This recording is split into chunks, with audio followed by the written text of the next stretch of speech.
Buongiorno a tutti, iniziamo. Grazie per essere qui stamattina. Una giornata lunga in cui tratteremo molti argomenti, come potete leggere dalla locandina, insieme a tanti ospiti che gentilmente hanno accettato il nostro invito. E quindi io direi di partire subito con il momento dei saluti istituzionali del Presidente Saverio Metti e del Consigliere federale Fabio Forzini. Allora, buongiorno a tutti. Innanzitutto grazie di essere venuti. Gli argomenti di oggi sono abbastanza importanti per la vita di tutte le società e in particolare per quanto riguarda il ciclismo, perché abbiamo, oltre alla problematica diciamo, delle altre società, degli altri sport, abbiamo poi tutta una serie di problematiche legate al nostro specifico. Dopo tanto tempo, perché la pandemia ci ha tenuto lontano, ci ha tenuto distanti, trovarsi stamani e tanti così per noi è una grande soddisfazione, perché il Consiglio regionale ha cercato di trovare un'intesa, trovare anche di venire incontro alle società. Quindi oggi per noi è una soddisfazione, ma soprattutto è un momento di crescita, perché le cose nel mondo cambiano, anche nel nostro mondo, e quindi bisogna stare informati e bisogna cercare di evitare tutti quelli che possono essere i rischi che ci sono nella nostra attività. Io spero che stamani sia anche oggi pomeriggio, sia una giornata costruttiva. Facciamo diciamo, secondo me abbiamo a disposizione dei professionisti che possono fare la differenza, quindi cercate di ascoltare e poi chiedere tutte quelle che potrebbero essere le vostre domande o le vostre incertezze, in modo da poterle chiarire. Non voglio perdere altro tempo, lascio la parola a Fabio Forzini, che è qui accanto a me. Eccoci qua, buongiorno. Buongiorno a tutti, grazie dell'invito, complimenti per l'iniziativa, complimenti al Presidente Saverio Metti e a tutto il suo staff, e complimenti a voi perché come sempre donate il vostro tempo per il ciclismo e per le nostre ragazze e ragazzi che praticano l'attività. Io credo che questi momenti siano fondamentali, lo considero un momento formativo, è un momento convegnistico, ma lo considero a tutti gli effetti un momento formativo, perché andiamo a parlare di novità, soprattutto la novità del settore sportivo e poi anche le novità e punti di attenzione che riguardano l'attenzione di gare ciclistiche, più un'iniziativa che è tutta del Comitato Regionale Toscano, che non voglio spoilerare adesso, che verrà illustrata nel pomeriggio. Io ritengo che noi siamo abituati a stare per le strade, a stare sui campi dove si svolgono le nostre gare, su strada o fuori strada, però è importante anche che ogni tanto entriamo dentro le aule e facciamo momenti formativi di questo tipo. Voi sapete, io come consigliere ho la delega alla scuola tecnici, che è l'apparato che si occupa della formazione dei nostri tecnici, e quest'anno, tra le varie attività che ho promosso, ho avviato una formazione per dirigenti di società sportive, pensata prima di tutto per presidenti e vicepresidenti di ASD, ma aperta anche ai loro consiglieri. Questo perché dal mio punto di vista è fondamentale che si promuovano sempre di più le competenze che riguardano la gestione di un'associazione sportiva dilettantistica, che ahimè diventa sempre più complessa. Non si può più improvvisare come un tempo in cui un'associazione veniva spesso creata nell'ambito di un nucleo familiare, magari creando come presidente e vicepresidente marito e moglie o giù di lì, e come consiglieri alcuni familiari, ma adesso creare una SD vuol dire avere proprio una organizzazione strutturata che richiede una serie di adempimenti. Ecco, quindi ho voluto promuovere questo tipo di iniziativa, che è ancora in itinere, c'è un'edizione adesso in corso e ce ne sarà un'altra verso fine anno, per cui per chi è dirigente di società e vuole partecipare si può interfacciare con il comitato regionale, che fa da punto di snodo, e ritengo appunto che siano delle occasioni per migliorare sempre di più le proprie competenze. Questa di oggi è una di queste occasioni, è uno dei momenti in cui c'è la possibilità innanzitutto di interfacciarsi con dei professionisti della materia. Avremo l'avvocato Venturelli, avremo il dottor Vollaro che è un dipendente federale molto qualificato, molto competente, e poi c'è la possibilità di fare domande e di avere risposte immediate, che sta diventando un bene sempre più prezioso, la possibilità oggigiorno di fare una domanda e avere direttamente la risposta da un professionista della materia. Per cui davvero complimenti per questa iniziativa, non mi dilungo molto, vi porto ovviamente i saluti di tutto il Consiglio federale, del Presidente, di tutto l'apparato dirigenziale della Federciclismo, e vi auguro davvero buon lavoro e ripeto, se ci sono domande ai nostri professionisti, consulenti, fate domande perché sono qui per quello, saranno qui per quello. Grazie davvero. Grazie Fabio, grazie Saverio. Allora, iniziamo a trattare questa prima parte tematica odierna, che riguarda tutte quelle che sono o almeno una parte di quelle che sono le novità del ciclismo 2023, ma più in generale proprio dello sport, perché tratteremo la riforma del comparto sportivo tra Registro Nazionale delle Attività Sportive Dilettantistiche e Lavoro Sportivo. Nello specifico andremo a analizzare le novità introdotte dal decreto correttivo, decreto legislativo numero 36 del 2021, quindi andando a considerare quelle che sono le principali novità nella gestione delle associazioni e società sportive, quindi il Registro Nazionale delle Attività Sportive Dilettantistiche e Lavoro Sportivo. Gli interventi sono a cura di Selvi Associati, consulenza aziendale e tributaria del dottor Gianluca Selvi, e dello studio associato Ciappi, consulenza del lavoro del dottor Andrea Ciappi. Quindi iniziamo subito e parola ai nostri ospiti, che ringraziamo ovviamente per la disponibilità e insomma le informazioni che ci daranno oggi. Grazie a voi, io sono, mi sentite? Andrea Ciappi, consulente del lavoro. Sì, allora, il mio intervento sarà probabilmente quello più tedioso dell'intera giornata, quindi si parte subito al meglio. E si fa appunto riferimento alla riforma del mondo dello sport, una riforma che è iniziata nel 2019, che ha visto diversi inciampi, intralci, problematiche di varia natura. Con Gianluca noi abbiamo affrontato un convegno questa primavera, aprile-maggio, con società sportive di vari settori, di varie federazioni. Abbiamo gettato un po' il panico in quel convegno perché appunto c'è lo spettro, c'era, ora un po' più mitigato, quindi molte nubi all'orizzonte si sono diradate, di costi, di adempimenti che nel mondo dello sport appunto soprattutto nel mondo dilettantistico, sono previsti a partire da gennaio 2023. Fortunatamente il decreto correttivo, che è stato pubblicato adesso il 2 di novembre sulla Gazzetta Ufficiale, quindi entrerà in vigore mi pare il 17, giovedì prossimo, oltre a confermare, e questo è il primo punto, la decorrenza della nuova normativa, del nuovo adempimenti da gennaio 2023, perché fino all'ultimo un po' tutte le federazioni hanno cercato di procrastinare questo nuovo ingresso di questa riforma dello sport. È confermato dal 1 gennaio 2023, però facciamo un excursus, cioè una valutazione di quello che c'è stato dal 2019 ad oggi.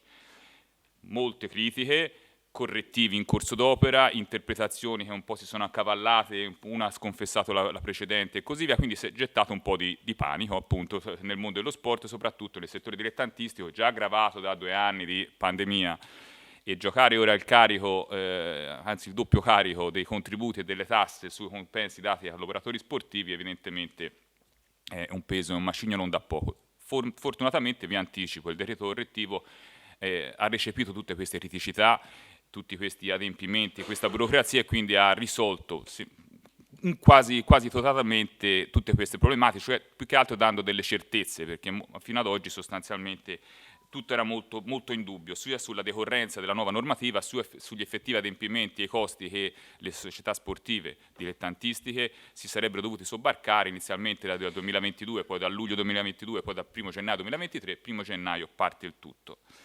Legge delega 2019, con la quale appunto è stato demandato al governo l'onere e il compito di riformare il mondo dello sport. Il principio fondamentale, l'obiettivo fondamentale era quello di dare tutela previdenziale anche ai lavoratori sportivi, quindi considerare il cosiddetto sportivo dilettante, che ora non è più definito così, è definito lavoratore sportivo, un lavoratore a tutti gli effetti, e quindi al pari dignità degli altri lavoratori avere quindi quantomeno una minima copertura previdenziale, quindi contributiva e assistenziale. Questo è stato l'obiettivo della norma.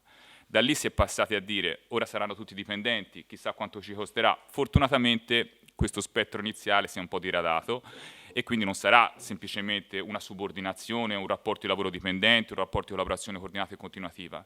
E anche da un punto di vista fiscale vedremo che non ci va così male rispetto a com'è la situazione di adesso. Andiamo per gradi.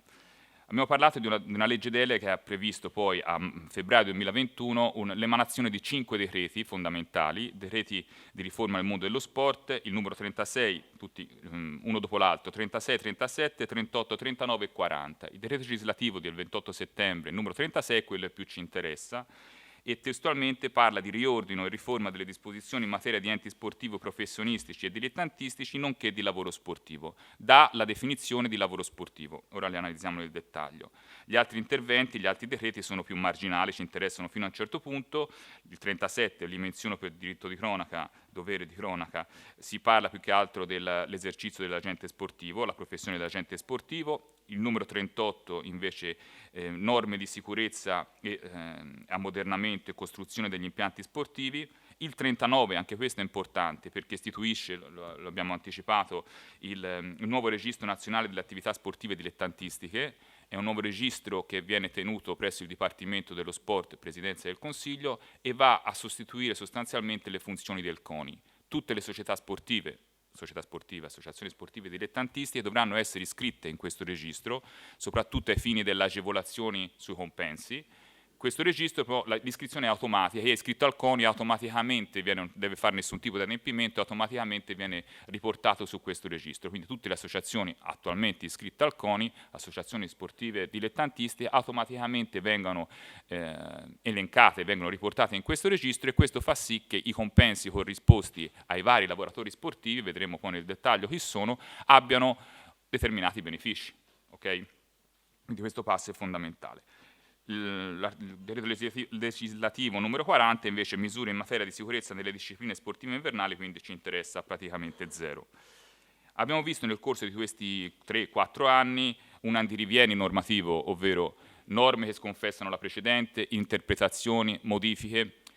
Ora abbiamo con la legge del 2021, la legge numero 106, la conferma ribadita anche dal decreto correttivo di questi giorni, che tutto entrerà in vigore dal 1 gennaio, la normativa sostanzialmente entrerà in vigore dal 1 gennaio 2023. Tutto questo andirivieni appunto normativo, tutte queste indicazioni molto spesso anche contrastanti, hanno, come vi dicevo, testimoniato la criticità di tutta la norma di per sé e tutte le criticità che sono state mosse dalle varie federazioni nelle varie audizioni presso le commissioni parlamentari. Chi non voleva una norma, chi la voleva più posticipata, chi voleva rivedere comunque tutto l'impianto normativo. Però tutto l'iter poi ha cercato di assorbire queste criticità per non far decadere comunque questa riforma. Quindi questa riforma partirà dal 1 gennaio 2023 a tutti gli effetti.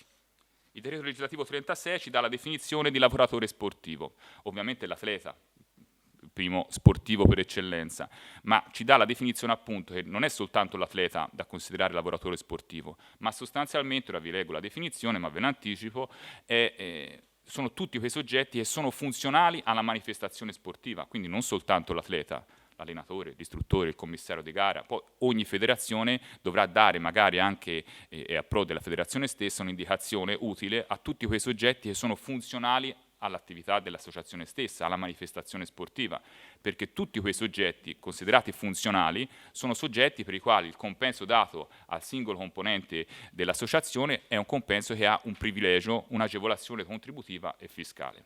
Naturalmente la signora che vende il panino al chiosco dell'associazione sportiva non potrà mai essere funzionale alla manifestazione sportiva di per sé, quindi sarà o un autonomo se ha una partita IVA o sarà un dipendente, ma il commissario di gara, quello che fa l'istruttore, poi c'è il direttore di gara, il preparatore atletico, tutti potranno essere considerati lavoratori sportivi. La definizione è lavoratore sportivo, l'articolo 25, l'atleta, l'allenatore, l'istruttore, il direttore tecnico, il direttore sportivo, il preparatore atletico e il direttore di gara, che senza alcuna distinzione di genere e indipendentemente dal settore professionistico o dilettantistico esercita l'attività sportiva dietro un corrispettivo, al di fuori delle prestazioni amatoriali. Ora, il concetto di amatoriale poi è stato cassato dal decreto correttivo, non c'è più la figura dell'amatore. O abbiamo il lavoratore sportivo o abbiamo il volontario. L'amatore, tra l'altro, non si capiva bene come poterlo inquadrare perché era una sorta di limbo, perché poteva avere sia rimborsi che dei premi straordinari, e questo straordinario era un punto di domanda, perché chi ci qualifica questo premio, se era straordinario, continuativo, se era legato a un obiettivo raggiunto. Quindi l'amatore non c'è più, c'è il volontario. Il volontario, a differenza del lavoratore sportivo, non ha una remunerazione per quel che fa, potrà avere soltanto rimborsi spese. Rimborsi spese ha specificato poi il decreto correttivo che devono essere documentati. Non c'è un minimo giornaliero né mensile né annuale, ma dovranno essere documentati. Ad oggi è così, e quindi anche la semplice autocertificazione parrebbe non poter andare bene. Ci vuole proprio il documento giustificativo della spesa sostenuta dal volontario affinché questo possa avere rimborso della spesa sostenuta. E questo è già una problematica non da poco, perché fino ad oggi si faceva molto spesso uso delle autocertificazioni, soprattutto negli enti del terzo settore, anche autocertificazioni o dei tariffari, diciamo così, dei minimi giornalieri mensili. Ad oggi parrebbe così. È una delle cose che si spera vengano chiarite quanto prima. Quindi abbiamo il concetto di lavoratore sportivo che fa un'attività sportiva. L'attività sportiva non è esclusivamente quella dell'atleta, anche qui abbiamo una definizione, e con questa definizione capiamo che si annoverano fra i lavoratori sportivi non soltanto l'atleta, ma anche il massaggiatore, il commissario di gara, anche nel vostro settore, quindi nel settore del ciclismo. Qualsiasi forma di attività fisica, al di là delle definizioni auliche, fondata sul rispetto di regole che attraverso una partecipazione organizzata o non organizzata ha per obiettivo il miglioramento della condizione fisica e psichica, lo sviluppo delle relazioni sociali e l'ottenimento di risultati in competizioni di tutti i livelli, professionistici e dilettantistici. Non sono soltanto quindi gli atleti, ma come vi dicevo, tutti quei soggetti che sono funzionali alla manifestazione sportiva. Anche il portaborse, mi verrebbe da dire, tutti quelli che sono necessari per un'attività sportiva. Abbiamo visto poi anche ultimamente alcuni interpelli rivolti all'Agenzia delle Entrate con il quale appunto si chiede: ma questo soggetto può essere considerato lavoratore sportivo? Ad esempio il custode, il manutentore del verde. L'Agenzia delle Entrate sta rispondendo a questi interpelli, uno è recente dello scorso aprile, in cui ha detto che il custode e il manutentore del verde non sono da considerare soggetti che sono funzionali all'attività dell'associazione sportiva, facendo dei distinguo. Il manutentore del verde in un'associazione sportiva che ha un campo da golf è evidentemente funzionale all'attività sportiva, e quindi sarà la federazione del golf, ad esempio, a fornire e a pro suo, e anche di tutti i soggetti che gravitano nell'associazione, nella federazione, a fornire un elenco di quelle attività che sono considerate funzionali per lo svolgimento della manifestazione sportiva. Questa funzionalità porta in dote a chi percepisce un compenso la possibilità di avere un'agevolazione contributiva e fiscale. Andiamo poi a vedere nel dettaglio come si tassano e come potranno essere tassati e come potranno essere soggetti a contribuzioni i compensi dati ai vari collaboratori. Questo da gennaio 2023. Quindi il decreto legislativo 36 ci dà la definizione fondamentale di lavoratore sportivo, un po' tutti, quelli che gravitano all'interno dell'associazione e che hanno un'attività funzionale alla manifestazione sportiva, all'evento sportivo, e di attività sportiva in genere. Abbiamo visto che nel corso degli anni il fisco ha sempre avuto un occhio di riguardo nei confronti dei lavoratori sportivi, degli sportivi dilettanti, dei compensi corrisposti ai lavoratori. Ad oggi abbiamo una tassazione pari a 0 fino ai 10.000 euro, abbiamo queste soglie. Ve le ripeto al volo anche per darvi un'idea, e tanto sicuramente lo sapete già voi. Dal 2018 nella legge di bilancio abbiamo 3 fasce di compensi che possono essere soggette a tassazione o non soggette a tassazione. Fino a 10.000 euro abbiamo un'esenzione totale. Questo perché? Perché il compenso corrisposto al collaboratore è considerato un compenso di natura diversa, un reddito diverso, non un reddito dal lavoro, e quindi non è soggetto a contributi. Fino a 10.000 euro è il paese del Bengodi per tutti, ci si guarda bene di passare i 10.000 euro. Nel momento in cui si passassero i 10.000 euro abbiamo una trattenuta secca del 23%, secca significa che non dobbiamo fare la denuncia dei redditi, ci viene fatta una tassazione a titolo di imposta definita, quindi abbiamo 11.000 euro di compenso, su 10.000 euro non abbiamo la tassazione, non abbiamo neanche la contribuzione, su quei 1.000 euro paghiamo il 23% più le addizionali, comunque sostanzialmente con 230-250 euro ci salviamo, paghiamo tutto e non dobbiamo neanche presentare la denuncia dei redditi, cioè questo reddito non si somma a eventuali altri redditi. Questo nella soglia da 10 a 30.658. passando i 30.658, questa tassazione è a titolo di acconto del 23%, quindi si somma a eventuali altri redditi dello sportivo contribuente e quindi poi lui necessariamente dovrà fare la denuncia dei redditi. È molto difficile negli enti dilettantistici passare queste soglie, però evidentemente questa norma ha avuto anche ha dato la tentazione, anche perché con una sentenza della Corte d'Appello di Firenze del 2013, tra l'altro di Firenze, si era detto che sostanzialmente tutti coloro che gravitavano e percepivano un compenso dalle associazioni sportive dilettantistiche, a qualunque titolo, quel compenso è da considerare di natura diversa, un reddito di natura diversa. E quindi magicamente, se si voleva dare al signor Rossimario 30.000 euro di compenso, si dava 10.000 euro al signor Rossimario, 10.000 euro alla moglie del signor Rossimario, 10.000 euro al figlio, al fratello, all'amico del signor Rossimario. Per tutti non faceva reddito. Rossimario in modo indiretto si metteva in tasca 30.000 euro senza tassazione. Quindi evidentemente questo era una via elusiva, se non evasiva, appunto delle imposte. Okay?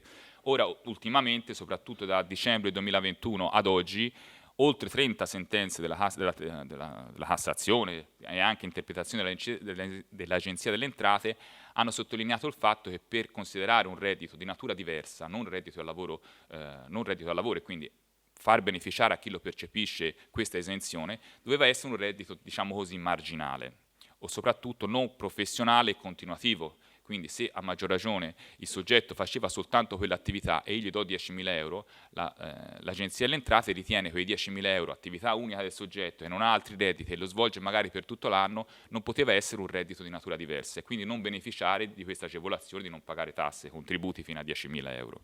Quindi questo è recente, queste Cassazioni ha gettato un po' lo sconforto tutte le associazioni sportive perché sempre di più l'Agenzia delle Entrate si è mossa in questa direzione e quindi verificando che il soggetto che percepisce 10.000 euro non aveva altri redditi, faceva un'attività costante, gli bocciava la natura di reddito diverso e quindi in questo modo glielo metteva a tasse, contributi, lo inquadrava magari come dipendente se c'era un'attività continuativa sotto le direttive, se magari veniva retribuito ad ore.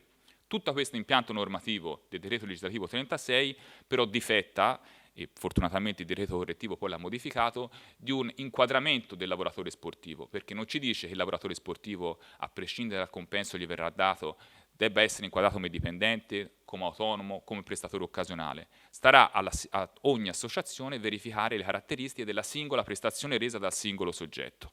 Quindi non avremo sicuramente un rapporto di lavoro dipendente quando non abbiamo un orario, non si devono rispettare delle fasce orarie, quando il soggetto non è pagato a ore come qualsiasi tipo di dipendente, ma è pagato ad esempio per il risultato che va a conseguire, per la qualità, non per la quantità del lavoro che presta.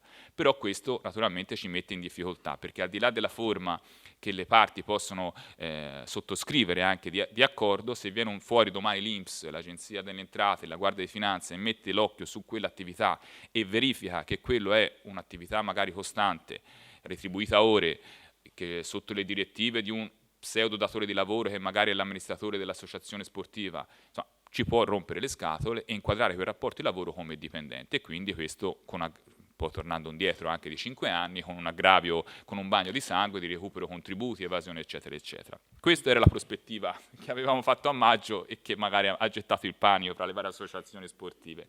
Fortunatamente il decreto correttivo ha modificato pro associazioni tutto questo contesto. Vado veloce perché tanto poi gli interventi sono molti.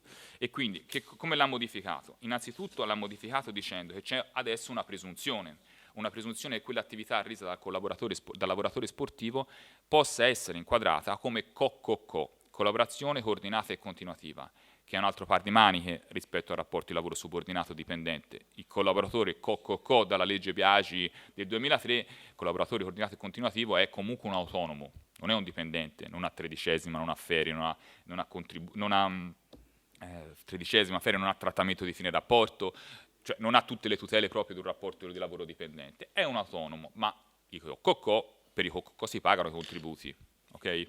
È prevista una contribuzione. Qual è la contribuzione che viene ribadita e prevista da questo decreto correttivo da gennaio 2023?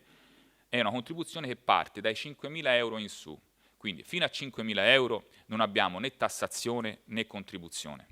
Da 5.000 in su abbiamo la contribuzione. La tassazione invece, questa è una condizione di miglior favore rispetto alla situazione attuale, parte da 15.000 euro in su. Quindi ad oggi, per farvi il quadro completo, non paghiamo tasse sui compensi dati ai lavoratori sportivi fino a 10.000 euro, tasse e contributi, anche se questo concetto di reddito diverso era stato messo nel mirino da parte dell'Agenzia delle Entrate, quindi con questa spada di Damocle questo compenso non potesse beneficiare di queste agevolazioni perché non più considerato reddito diverso, soprattutto se era percepito da un soggetto che aveva l'unica fonte di reddito e faceva questa attività in modo continuativo. Adesso invece si ribalta il tutto e si dice comunque i contributi non sono dovuti fino a 5.000 euro, fino a 15.000 euro non sono dovute nemmeno le tasse. Sono dovuti quindi i contributi a partire da 5.001 euro, su quell'euro che passa ai 5.000, non sui 5.000, sono comunque una franchigia, quindi ho un compenso di 6.000 euro, pago contributi su 1.000, non pago tasse. Le tasse le pagherò dall'euro successivo ai 15.000. Com'è la contribuzione? La contribuzione è pari al 24-25% di questa cifra che passa, quindi ho 6.000 euro, sui 1.000 euro andrò a pagare, poi probabilmente si cercherà di restare sempre entro 5.000, però ho 1.000 euro in più, 6.000 sui 1.000 euro pagherò il 24 o il 25% alla gestione separata dell'INPS. 24-25, a parte c'è una differenza veramente minima, il 24% lo pagheranno chi ha quel collaboratore che ha anche un'altra forma di contribuzione, perché magari è un artigiano, un commerciante, un dipendente pubblico o privato, già paga dei contributi o è pensionato. Il 25% lo pagherà invece il soggetto che non ha un'altra copertura previdenziale, quindi non è un autonomo, non è un dipendente, non è un pensionato. In quel caso quindi sui 1.000 euro si pagheranno 250 euro. Ad oggi la collaborazione ordinata e continuativa prevede 2/3 a carico del datore di lavoro, in questo caso l'associazione, 1/3 a carico del collaboratore. Poi, se si passano ai 15.000 euro, ci sarà anche la tassazione. La tassazione sarà analoga a quella di un qualsiasi altro reddito, quindi con gli scaglioni IRPEF 23, 25, 38, al pari di ogni altra tipologia di reddito. V'è da dire che abbiamo un trattamento migliorativo da un punto di vista fiscale, abbiamo un trattamento diciamo peggiorativo, però era nell'ottica della riforma stessa, quella di dare una tutela previdenziale. Quando vi dicevo la legge delega del 2019, l'obiettivo è quello di dare una tutela anche minima ai lavoratori sportivi, per dargli pari dignità agli altri lavoratori, e quindi abbiamo questa contribuzione. Si è venuti ancora più incontro al mondo del dilettantismo, garantendo nei primi 5 anni, da gennaio 2023 quindi fino al 31 dicembre 2017, l'abbattimento 2027, ha ragione, del 2027 abbiamo l'abbattimento del 50% dell'imponibile, quindi sostanzialmente queste aliquote del 24 e del 25% saranno del 12 e del 12,5%. Quindi 6.000 euro che vi facevo riferimento prima, sui 1.000 euro a regime pagheremo 250 o 240 euro, l'aliquota del 25 e del 24. Fino al 2027, nei primi 5 anni, pagheremo la metà. Ok? Questa è la cosa più importante. Viene ribadito anche con il decreto correttivo la centralità di questo registro che abbiamo detto in premessa, il registro delle attività sportive dilettantistiche, dove automaticamente chi è registrato al CONI viene trasbordato in questo nuovo registro, che è un registro appunto dove le associazioni sportive anche neocostituite è attivo dal 31 agosto del 2022.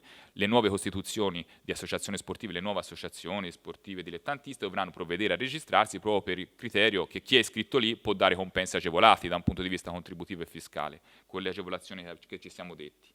Gestirà tutti gli adempimenti previdenziali, tutti gli oneri burocratici, con l'ottica, questo lo dice la norma, di snellire e di ridurre al massimo gli adempimenti, vedremo, gli adempimenti e i costi per le associazioni sportive.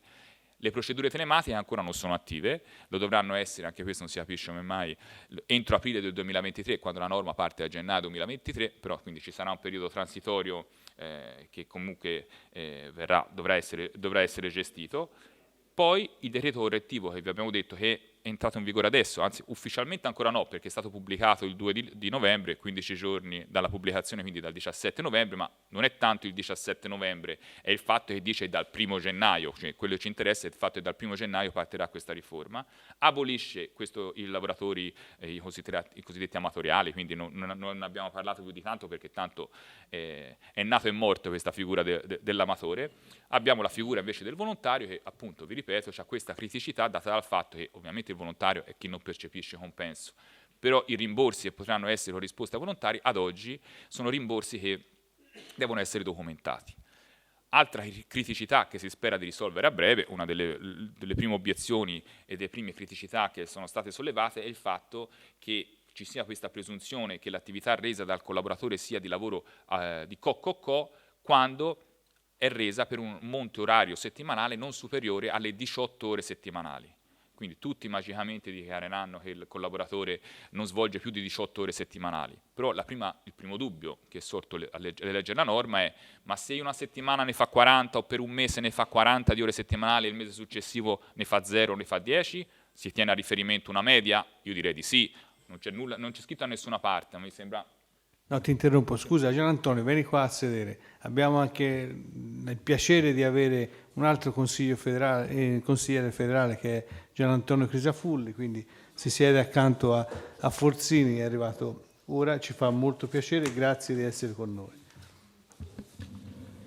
Quindi si presume, ritorno al discorso precedente, si presume che si faccia riferimento a una media, anche perché noi abbiamo di casa l'autodromo al Mugello, io e Gianluca, dove magari si lavora, il commissario di gara lavora giovedì, venerdì, sabato e domenica, lavora diciamo 8 ore, per non dire oltre, però evidentemente supera le 18 ore settimanali nel weekend, però magari poi non lavora per 2 mesi o non lavora per un mese, oppure ha una ciclicità proprio data dall'attività sportiva che fa sì che nell'arco dell'anno, del mese, del semestre, prendiamo un riferimento comunque temporale, la media sia inferiore alle 18 ore settimanali. Mi sembrerebbe logico che si faccia riferimento a una media. La norma ancora non lo specifica, è molto generica, dice c'è una presunzione che sia un'attività di lavoro autonomo, quindi non dipendente, e questo gioca a pro delle associazioni, perché se fosse dipendenti i contributi non sono del 24 o del 25, si va al 40 circa, con tutta una serie di adempimenti anche burocratici, redazione di una busta paga, ce l'ha anche il collaboratore, ma anche adempimenti tipo ferie, 13ª, TFR, insomma il carico sarebbe evidentemente molto più gravoso. Però il concetto delle 18 ore settimanali deve essere ancora spiegato, ma penso a rigor di logica tutto è possibile, però a rigor di logica dovrebbe essere su una base perlomeno annuale, semestrale, mensile, perché appunto ci sono un'attività anche non costante, prevede un'attività appunto resa magari con dei picchi che sicuramente saranno superiori alle 18 ore settimanali, con dei periodi di stasi o comunque inferiori alle 18, quindi come si suol dire poggia e buca fa pari, e quindi sostanzialmente la media, se si riesce a tenerla perlomeno formalmente entro le 18 ore, abbiamo questo tipo di agevolazione. Un'ultima cosa sui compensi corrisposti, come ribadito anche dal decreto correttivo, per premi eccezionali per il raggiungimento di determinati obiettivi, questi non rientrano in questo concetto che abbiamo detto adesso, ma prevedono una tassazione del 20% secca. Quindi vinco una gara a tappe, oppure sono in ambito calcistico, visto che stiamo a Coverciano, un premio dato alla squadra di terza, seconda categoria, evidentemente dilettanti, che si salvano oppure passano di categoria, naturalmente questo premio dovrebbe essere preventivamente stabilito, e quindi nel momento in cui si corrisponde questo premio non rientra nel calcolo dei contributi, delle fasce 5, 10, 15, come ci siamo detti adesso, ma una tassazione secca del 20%, ed è una tassazione secca a tutti gli effetti. Questo reddito appunto non deve neanche essere denunciato nella denuncia dei redditi del contribuente, dello sportivo di per sé. Io ho un po' sciacquato le menti, però sostanzialmente il concetto è questo. Allora, abbiamo fatto una bella centrifuga, no? Quindi ora cerchiamo di fare... Credo che dopo tocca a Selvi di parlare. Se c'è qualche domanda veloce su queste cose qui, almeno poi passiamo alla... Perché Selvi, te che parte hai? Diciamo, io ho fatto un'analisi generale sul RAS, sul registro, e affrontiamo anche qualche altra tematica che è relativa a ciò che sta entrando in vigore e al vincolo sportivo.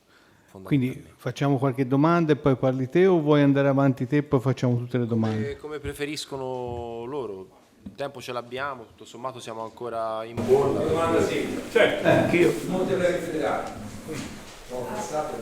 Dovrebbe essere, rientra nella categoria del premio e vincite. Quindi tutti gli studenti al 20%. Quindi dobbiamo ritirare noi? Sì. Dovrebbe essere così.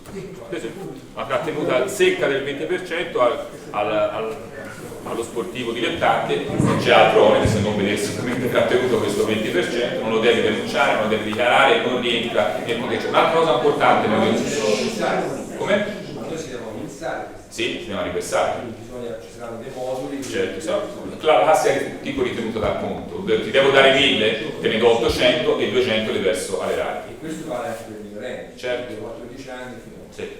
Altra cosa importante, poi il concetto del superamento dei 5.000, 10, 15 è in capo al collaboratore sportivo, al lavoratore sportivo, questo è importante. Quindi il lavoratore sportivo ha l'onere di dire all'associazione sportiva: io ho già avuto 3.000 euro da un'altra associazione sportiva su base annua, quindi se ho 3.000 e 3.000 non sono esenti, la seconda associazione versa i successivi 3.000 euro, dovrà pagare i contributi su quei 1.000 euro che ci siamo detti prima.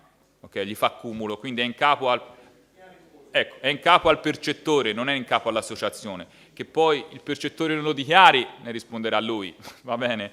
Però fondamentalmente è questo, il lavoratore sportivo deve dichiarare all'associazione di aver già eventualmente percepito nel corso dell'anno d'imposta determinati altri compensi. Okay? Questo vige in tutti i settori del mondo del lavoro, anche i classici co-co-co, prestazioni occasionali, voucher.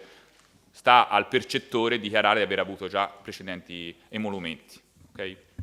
Un attimo solo e poi fare la domanda. Allora, è arrivato Gianluca Crocetti, che lo invito a sedersi qui accanto al consigliere Crisafulli, coordinatore nazionale dei giudici di gara, e quindi abbiamo il piacere di avere qui con noi. Un attimino farei fare un saluto a loro due che sono arrivati dopo e poi tocca a lei.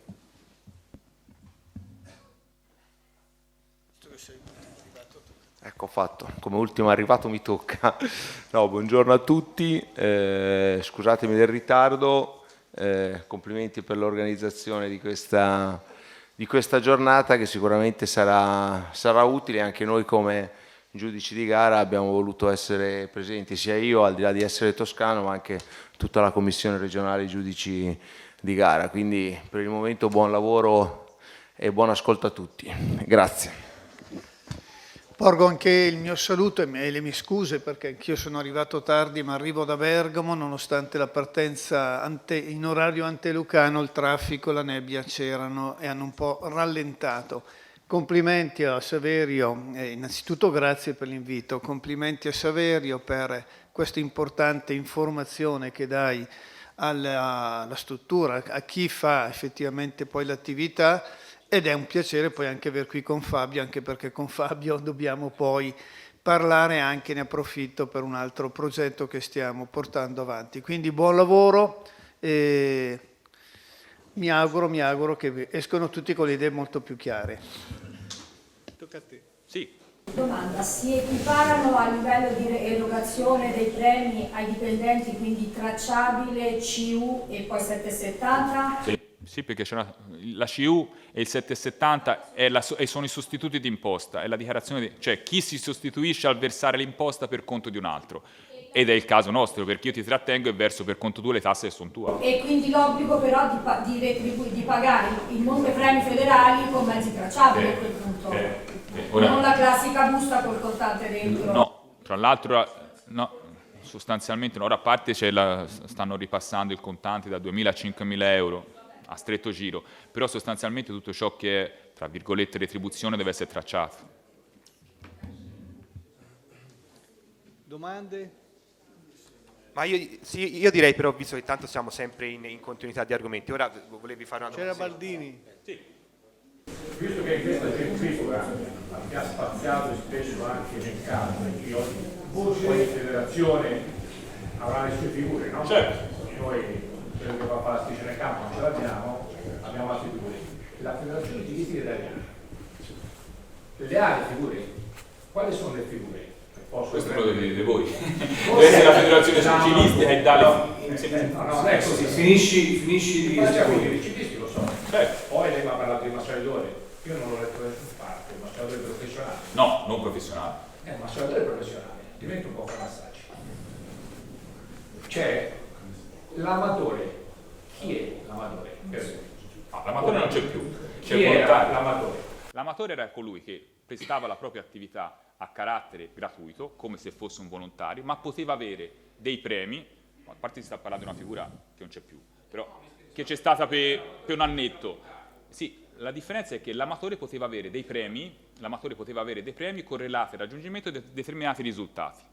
Quindi l'amatore, il calciatore di seconda categoria, gli si dava comunque un premio, non era retribuito, va bene? Lo faceva a titolo gratuito. In terza categoria spesso l'amatore, oppure partecipava al gruppo. Vi dico questo perché tra noi c'è un attimo di confusione tra ciclo amatore, chi è l'amatore? Il ciclo amatore, il Master 1, il Master 2, il Master 3 è un atleta.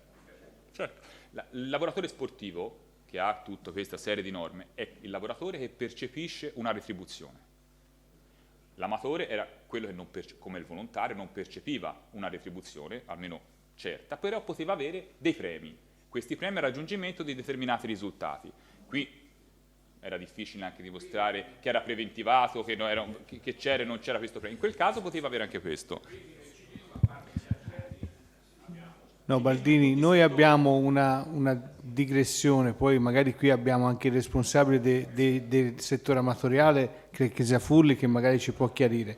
Però il nostro ciclo amatore, o comunque Master 1, 2, 3, 5, 6, 7, 8, è un atleta che fa un'attività amatoriale. L'amatore che intende lui nella figura generale è un amatore che presta una prestazione di volontariato e però può avere un compenso o per obiettivi o per premi o per varie cose. Diciamo che gli sport sono molteplici. Ora bisogna calarsi un attimino nel nostro, nel senso che qui siamo tutti ciclisti, non c'è calciatori fortunatamente, e quindi bisogna magari poi lui dal punto di vista, perché ci sono, faccio per spiegare a lui perché magari è un po' non dentro al settore, ci sono squadre che hanno la parte agonistica, quindi diciamo esordienti, allievi, juniores, under 23, elite, che è la parte agonistica, e poi hanno una sezione di ciclo amatori, che possono essere più o meno numerosi, che comunque fanno attività all'interno della società di cui uno fa parte. Quindi chiaramente sono due figure diverse, sempre atleti, sempre tesserati, sempre sottoposti ai controlli medici e quindi tutte quelle che sono le idoneità, e quindi sono atleti. Poi magari dopo con Gian Antonio magari chiariamo anche questa cosa qui degli amatori intesi come master. Ok, perfetto.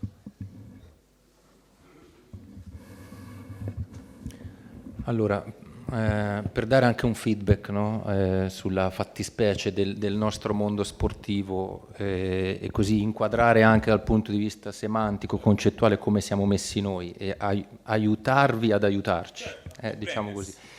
In questa dicotomia che è stata creata dal DL 36 e poi dal correttivo tra il lavoratore sportivo e il volontario puro, cioè la persona che ottiene solo un riconoscimento delle spese vive.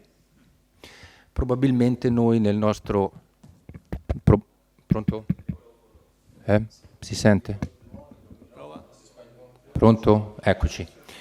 Probabilmente noi nel nostro contesto dilettantistico ci troviamo proprio in quella via di mezzo che è stata espunta, cioè è proprio il lavoratore amatoriale, nel senso che in molti casi le persone che affiancano le nostre società non sono lavoratori sportivi tout court, fanno un'altra attività commerciale, artigianale, da dipendente, quello che sia, e dedicano una parte del loro tempo privato per aiutare una società sportiva.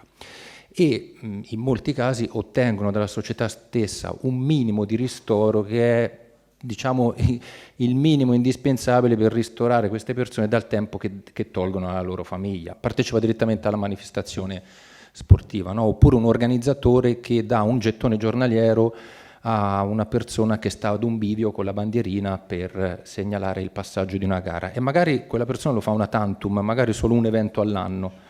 Ecco, quindi un unico evento con un gettone giornaliero unico fa scattare automaticamente la fattispecie di lavoratore sportivo, perché qui per noi è importante capire quando uno diventa effettivamente un lavoratore sportivo e quando, ancorché soggetto a un minimo compenso, un'indennità, ma è ancora di fatto volontario, non può essere considerata una funzione lavorativa vera e propria. Sì, allora, è un lavoratore sportivo. Perché il lavoratore sportivo, noi abbiamo dato la normativa, il correttivo ha dato una presunzione che si parli di co quando non si supera le 18 ore settimanali, ma questo non vieta il fatto che possa essere considerato come prestatore occasionale, lavoratore autonomo, escludo dipendente, però quindi anche una prestazione occasionale comunque è prevista, perché le 18 ore settimanali ci dà la presunzione, ci mette al riparo dallo spettro lavoro dipendente, ma ci dice: te dichiari formalmente che poi nella sostanza dei fatti non superi le 18 ore settimanali, magari come media, e quindi non sei comunque un dipendente, ti metti al riparo da accessi ispettivi, verifiche, recuperi contributivi, perché la norma ti dice che è giustamente un collaboratore, ma può essere anche un lavoratore occasionale, e comunque nell'ambito, nel confine dei 5.000 euro annui, non paghi né tasse né contributi comunque, te li puoi riconoscere fino a 5.000 euro annui, anche a quello spot che ti fa, che ti sbandiera appunto all'incrocio, oppure che ti dà appunto una prestazione del tutto limitata, gli riconosci fino a 5.000 euro annui, a titolo anche occasionale, in relazione alla sporadicità degli eventi che ci sono stati, quindi non è un co-co-co, è un occasionale, 5.000 euro esente da tasse e dai contributi, perché è una figura funzionale alla manifestazione sportiva. Ok? Quindi il co-co-co è che altro è l'ancora di salvataggio per non essere dipendente. Se poi naturalmente fa ancora molto meno, perché evidentemente una prestazione spot occasionale rientra nelle classi delle prestazioni occasionali, però di natura sportiva, non le occasionali dove c'è la ritenuta del 20%, perché se vieni presso il mio studio a rimettere a posto il computer è una o a rimettere a posto l'archivio, io ti do 1.000 euro, al netto la ritenuta d'acconto del 20%. Prestazione occasionale di lavoro autonomo. Questa è una prestazione occasionale in ambito sportivo, perché quella figura e quella mansione è funzionale alla manifestazione sportiva e quindi rientra nel compenso sportivo occasionale, non co-co-co, fino a 5.000 euro, casco in piedi, né tasse né contributi. Ok? Ne approfitto io per fare anzi per offrire un... Uso quello anch'io.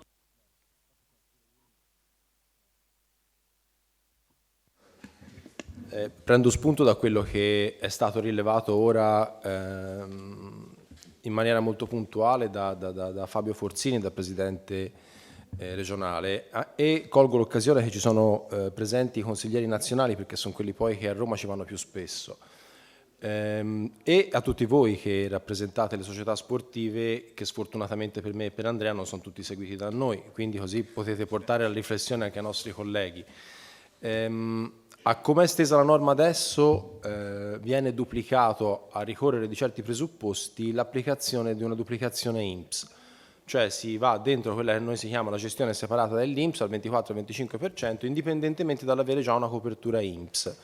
Ecco il messaggio che secondo me dobbiamo, salvo poi le verifiche, perché non ci dimentichiamo che siamo in Italia, ora esce milleproroghe, e magari ribaltano ancora un'altra volta, quando noi siamo dal 2017 in ballo questi decreti correttivi dello sport, oggi è il 2022, fra un po' questi decreti vanno a scuola, ma non hanno trovato una veste definitiva. E chiusa la parentesi polemica sul legislatore che mangia e si rimangia le leggi in continuazione, però dico, mettiamo dentro di noi il fatto che esiste nel mondo commerciale, delle società commerciali, l'esimente della duplicazione INPS a ricorrere di certi presupposti, e non vi sto qui a tediare quando, come, però esiste. Cioè, se io ho già una posizione previdenziale come dipendente o come autonomo e quindi gestito da una cassa di previdenza privata, ci sono delle esimenti in certe situazioni per cui la duplicazione INPS non avviene. Si scrive all'INPS, si fa presente, l'INPS chiede dei documenti, ora anche la Camera di Commercio li chiede in sostituzione dell'INPS per accelerare un po' le questioni, forse, e però al ricorrere di certi presupposti non si ha duplicazione. Come è scritta la norma adesso invece si avrebbe duplicazione sempre e comunque, quindi se io sono un impiegato e poi passo i miei fine settimana o delle giornate a fare l'allenatore o il quadro o quello che faccio dentro una società sportiva, ho una duplicazione di contributi, e questa è una norma che ci porta un po' più lontano rispetto al mondo delle aziende commerciali, e forse ecco, chi frequenta Roma più spesso ha più facilità di portare questo messaggio e questa riflessione che si spera trovi, ecco, questa sia ambito dentro una norma di prossima emanazione.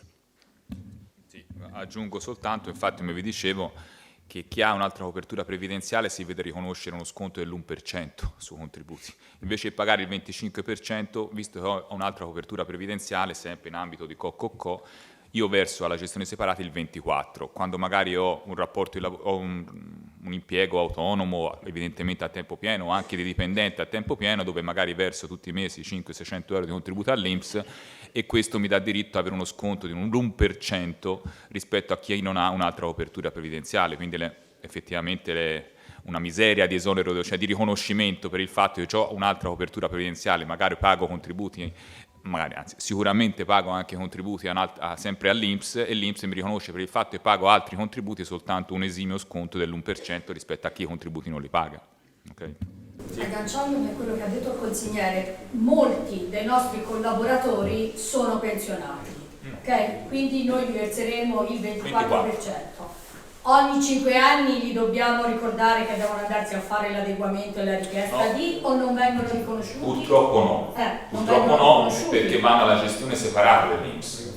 E quindi sono persi? No, la gestione separata è separata sia nel versamento che nel beneficio che tu puoi avere di una seconda pensione. Occorrono perlomeno 5 anni di contributi ad oggi alla gestione separata per avere il riconoscimento della pensione. Di un secondo assegno pensionistico non si cumula. No, sì, ok, non si cumula, quindi comunque noi si spera di avere dei collaboratori che ci durano, cioè in tante società sportive abbiamo collaboratori che sono anni, quindi li dobbiamo ricordare dopo 5 anni la formazione e poi ogni 5 fare la richiesta di adeguamento.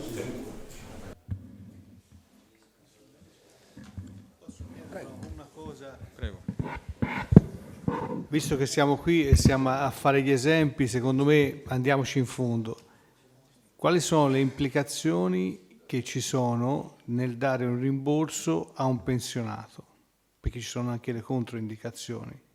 Quindi percettori come si chiama? Di quota 100, cioè, tutte quelle agevolazioni che il pensionato ha e che si rischia di andare in conflitto perché poi magari gli richiedono dei soldi. Quindi magari se si può fare velocemente una panoramica di quelle che sono le pensioni a rischio. Non a rischio perché va bene, però nel senso che cerchiamo di evitare problematiche al pensionato.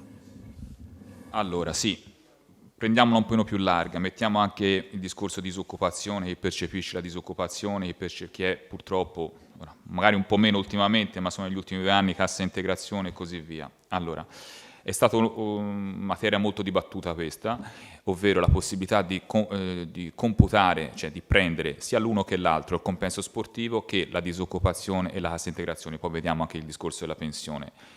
Fortunatamente, dopo anni di battaglie, ora neanche tanto recentemente, nel 2017 una circolare dell'INPS ha chiarito che il compenso sportivo è pienamente cumulabile con NASPI, che è la disoccupazione, con la cassa integrazione, tant'è che non c'è nessun obbligo neanche del percettore di entrambe le cose, ovvero del compenso sportivo che dell'ammortizzatore sociale, cassa integrazione, disoccupazione, di comunicarlo all'INPS e non li deve neanche quindi denunciare, non deve dire né che tipologia di attività è, quindi non deve neanche dire io ho un compenso sportivo, non c'è questo obbligo, né naturalmente l'entità del compenso stesso, quindi sono pienamente cumulabili, non c'è da comunicare niente. Per quanto riguarda invece la pensione, è un reddito a tutti gli effetti da gennaio 2023 passando i 15.000 euro, ok? Quindi se io ho un compenso dato a uno sportivo pensionato superiore a 15.000 euro, gli fa reddito sulla parte che eccede 15.000 euro, non sui 16.000, se gli ho dato 16.000, su quei 1.000 euro gli fanno reddito. Ora, ormai da diversi anni non c'è più nessun tipo di penalizzazione con le vecchie pensioni di anzianità, ovvero prima chi era un pensionato di anzianità, molto spesso facendo un'altra attività di qualsiasi genere, si vedeva decurtato l'assegno pensionistico. Ora l'assegno pensionistico non è più decurtato, naturalmente c'è una sommatoria di redditi e quindi uno dovrà fare la denuncia dei redditi denunciando il doppio reddito, le tasse pagate sull'uno e l'altro e rifare tutto il conguaglio. Quota 100 invece ritorna nel concetto che ci siamo detti prima per la NASPI e per la cassa integrazione, questo fortunatamente. Vi spiego quota 100, chi è andato in pensione con quota 100 è un signore che nel 2020-2021 è andato in pensione con 38 anni di contributi e 62 anni di età. Il fatto di andare in pensione, diciamo relativamente giovane, a 62 anni, comportava l'onere per il pensionato di non avere altre tipologie di redditi, pena la perdita della pensione. L'unica tipologia di reddito prevista era una prestazione di natura, è ancora oggi una prestazione di natura occasionale fino al limite di 5.000 euro. Abbiamo tutti i lavoratori quota 100, tutti e fanno il 7,30 perché hanno sempre il compenso occasionale di 5.000 euro, tutti, magari presso anche la stessa azienda dove lavoravano fino a poco tempo prima. Ora è diventato nel 2022 quota 102, probabilmente non verrà rinnovata, vedremo. Quota 102 significa la solita sommatoria contributi anni, 38 anni di contributi, 64 anni di età. Anche in questo caso il compenso sportivo è pienamente cumulabile, quindi si può avere l'uno e l'altro senza nessun tipo di decurtazione sulla pensione. L'ultimo, finché c'è, riferimento e riflessione sul reddito di cittadinanza, perché c'è anche quello, finché c'è appunto, e il reddito di cittadinanza invece in quel caso può incidere il compenso sportivo, perché il reddito di cittadinanza non fa riferimento al reddito del contribuente, ma fa riferimento alla sua situazione patrimoniale, il famoso ISE. Nell'ISE vanno dichiarati i compensi sportivi quando superano i 1.032 euro. Quindi avere un compenso sportivo incide evidentemente sopra 1.032 euro, incide sul valore ISE, che a sua volta incide sul reddito di cittadinanza, quindi lo può far ridurre o anche cessare la corresponsione, perché magari uno ha un reddito da un compenso sportivo di un certo livello che deve essere dichiarato ai fini ISE e quindi gli abbatte il valore, cioè gli aumenta il valore ISE, e l'aumento del valore ISE si contrappone appunto con il reddito di cittadinanza, con l'aspettanza o meno del reddito di cittadinanza. Quindi pensioni ovviamente si somma il reddito, se il compenso sportivo quando passa ai 15.000 euro sulla soglia ulteriore ai 15.000 euro. Quota 100, 102, 104, quello che diranno poi negli anni a seguire, invece siamo tranquilli, non c'è nessun tipo di penalizzazione. Okay? Altre domande? Altre domande, se no si passa a Servi, poi magari se vi vengono in mente poi c'è sempre tempo per fare. Va bene, vai, tocca a te. Allora, buongiorno a tutti, ormai mi hanno nominato più volte, sono Gianluca Selvi e rappresento appunto lo studio del quale sono fondatore. Stamattina qui intanto ringrazio il presidente del comitato regionale e il responsabile marketing che ci hanno coinvolto in questa giornata di divulgazione, come si chiama noi, di novità in materia di sport, fiscalità e previdenza dello sport. Ormai sono diversi anni che lo facciamo e fra l'altro stamattina sono particolarmente, si può dire, emozionato di essere qua per due motivi. Qua abbiamo cominciato le attività di divulgazione, perché di sport ce ne occupiamo fin dall'inizio della professione, ormai 25 e passa anni fa, ma nel 2014 abbiamo iniziato proprio in questa stanza a fare un primo convegno di divulgazione sulle questioni fiscali dello sport. Il primo motivo invece per cui sono emozionato, forse prima anche di quello che vi ho detto, è che io porto il cognome di quel signore che è appeso lì in quella tabella di facce, che è stato il massaggiatore della nazionale di calcio fino al 1998, per cui ecco, essere in questo ambiente qui per me, per quanto il calcio non l'abbia mai praticato, è in qualche maniera, ecco, mi riporta un po' vicino, ecco, lo zio che non ho più ormai dal 2001. Detto questo, andiamo avanti con l'esplicitazione. Prima Fabio Forzini ha parlato correttamente della necessità, e che metterei in premessa a questo nostro intervento stamattina, del fatto che ormai le società sportive, le associazioni, le società a responsabilità limitata sportive e dilettantistiche non sono più il posto dove si andava a prestare un'attività dopo il lavoro in maniera diciamo così scanzonata e divertente. Fortunatamente per tutti rimane l'ambiente sportivo scanzonato e divertente, ma ormai le nostre società e associazioni sportive sono delle aziende a tutti gli effetti e come tali chiedono che purtroppo o per fortuna ci si debba comportare. Quindi il volontario, come chiamiamo noi, è rimasto un volontario solo da un punto di vista di animo scanzonato che viene a prestare la sua attività dopo il lavoro, nel fine settimana, in ogni condizione meteorologica. Di fatto però non gli viene più riconosciuto questa possibilità di essere semplicemente un volontario, perché si porta un carico di responsabilità a qualsiasi cosa questo faccia. E mi riferisco soprattutto ovviamente agli organi dirigenziali, quindi presidente, consiglio direttivo, ma anche gli allenatori e tutti quelli che tecnicamente hanno a che fare fisicamente con gli atleti. È ormai il rovescio della medaglia, no? Lo sport dilettantistico cresce a 2 cifre ormai dal 2008, magicamente l'anno in cui il settore economico ha subito una battuta d'arresto che ha trascinato alla chiusura diverse attività commerciali. E il comparto sportivo cresce anche perché diventa un travaso di lavoro, di professionalità, di forze, e quindi il legislatore ovviamente ci mette gli occhi sopra. Fortunatamente ancora per noi siamo qui a ragionare di norme che sono superate, modificate, contraddette, ma sono ancora le norme vecchie e che ci permettono fino ad oggi di andare con una certa, diciamo, nonchalance da un punto di vista fiscale e contributivo. Questo, l'ha detto Andrea fino adesso, ci sta portando piano piano, il legislatore ha iniziato nel 2017 separando il terzo settore dallo sport.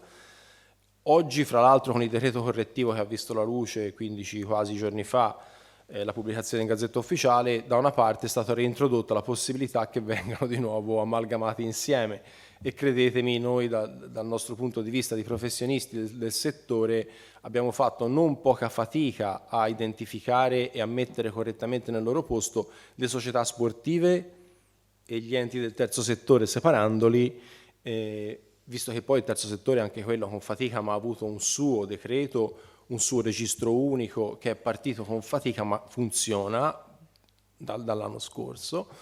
Oggi abbiamo un decreto correttivo e dicevo state pronti e facilmente li mettiamo tutti insieme e a me sinceramente mi viene un po' la pelle d'oca, soprattutto per quegli enti non commerciali che hanno subito drasticamente la separazione. Entriamo nel vivo però dell'argomento, questa voleva essere solo una premessa. Oggi l'elenco dei decreti ce l'ha fatto Andrea, abbiamo a che fare ormai già con almeno 3 di loro, qui non abbiamo neve in abbondanza e quindi gli impianti sportivi ci interessa relativamente. Affrontiamo quindi una tematica che è già entrata in vigore, quella del registro unico, il registro delle attività sportive dilettantistiche, che ha visto la luce il 31 agosto scorso. Al di là della elencazione delle formalità che sono state necessarie e sono ancora in pista, perché non so quanti di voi abbiano già terminato e concluso l'aggiornamento della piattaforma. Vorrei fare una prova a farvi alzare la mano per curiosità, perché sono convinto che non tutte le mani verranno alzate. E infatti. Perché cosa è successo? È successo che il 31 agosto per decreto le federazioni sportive, qui abbiamo a che fare con la federazione, ma qualcuno di voi forse avrà a che fare anche con gli enti di promozione sportiva, che sono in parallelo quelli che ci aiutano a avere le agevolazioni fiscali mediante l'iscrizione al CONI, si sono date da fare e hanno opportunamente, devo dire, ottemperato, almeno per quella che è la nostra esperienza. Noi tocchiamo ora diversi ambiti sportivi, e quindi mi sembra di avere a che fare più o meno con federazioni e enti di promozione sportiva. Sono già adoperati a scrivere a tutti gli affiliati il 31 agosto, mi raccomando ragazzi, da domani mettiamo tutto online e voi dovete solo integrare i dati. Voglio soprassedere volutamente, perché ho fatto io la prova anche in studio, su cosa voglia dire entrare nel registro delle attività sportive e aggiornare i dati. Infatti avete visto voi i nostri, diciamo, colleghi che hanno alzato la mano, ancora sono pochi. Qualcuno perché magari ci ha pensato lo studio di riferimento al quale vi appoggiate, qualcuno perché obiettivamente ancora, siccome c'è tempo fino al 31 gennaio per farlo, sta aspettando la classica zona Cesarini che mutuiamo dal calcio per farlo. Ma sarà, come vedrete, chi l'ha approcciato l'ha già verificato come me, come noi, è abbastanza, come dire, non è proprio immediato, spippolare lì dentro, anche perché, e per fare sempre una polemica che in qualche maniera poi è sterile perché rimane qui dentro, ci abbiamo messo 5 anni a vedere nascere il registro del CONI e vederlo funzionare, scusate, nascere e funzionare. Chi di voi ha provato a digitare i dati dentro, perché poi anche lì le federazioni, gli enti di promozione sportiva in taluni casi si sono sobbarcate l'onere di dire agli affiliati manda tutto a me, poi lo carichiamo noi, ok? Qualcun altro non l'ha fatto. E chi l'ha provato a fare con le proprie mani, credetemi, ci ha perso delle ore e la piattaforma non si entra e non mi prende il formato e il formato è troppo grande, perché l'abitudine, come c'è scritto qua, fra i sei elementi che costituiscono oggetto di valutazione annuale da parte del registro che ora è tenuto dal Dipartimento per lo Sport e dalla Società Sport e Salute e che prima erano oggetto di verifica da parte del CONI, sono più o meno sempre gli stessi. Cioè fino a oggi, l'altro giorno, dovevamo caricare una volta l'anno negli ultimi anni le attività sportive fatte e le attività didattiche fatte.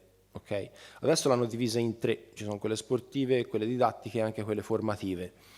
ma alla fine il succo è lo stesso, cioè ogni società sportiva, fra tutte le cose che deve fare, deve anche dare dimostrazione una volta l'anno, adesso entro il 31 gennaio, di ciò che ha fatto, sfruttando un modello. Allora, il modello nel registro CONI qualche federazione l'aveva approntato, bastava scriverci dentro, qualcun altro no, qualche ente di promozione sportiva sì, qualcun altro no, ma alla fine comunque era una bega, perché se vi ripeto, se vi ricordate, se l'avete fatto, perché poi il primo anno, il 18 non entrò in vigore perché era il primo anno e non ci fecero scrivere nulla. Il 19 entrò in vigore ma ci dettero tempo fino al 2020. Nel 2020 ci fu il Covid e non si è caricato perché c'era il Covid. Nel 2021 caricate il 19 e 20, ma poi tanto c'è il Covid di nuovo, aspettate, ma nel 2021 avevamo già i decreti 36, 37, 38, 39 e 40, aspettate, tanto non se ne farà più di nulla e non se ne è fatto di nulla.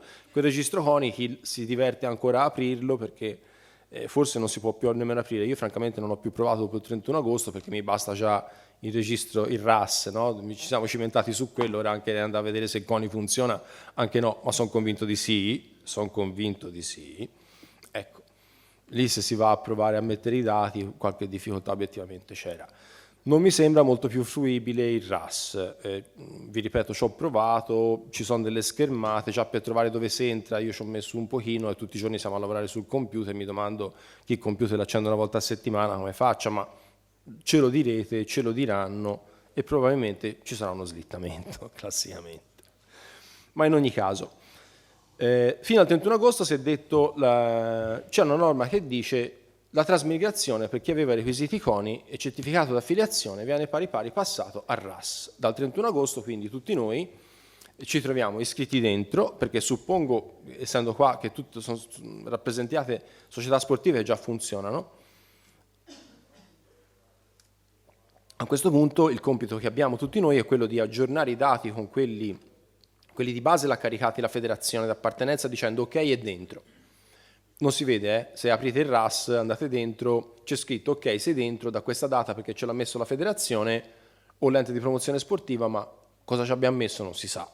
In teoria ci hanno messo la ragione sociale, il codice fiscale, la partita IVA, qui c'è scritto eventuale partita IVA, io mi domando come si faccia a gestire oggi una società sportiva senza, credetemi, noi ce n'abbiamo qualcuna in studio, non vi dico quante, ma ecco, senza partita IVA, però qui il legislatore è ottimista, dice l'eventuale partita IVA, che poi stiamo parlando di agevolazioni fiscali, no? Senza partita IVA, agevolazioni fiscali che mi servono, non si è capito, però è eventuale.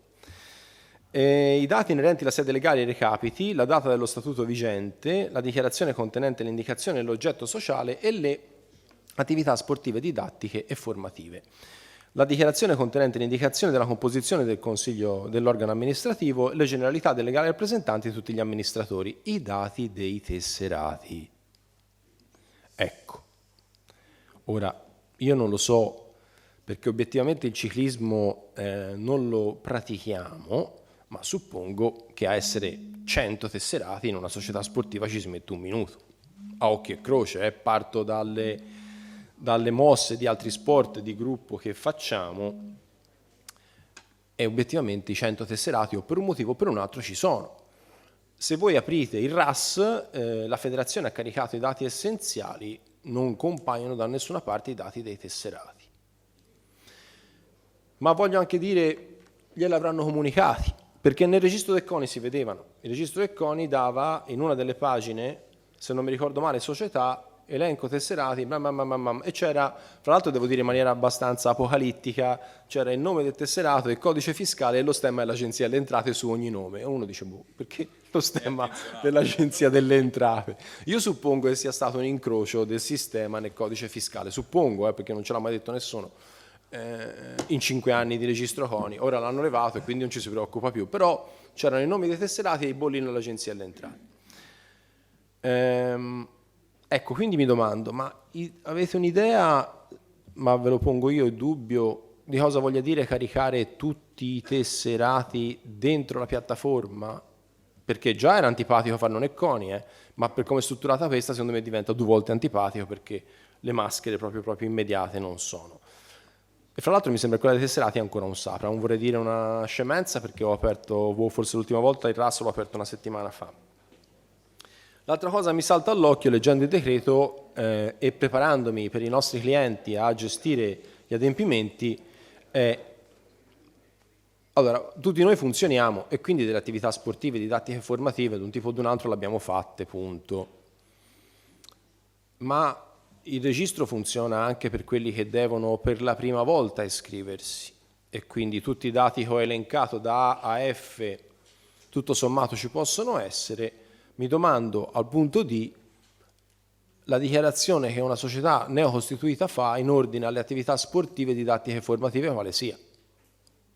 Visto che dopo dice: se non mi dai tutti i dati io ti richiamo, dopo che ti ho richiamato non prendo l'iscrizione, io voglio vedere come si farà con la prima società sportiva che parte dopodomani, carica tutti i dati, cioè li manda alla federazione, la federazione apre la parte dei dati diciamo fissi, ragione sociale, e fa riconoscere al sistema l'esistenza di una nuova società sportiva.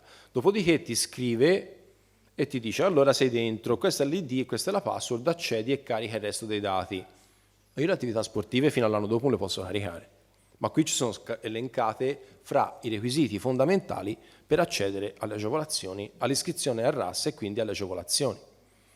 Voglio sperare che sia la solita, come dire, imprecisione nella redazione della norma, ma di fatto sarebbe singolare se no che qualcuno ti scrive: sì, ma non ho fatto attività sportive. Sì, ma se sono partito oggi le attività sportive non le ho fatte, e voglio trascendere volontariamente su quella che è l'attività didattica e formativa, perché è quella che si fa più fatica poi a dimostrare, diciamocelo in maniera molto franca. Ma in ogni caso l'iter è questo, con la sua sembra apparente criticità. Qualcuno ce la farà sorvolare a pie pari, io me l'auguro sinceramente, anche perché, ripeto, il comparto cresce in tutti gli sport e le società sportive. Nel ciclismo non ho statistica, ma vi posso citare un esempio di uno sport diciamo nuovo che stiamo noi gestendo abbastanza, che è il padel. Va sicuro che tutti i giorni quasi c'è una società sportiva che costituisce un padel. Stanno nascendo contemporaneamente 3 centri fra Firenze e Mugello, ce l'abbiamo tutti sulla scrivania in studio, quindi mi domando, ecco, questi signori qua da qualche parte ora appena mi dicono iscrivimi, ecco, sono curioso di vedere come si farà. In ogni caso questo è l'iter. Entro 45 giorni il Dipartimento per lo Sport accoglie le domande e scrive l'ente o rifiuta l'iscrizione con provvedimento motivato, spero non per le attività sportive mancanti perché l'ho appena detto, e richiede di integrare la documentazione ai sensi dell'articolo 1,5 bla bla bla, ma lasciamo perdere i riferimenti normativi. Nel caso di richiesta di integrazione, la società sportiva ha 10 giorni di tempo per trasmettere le integrazioni attraverso la piattaforma del registro. Ecco, come dire, se detto prima, no? L'ha detto Forzini, io lo ribadisco perché mi piace ribadirlo, cominciamo a entrare nell'ordine di idee che qualcuno al computer della società sportiva ci campa, perché dovrà mandare i dati al consulente del lavoro, dovrà aggiornare i tesserati, dovrà guardare gli adempimenti, insomma, la segretaria esiste veramente, o la scrivania in tutte le società sportive, segretario. Decorsi 30 giorni da quando sono stati chiesti i dati integrativi, viene la domanda di iscrizione, si attende accolta e l'iscrizione ha validità alla data di presentazione della domanda. Ora ho fatto degli incisi colorati sulle date perché non è banale, soprattutto in caso di perdita dei requisiti, e c'è da fare un po' d'attenzione. Ma andiamo avanti. In caso di mancato o incompleto deposito degli atti o dei loro aggiornamenti, e questo si riferisce, attenzione, al 31 gennaio di ogni anno, ogni gennaio dobbiamo sistemare il nostro RAS mettendoci dentro i nuovi tesserati, l'attività didattica, formativa, sportiva, e lo dobbiamo fare tempestivamente, perché diversamente l'ente è attenzionato e in 180 giorni inutilmente decorsi in caso cancellato dal registro. Ora, io spero sempre, per la tutela che fin qui ci ha portato, visto che siamo, e parlo al plurale volutamente, il comparto sportivo cresce a 2 cifre, ha un'importanza anche politica rilevante, è il motivo per cui viaggiamo ancora più o meno in esenzione fiscale, fino all'altro giorno, cioè fino al 1 gennaio, in esenzione anche contributiva. Adesso però, ecco, cominciano, come dire, a farci un po' un recinto, anche se è grande, però il recinto ce lo stanno facendo. E questo, ecco, ci impone di vedere che probabilmente prima di, se qualcuno è distratto, se qualcuno ancora non ha una struttura performante da un punto di vista aziendale con le risorse giuste, che poi sappiamo quanto sia difficile comunque trovare le risorse dentro le società sportive, no? Perché si parla di persone che con animo buono vengono a prestare l'attività, ma mi sembra di capire che comunque il consiglio direttivo lo fanno sempre i soliti, alle gare ci vanno sempre i soliti e soprattutto i giovani non mi sembra che si affaccino a fare quello che fino all'altro giorno e fino a prima si è chiamato il volontario. Il volontario che poi ora non è più tanto volontario perché c'ha un compenso, un rimborso di spese, bla bla bla, ma comunque è sempre un signore che ha 40 anni in avanti, perché da 40 anni in giù, stolte quelle rare eccezioni che però, come si dice, confermano la regola, nel mondo dello sport dilettantistico non si vedono più. Il giovane si rigira le manichine, va a fare lo sbandieratore, che prima, come diceva qualcuno, ci sono, no? Quelli che devono su un percorso di gara vanno a dare una mano, vanno a fare le cose fra virgolette meno elettrizzanti e più banali. Ora non ci sono più e sono sempre comunque quelli che hanno da 40 anni in avanti a farlo, punto fine. Quindi ecco, dico, l'attenzione c'è e spero ci sia anche nel valutare i termini, perché quando poi i termini ci sono in teoria vanno rispettati. Ora ce l'abbiamo per fare un sacco di attività o per gestire le nostre attività sportive, per fare qualsiasi cosa, si spera che il legislatore, ecco, un po', come dire, proprio attento o perentorio, come si dice giuridicamente, non sia nel rispetto dei termini. Valutiamo anche attentamente, e questo ci interessa un pochino più nel vivo o da vicino, essendo società sportive funzionanti, il fatto che ci possono essere delle verifiche, e i termini qui ci interessano, perché vi dicevo prima, facciamo attenzione alle date e ai termini, perché ecco qui sono un pochino più, come dire, è un po' più importante valutare questo aspetto qua in quest'ottica. Ma leggiamo il decreto. Quindi le iscrizioni delle ASD sono nulle nel caso in cui venga indicato un codice di fiscale oppure una partita IVA non rispondente al vero oppure errata, e in questo secondo caso non abbia provveduto a correggerlo entro 7 giorni dalla relativa richiesta. E intanto per questo tipo di dato i giorni non sono più 10 ma sono 7. Ma tanto li gestiscono loro, si spera che qualcuno ci scriva e ci dice: oh, c'hai 7 giorni per fare questo, oppure ce n'hai 10, come ho letto prima, in fase di iscrizione per integrare i documenti. Oppure all'esito dei controlli effettuati dal Dipartimento per lo Sport sui dati e sulla documentazione presente nel registro o richieste in sede di attività ispettiva, e questo è quello che ci interessa più di tutto, non risulti dimostrato che la SSD fosse in possesso, fin dal momento dell'iscrizione, di tutti i requisiti indicati all'articolo 5 del regolamento che ha fatto nascere il RAS. I requisiti indicati non sono quelli che ho elencato prima dalle lettere A a F, sono altri che ho scritto qua. I 5 requisiti che vengono verificati e che dovrebbero verificare federazioni e enti di promozione sportiva che nel regolamento vengono definiti organismo sportivo sono: avere una sede legale in uno degli Stati membri dell'Unione Europea e abbiano almeno una sede operativa per gli adempimenti e procedimenti sportivi. Ora qui ho fatto la E rossa perché mi serve per ricordarmi di fare polemica, la faccio alla fine di questa dissertazione delle caratteristiche che dobbiamo avere e dimostrare in fase di verifica. Abbiano instaurato un rapporto valido con l'organismo sportivo e quindi siano affiliati, non siano assimilabili a associazioni e società di secondo livello, cioè le associazioni e società di secondo livello sono tutte quelle dell'apparato gerarchico che costituisce le federazioni, gli enti di promozione sportiva, le discipline sportive associate, perché anche queste per decreto non sono più parte integrante delle associazioni sportive e come tali trattate, hanno bisogno di un trattamento a sé stante, quindi federazioni, enti di promozione sportiva e le loro ramificazioni territoriali devono essere trattate diversamente, quindi devi dimostrare di non essere uno dei rami dell'ente di promozione o della federazione, nel nostro caso, territoriale. A nessun titolo costituiscono un'articolazione territoriale dell'organismo sportivo d'appartenenza, appunto, svolgano comprovata attività sportiva, compresa attività didattica e formativa. E qui più o meno tutti riusciamo in qualche maniera, non facilmente, a dimostrare però che l'attività sportiva la fate di sicuro, tutti, e su questo non ci piove. Sulla didattica e sulla formativa bisogna averci impegnato un po', lo sappiamo tutti, ma se no ve lo dico io, supponentemente, perché poi alla fine, per come l'ha scritta il legislatore, non proprio tutte le società sportive la compiono. È vero che fino a qui nel registro CONI abbiamo visto federazioni e enti di promozione sportiva che dicevano: te non l'ha fatta, ven via, lo so, non ti preoccupare, te la scrivo io, l'hai fatta, e appariva nel registro CONI iscritto che avevi partecipato a un evento di, diciamo, divulgazione o formazione, che però l'aveva organizzato a livello territoriale la federazione o l'ente di promozione sportiva. Qui dobbiamo avere una specie di pungolo a queste cose qui, a riuscire a crearle autonomamente dentro ogni associazione. Quindi la giornata di confronto fra tutti i tesserati, e poi su questioni anche è sufficiente fare un'assemblea e riunirla, poi se siete 150 ma vengono solo 20 o 15 non ci interessa un granché, l'importante è che si possa dare atto a verbale che quell'attività formativa o didattica, a seconda poi lo vediamo come si distinguono, ma sia stata fatta. Magari prendete la palla al balzo anche con l'approvazione del bilancio, lo so che è una bega anche quella, ma dobbiamo imparare a conviverci, e quindi meno assemblee si fanno, più facile è la gestione dell'ente.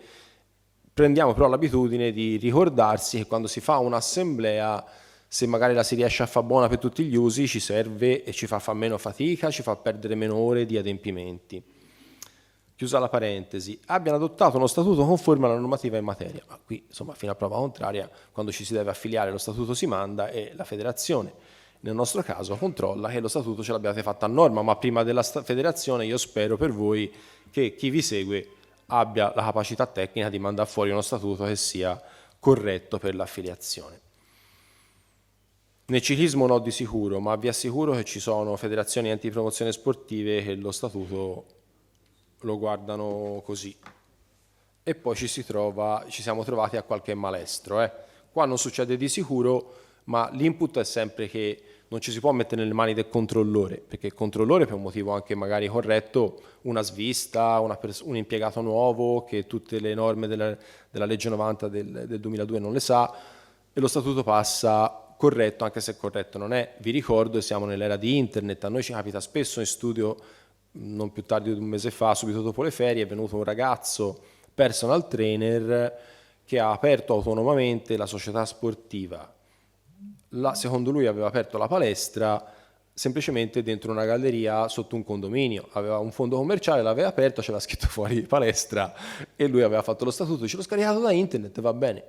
No, Ciccio, non va proprio sempre bene, da internet ci sono delle cose corrette e ci sono delle cose che sinceramente internet crea delle beghe vere, e questo signore, visto che quasi trentenne è, perché è un signore, non è più un ragazzo, l'aveva veramente combinato più di Carlo in Francia. Quando si è fatto l'elenco di tutte le questioni che non tornavano, perché lui era venuto lì con il suo fasciolo di documenti, aveva detto: a questo punto, testualmente ve lo assicuro, sono quelle perle che nello svolgimento della professione poi tu ci potresti fare il librino, dice: ho fatto tutto da solo, mi manca solo il commercialista. No, magari il commercialista ti ci voleva all'inizio, forse ti evitavi di combinare il casino che ti ha combinato. Non l'ho più visto, perché bastava fargli l'elenco delle cose che ci andava a rimettere in forma, e quel signore mi ha stretto la manino, ha pagato il suo compenso, è andato via, non l'ho più rivisto.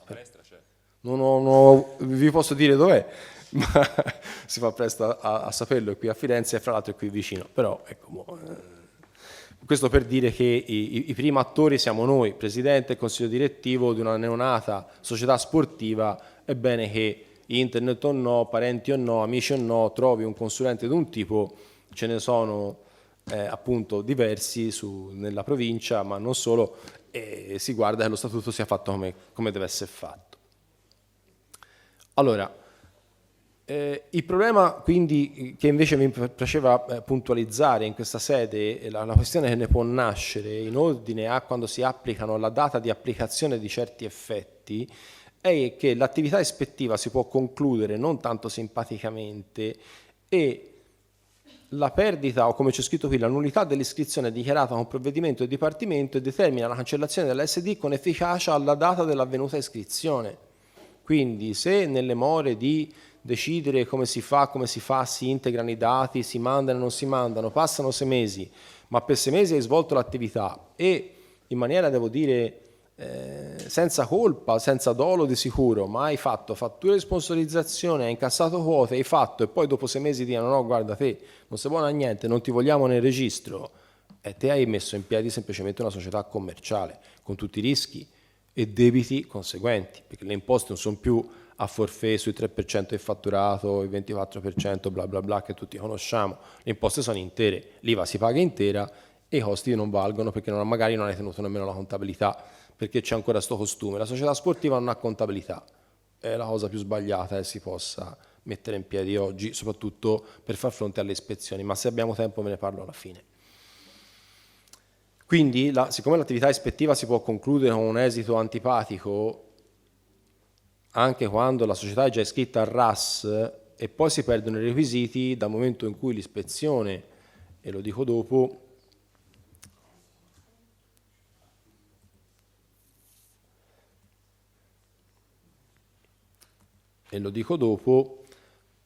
l'ispezione si conclude in maniera negativa per l'ente, con sanzioni a carico e magari con evidenze, facciamo un caso specifico, sono 10 anni che ci siamo iscritti nel RAS, sono 10 anni che funzioniamo, ora viene la SIAE a fare i primi controlli, non so se vi è capitato, ma se no ve lo dico io, i primi controlli l'Agenzia delle Entrate li ha demandati alla SIAE, la SIAE viene e controlla la regolarità formale di atto costitutivo, convocazioni delle assemblee, pagamento dell'IVA, l'IVA sempre a forfait sulle operazioni attive, le sponsorizzazioni, la pubblicità sugli eventi, bla bla bla. Il primo è la SIAE. La SIAE fa semplicemente un verbale di corrispondenza a tutte le cose verificate, lo trasmette all'Agenzia delle Entrate. L'Agenzia delle Entrate poi si riserva di dare un corpo numerico alla valutazione che fa la SIAE. Oppure viene direttamente all'Agenzia delle Entrate, o peggio viene direttamente alla Guardia di Finanza, ma lì normalmente se viene direttamente alla Guardia di Finanza i problemi sono di altra natura. Ma diciamo che tendenzialmente qualsiasi tipo di verifica si può tradurre in numeri e lì sarebbe il male minore. Non ho pagato l'IVA, non l'ho pagata in tempo, non sono tutte fatture di sponsorizzazione, qualcuna forse l'avete scritta male e l'IVA non la potevate pagare metà, dovete pagarne di più, bla bla bla. Il problema nasce quando, dopo una constatazione fatta da uno degli organi che ho citato, viene mandato e trasmesso i dati all'Agenzia delle Entrate, e l'Agenzia delle Entrate comincia a dire: se questo non l'hai fatto, se questo non l'hai fatto, se questo non l'hai fatto, allora non sei più una società sportiva. Ecco, lì diventa una bega vera. E siccome lì è citato nel decreto che si perdono i requisiti all'indietro, quindi oltre al danno la beffa perdi i requisiti perché l'Agenzia delle Entrate ti mette sotto scacco, poi ci si può difendere, attenzione, non è che l'Agenzia delle Entrate dice non sei una società sportiva, noi si dice ok, hai ragione te, pago e chiudo, no. Ci si mette lì, ci si difende, ma nel frattempo il RAS potrebbe avere comunicazione, potrebbe mettere anche il RAS in scacco l'esistenza con diritto delle agevolazioni fiscali.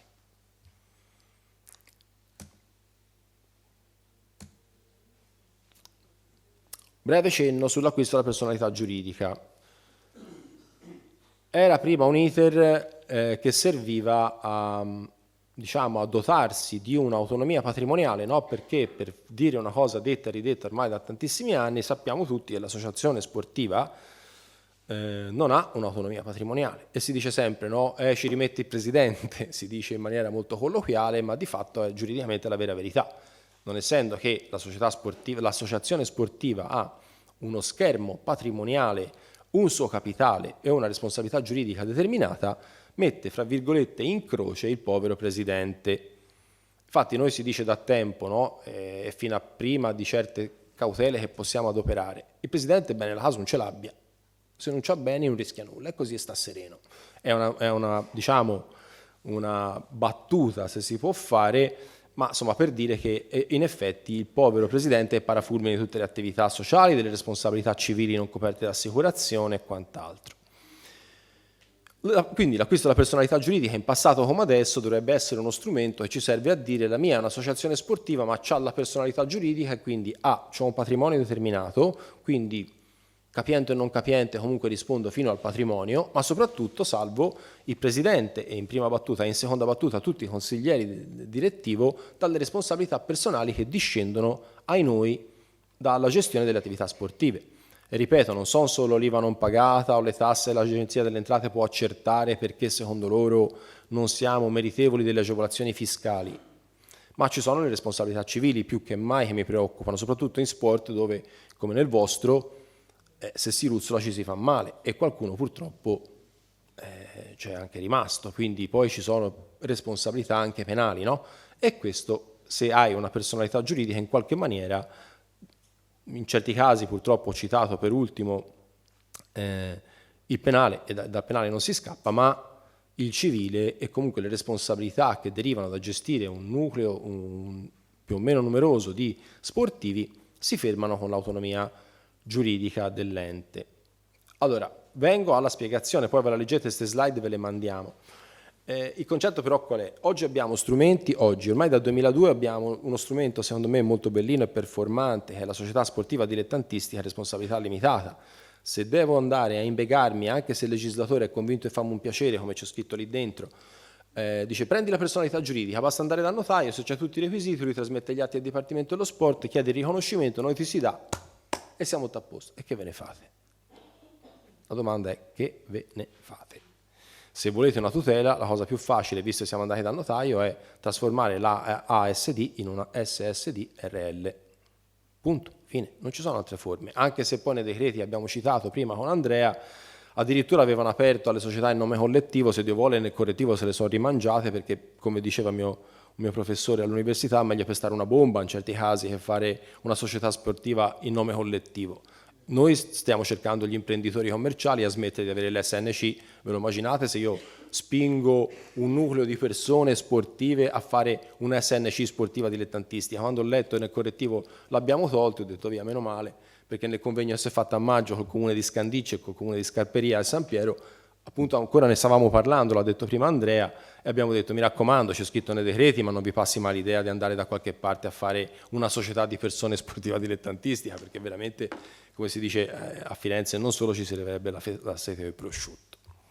Comunque ce l'hanno levata e ci hanno dato c'era già nella bozza di decreto, e quindi quando ha visto la luce è stato riconfermato, c'è la possibilità di avere la personalità giuridica. Io brevemente, per essere, come dire, in qualche maniera non troppo partigiano con l'idea che invece vi ho appena esposto, per cui lasciamo perdere, e ve lo ridico, lasciate perdere in caso, ma volendo analizzare ci sono, no? Se detto nel verde i vantaggi, c'è una responsabilità patrimoniale limitata, ecco l'unico vantaggio che ci vedo, abbiamo l'esperienza in studio, abbiamo fatto che a volte la personalità giuridica è servita per accedere a bandi e concorsi, oppure per, come si dice, per partecipare a, non mi viene la parola, a appalti del comune o degli enti locali, dove dicono, soprattutto perché poi anche lì, se l'avete capito io sono polemico di natura, ma col legislatore sono polemico 2 volte, lo ridico in tutti i convegni che facciamo.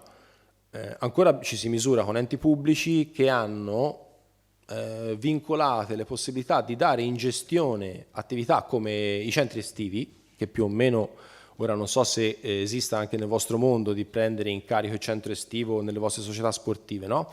Per rimpinguare un po' le casse e comunque alla fine della fiera per insegnare lo sport ai piccoletti o quelle persone nelle varie categorie voi potete schierare nelle varie attività sportive ciclistiche. Però dico, lì si ha a che fare con un ente pubblico che dice sei una società sportiva, un'associazione sportiva, allora puoi partecipare alla gara, diversamente non puoi partecipare.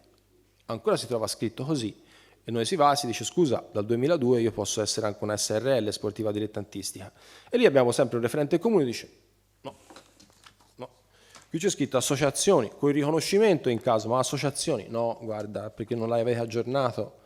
Ma la legge, come si dice, era uguale per tutti, dal 2002 possiamo fare società sportive a responsabilità limitata, cortesemente tu me la prendi, io partecipo e partecipo con diritto. E normalmente si partecipa, ma tanto abbiamo sempre un ente locale che ti dice no, c'è scritto associazioni. Allora, partendo dal presupposto che l'ente locale magari a volte ci può avere anche ragione, l'unico vantaggio che trovo a dire fate riconoscere l'associazione sportiva con una personalità giuridica è per partecipare a qualche tipo di gara o provvidenza, ma che non mi viene in mente, non saprei farvi nemmeno un esempio, sinceramente. Rimangono sempre, secondo me, più importanti i punti negativi. Quindi le formalità della gestione, perché poi quando c'è la personalità giuridica ci sono altre formalità da mettere in piedi che magari nell'associazione sportiva secca così come la gestiamo normalmente non ci sono, ma soprattutto con l'acquisizione della personalità giuridica entrano in pista gli obblighi della 231, cioè della responsabilità e della necessità di una struttura identificata in chi gestisce l'ente, quindi nel consiglio direttivo, con altri adempimenti che non vi sto a dire. Nell'associazione non ce l'abbiamo questi adempimenti, ecco, se serve passiamo nell'SRL, diversamente stiamo fermi dove stiamo. Questa è la mia sintesi e valutazione. Poi ognuno giustamente ne fa l'uso che ne deve fare. Ho l'ultimo argomento che vorrei trattare, perché poi su suggerimento di Daniele ho avuto modo di scoprire la federazione in qualche maniera si è già attivata con il decreto 36 che prende le mosse il 17 novembre per certi aspetti, ma dal punto di vista del vincolo sportivo abbiamo tempo fino al 31 luglio 2023, viene tolta la possibilità di gestire contrattualmente gli atleti per più di un anno, ma soprattutto, come c'è scritto, al di là che ogni federazione sportiva nazionale, ogni disciplina sportiva associata o ente di promozione sportiva potranno applicare una disciplina transitoria, come mi sembra di capire la federazione cilistica in qualche maniera si sia da maggio scorso adoperata a fare, ma diversamente dal 31 luglio 2023 la possibilità di gestire il vincolo sportivo come siamo abituati a vederlo fare non ci sarà più. E invece cosa è previsto fare?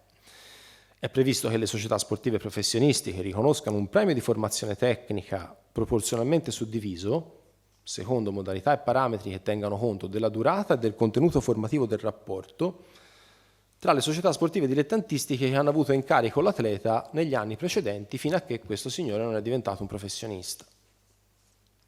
Ugualmente c'è un altro premio che è riconosciuto, formazione tecnica proporzionale diviso fra le società sportive dilettantistiche nel passaggio di un atleta da una società a un'altra.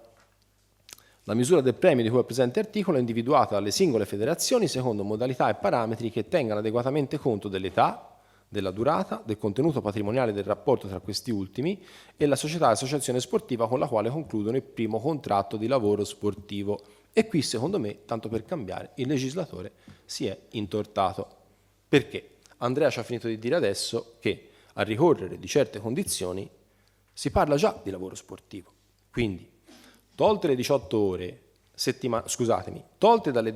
settimanali la partecipazione alle gare, tutte le figure, a partire dagli sportivi praticanti, che poi le federazioni riconosceranno, quindi dirigenti, mica dirigenti, allenatori, massaggiatori e quant'altro, andranno sottoposti a quella disciplina che Andrea ci ha spiegato attentamente e diventeranno, a ricorrere di certi presupposti, lavoratori sportivi. Quindi mi domando, ma se in un dilettante qualsiasi, a qualsiasi livello e categoria, ho superato quei requisiti e l'ho dovuto fare, facendolo diventare un lavoratore sportivo, già lì è nato il primo lavoro sportivo. Come fa una norma a dire, prevedono con proprio regolamento che in caso di primo contratto di lavoro sportivo, il primo contratto di lavoro sportivo mica necessariamente l'ho fatto a professionismo, magari l'ho fatto 20 anni prima o 15 anni prima nei dilettanti e quindi per me siamo fermi. Spiegateci cosa volevate dire. Ho capito il senso, non è più come funzionava fino adesso, avete tempo fino al 31 luglio per adeguarvi e la federazione mi sembra che a maggio abbia fatto una riunione, abbia detto fate così, fate cosà e abbia fatto addirittura un calcolatore, ho letto un articolo abbastanza buffo se si vuole di critica, che è abbastanza complicato da gestire, per calcolare i premi, ma comunque c'è, la federazione si è mossa e l'ha fatto, punto. Ho capito quindi dove si va a parare, ma qui parla di in occasione del primo contratto di lavoro sportivo, ma se il contratto di lavoro sportivo l'ho fatto a 10 anni e decade la possibilità di avere un raffronto, oppure forse non volevano dire quello, ce lo devono spiegare. E vi lascio con questo quiz, che poi intanto bisogna arrivare a luglio, la federazione si muoverà, le federazioni si muoveranno, il legislatore si muoverà, tutti quanti faranno la loro levata di scudi, perché voi, i calciatori, se non mi ricordo male, la pallacanestro e la pallavolo hanno questo problema da gestire, prima di tutti gli altri sport, oltre il calcio ovviamente. L'altra questione che mi preme ribadire, perché poi siamo arrivati al coffee break, e prendo spunto sempre dagli interventi che mi hanno preceduto, è la necessità, e soprattutto in questo ambito qui, di vincolo e premio, fra gli elementi importanti che nelle slide vi mando comunque, un convegno precedente che ogni tanto rifacciamo è la visione attuale di una gestione corretta e moderna di una SD o una società a responsabilità limitata in 10 punti. Fra i 10 punti mettiamo sempre l'attenzione il regolamento interno, che in poche società sportive lo fanno in maniera adeguata, ma ora diventa sempre più importante, Perché nel regolamento interno da sempre, ma ora più che mai, e soprattutto dal 1 gennaio per il lavoro sportivo e poi dal 31 luglio per i premi e per il passaggio degli atleti, se io ho il regolamento interno fatto in maniera corretta, lì c'è scritto tutto. Ma dovevate avercelo già. Solo che fino ad ora così le quote associative si decidono quando ci si ricorda e comunque all'approvazione del bilancio.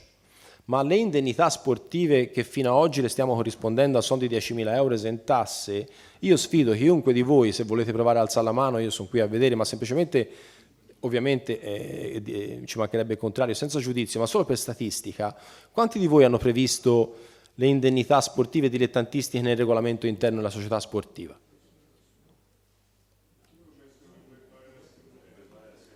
È chiaro, ma credetemi che se devo dare un'indennità sportiva dilettantistica, sto sempre parlando dei 10.000 euro che fino ad oggi siamo abituati a dare, non è che la posso dare, come diceva Andrea, 10.000 euro a Mario Rossi, 10.000 euro alla sua moglie perché veniva a far da mangiare alla sagra della Fettunta che ha gestito la società sportiva e 10.000 euro al suo figliolo perché è l'unico di 3 che corre in bicicletta.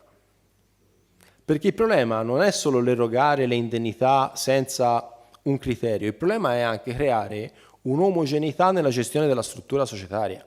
Cioè, se io le indennità le scrivevo nel regolamento interno e dicevo che all'occorrenza di certi requisiti, fino ad oggi validi, fino al 1 gennaio validi, io davo le indennità sportive a chi viene a far da mangiare alla sagra che organizzo 2 volte l'anno perché esentasse, bla bla bla, bla, bla, bla. E le davo agli sportivi, ma le davo anche ai dirigenti e definivo in una tabella come fare, senza fare riferimenti orari, se no entrava in gioco lui e voleva fare le buste paga anche delle indennità, giusto? Quindi non si poteva fare riferimenti orari perché non potevamo avere indennità sportive dilettantistiche riconosciute su base oraria, perché diventava, se no, come dire, l'autogol che in caso di verifica venivano a dirci ma sta scritto anche quanto pigliano l'ora, questi sono dipendenti. E lui si sfregava le mani. Io e lui siamo soci, non è che lo sto maltrattando a caso. Ma dico, se le indennità erano previste in maniera attenta da poter sopportare anche la verifica di chiunque la volesse verificare, dovevo averle portate nel regolamento. Se le scrivono un verbale, se marzo la mattina e viene lo sponsor che il 10 di novembre mi dà 30.000 euro e ora come si fa? Via con le indennità.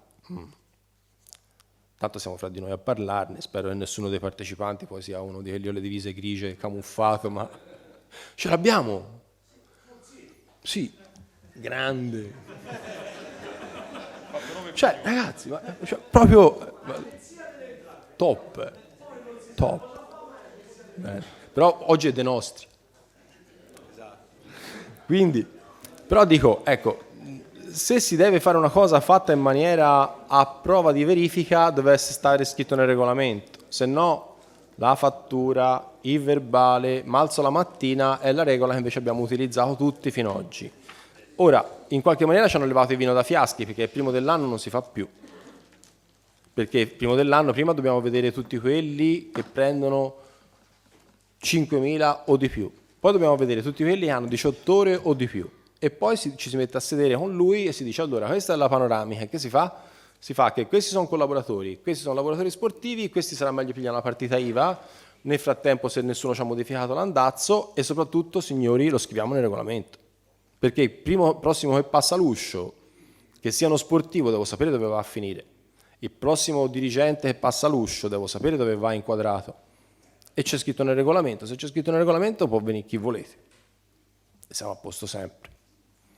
Direi che sono arrivato proprio preciso e quindi non mi rimane che... Sì? Prego. No, assolutamente. Ogni società sportiva, ma per previsione normativa fin dal 2002, ha necessità dell'esistenza di un regolamento interno. Non si fa... Guardi, non è l'unico a stupirsi, anch'io mi stupisco ancora oggi perché non è che ce l'abbiamo tutti. Normalmente sa dove, mi perdoni, lo sa dove si vede sempre il regolamento interno? In chi gestisce gli impianti. Quindi le palestre, le società calcistiche fanno un regolamento interno, ma lo fanno, attenzione, per scrivere come si usa le docce, chi può entrare, i parenti non possono entrare, i cani non possono entrare. bravo, però ora non si può pretendere tutto, già che l'hanno attaccato a uno spogliatoio è qualcosa, però c'è scritto regolamenti interni, ecco quello sarebbe l'embrione dal quale partire in ogni società sportiva. Io vi ringrazio dell'attenzione, ho finito. Grazie. Ma quindi nel caso si volesse creare un regolamento interno? Allora,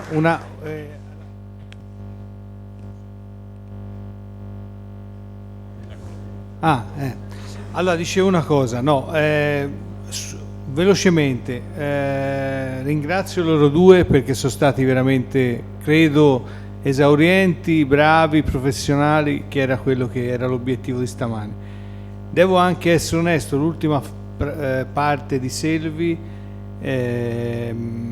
la federazione, poi magari parleranno loro che hanno più diritto, però è già intervenuta sul registro delle attività, non so quante delle nostre società poi l'abbiano guardato, fatto, aperto, visionato, però diciamo che nel fattore K esiste già la possibilità di andare a aggiornare anche giornalmente, per chi è molto pignolo, tutte le attività che vengono fatte, gli allenamenti, gli aggiornamenti dei direttori sportivi, chi ha i direttori di corsa se fa gli aggiornamenti dei direttori di corsa, quindi quella parte lì la federazione e anche l'importazione degli atleti, cioè dei tesserati, a quanto ne so io è automatica da un punto di vista tramite il fattore K.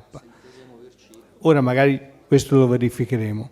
Però è importante appunto sapere dove siamo, perché questa cosa qui ci consente di evitare spiacevoli sorprese che ci potrebbero o potrebbero sopravvenire. Quindi la sostanza secondo me è che una SD oggi è a tutti gli effetti un'azienda, quindi bisogna che volenti o nolenti, dispiace dirlo perché siamo tutti volontari, siamo tutti a fare un'attività, però bisogna fare un passo in avanti e pensare che la SD è un'azienda che va gestita, e qui come tutte le aziende ha bisogno di tempo, ha bisogno di procedure, ha bisogno di documenti fatti per evitare eventuali poi problemi. Quindi non so se volete intervenire. Fa la domanda, vai. Siccome io ho doppia affiliazione, ho anche l'ente di promozione sportiva, ma la comunicazione al registro basta una o devo fare due comunicazioni al registro?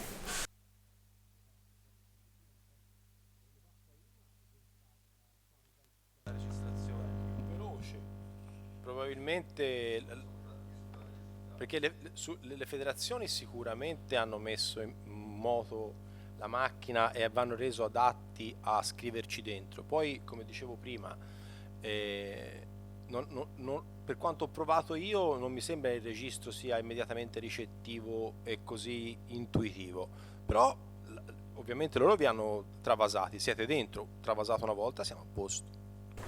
Anche per quell'altra affiliazione? Sì.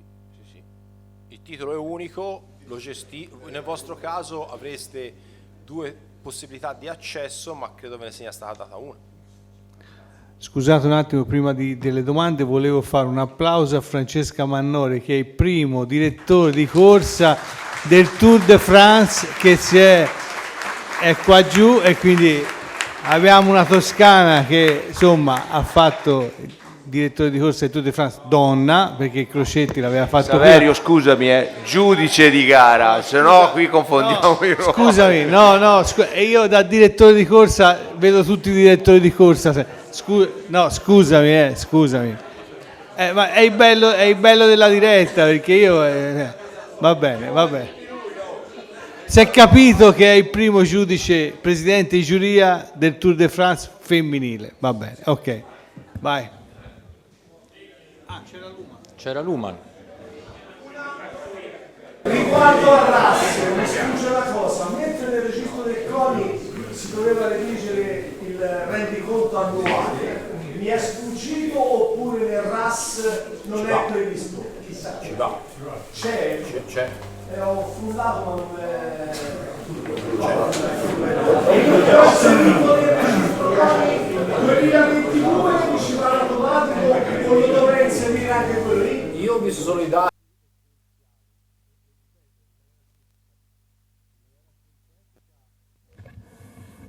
Io non ho avuto modo di visualizzare cosa è stato caricato a livello di trasmigrazione dei dati. Io ho visto codici d'accesso, ok, clicchi a sinistra, si apre la possibilità di inserire, ma non si può ancora, almeno l'ultima volta ho guardato io, non si possono interrogare i dati che sono stati trasmigrati da Federazione Antipromozione Sportiva. Quindi io ti direi, secondo me, lo dai per scontato che c'è. E comunque c'hai tempo fino al 31 gennaio. Mi sembra che sia trasmigrato tutto quello che viene dalla federazione, bravo, non tutto quello che viene dal registro del CONI, mi sembra che è tutto federazione. Potrebbe essere così, ma di fatto non lo possiamo interrogare. Io infatti sono andato a vedere quello, cosa si trovava di tutto ciò che avevamo già caricato, e ho trovato solo un codice, una data mi sembra, chi l'ha caricato, si clicca a sinistra, si aprono le altre pagine e da lì puoi inserire, ma non si interroga. Essenzialmente, siccome porto la voce di alcune società che non hanno tesserati e fanno solo organizzazione di gare e non si riesce a inserire sulla didattica perché non ci sa ruolo, cioè non abbiamo il direttore sportivo, non abbiamo i corridori. Come facciamo a entrare sulla didattica? Punto interrogativo. Ma io credo che questo sia un quiz che qualcuno ci dovrà risolvere, perché obiettivamente se si vede... Allora, il regolamento che ha accompagnato l'uscita del RAS ha spiegato la terminologia, le modalità, eccetera.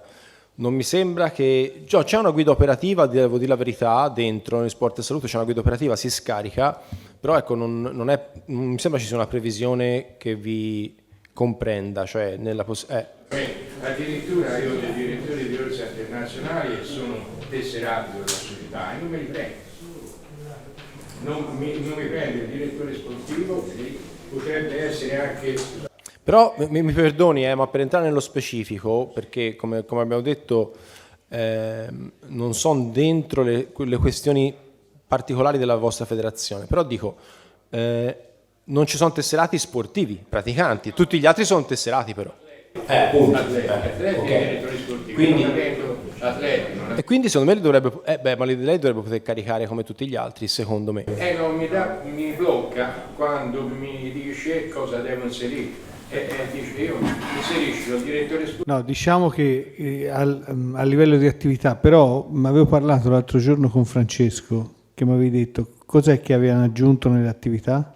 No, l'inserimento della didattica, se non mi ricordo male, è possibile farlo anche per chi non ha tesserate atletiche.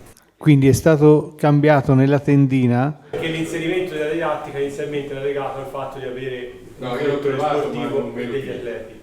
E chiaramente chi fa solo organizzazione non aveva direttore sportivo. Certo, e neanche tesserato. E questa cosa è stata superata, cioè la didattica ci sono. Perché a me non... Mi dicono che è stata superata, verifichiamo, se no gli mandiamo... Quando hai provato? Ultimamente? Certo, c'ho 2 gare nel 2022, volevo inserire la didattica, me le fa entrare, come le fa inserire. Verifichiamo questa cosa. Torriglione. Allora, fino adesso abbiamo parlato di società sportive che fanno sport. Noi qui abbiamo anche le società sportive che fanno servizi di sicurezza. Tutto quello che ha detto vale anche per loro. Perché io sono entrato nel progetto in cura e sinceramente voi faccio parte di una delle società. Quando parla di sicurezza, effettivamente fate un'attività che è inquadrata da un punto di vista federale oppure no? Sì. Allora, diciamo ci sono 2, 3, 4 gruppi qui dentro, li ho visti, di motostaffette, scorte tecniche, quindi fanno parte della gara, quindi sono parte integrante della gara, quindi l'attività sportiva c'è, però non hanno atleti, hanno tesserati che sono comunque abilitati perché sono certificati e tutto quanto.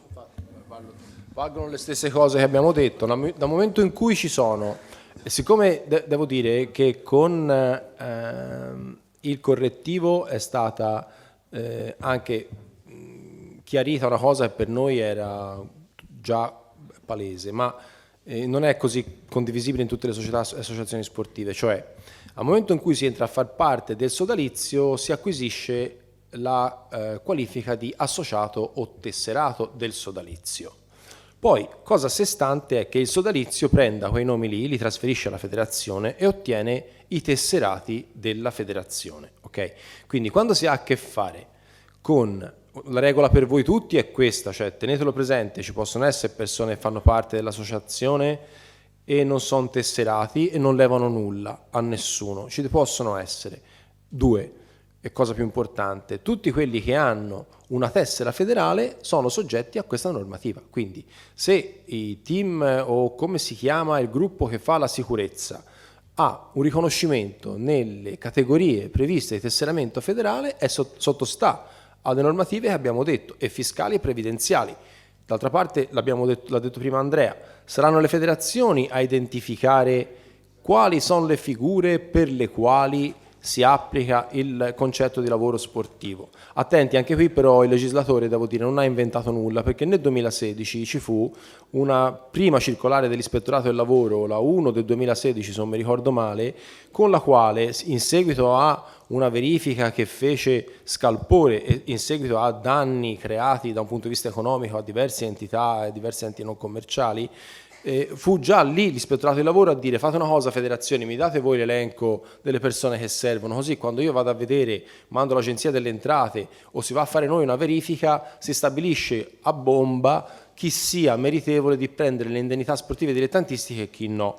1, 2, 3 è successo un polverone, perché le società, le federazioni, qualcuna, cominciarono a scrivere che servivano chiunque. Cioè anche chi prendeva due secchi e l'acqua, andava in mezzo a un campo, era diventato fondamentale per l'esercizio dell'attività sportiva. Al che fu detto: fermi tutti, state buoni. Il CONI entrò di mezzo e fece quelle, se non mi ricordo male, 3 elencazioni di attività sportive per le quali non c'era più bisogno dell'elencazione federale, delle figure coinvolte, e nacquero lì i registri dei codici attività sportivi che ancora oggi stiamo utilizzando. Mi sembra fecero due decreti attuativi, il CONI, con 2 liste, e tirarono fuori 350 attività sportive, per le quali, per definizione regolamentare CONI e quindi ministeriale, non c'era più bisogno di fare come diceva l'Ispettorato del Lavoro. Ora siamo tornati lì. Ora hanno ripreso quella vecchia norma o quel vecchio intendimento dell'Ispettorato del Lavoro nazionale e hanno detto: fate una cosa, le federazioni ci dicono quali sono le figure alle quali dobbiamo riconoscere il titolo di lavoratore sportivo oppure no, e quindi tutti quelli tesserati di sicuro vanno lì dentro. La sua domanda, mi scusi, non è fine a se stessa, perché 2 o 3 anni fa a Calenzano si fu fatto un convegno del genere con l'ispettore che è presente forse dei CONI, e l'ispettore del CONI, mi sembra Mancini, non so, specificò, quello dell'Agenzia delle Entrate, parlo per la fatturazione elettronica, specificò esattamente che chi non fa attività sportiva, in questo caso i gruppi di staffette e via discorrendo, non hanno diritto a tutte le agevolazioni delle società sportive. Anche sulle io ho una società, sono affiliata e organizzo 3 gare, ma non faccio attività sportiva, non beneficio di tutto. Non è. Fu questo che disse l'ispettore del CONI, e infatti ci fu un attimino di quindi non dico che quello del CONI abbia detto la verità, vi dico cosa ci disse l'ispettore del CONI 2 o 3 anni fa a Calenzano. Ma secondo me l'ispettore del CONI, essendo che rappresentava il CONI, sicuramente ha, come dire, una valenza, no? Ma il concetto è questo: se riconosco la possibilità da un punto di vista federale di avere un tesseramento, ti sto equiparando norme nuove o norme vecchie, ti sto equiparando allo sportivo dilettante, punto.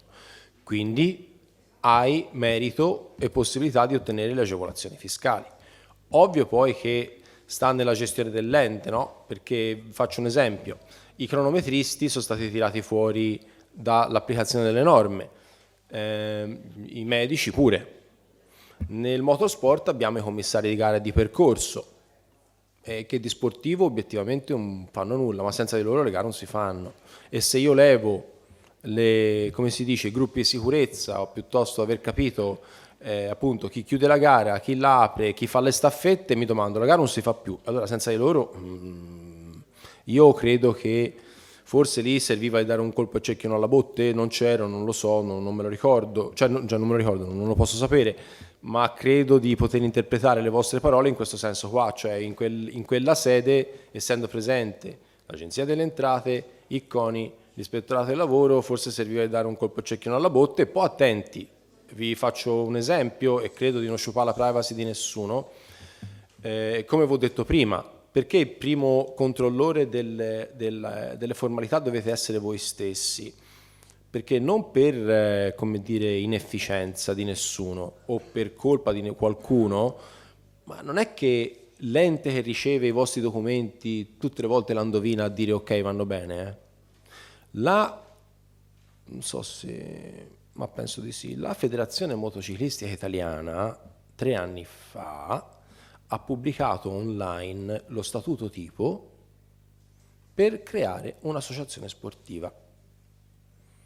Mi viene sottoposto in studio lo statuto, lo leggo, trovo X punti di, secondo me, interpretazione che portavano quello statuto nel cestino della carta, secondo me, al che dico a questo presidente: guarda, secondo me va rifatto. Ah no, mi hanno detto al comitato regionale che o questo è bere o fogare.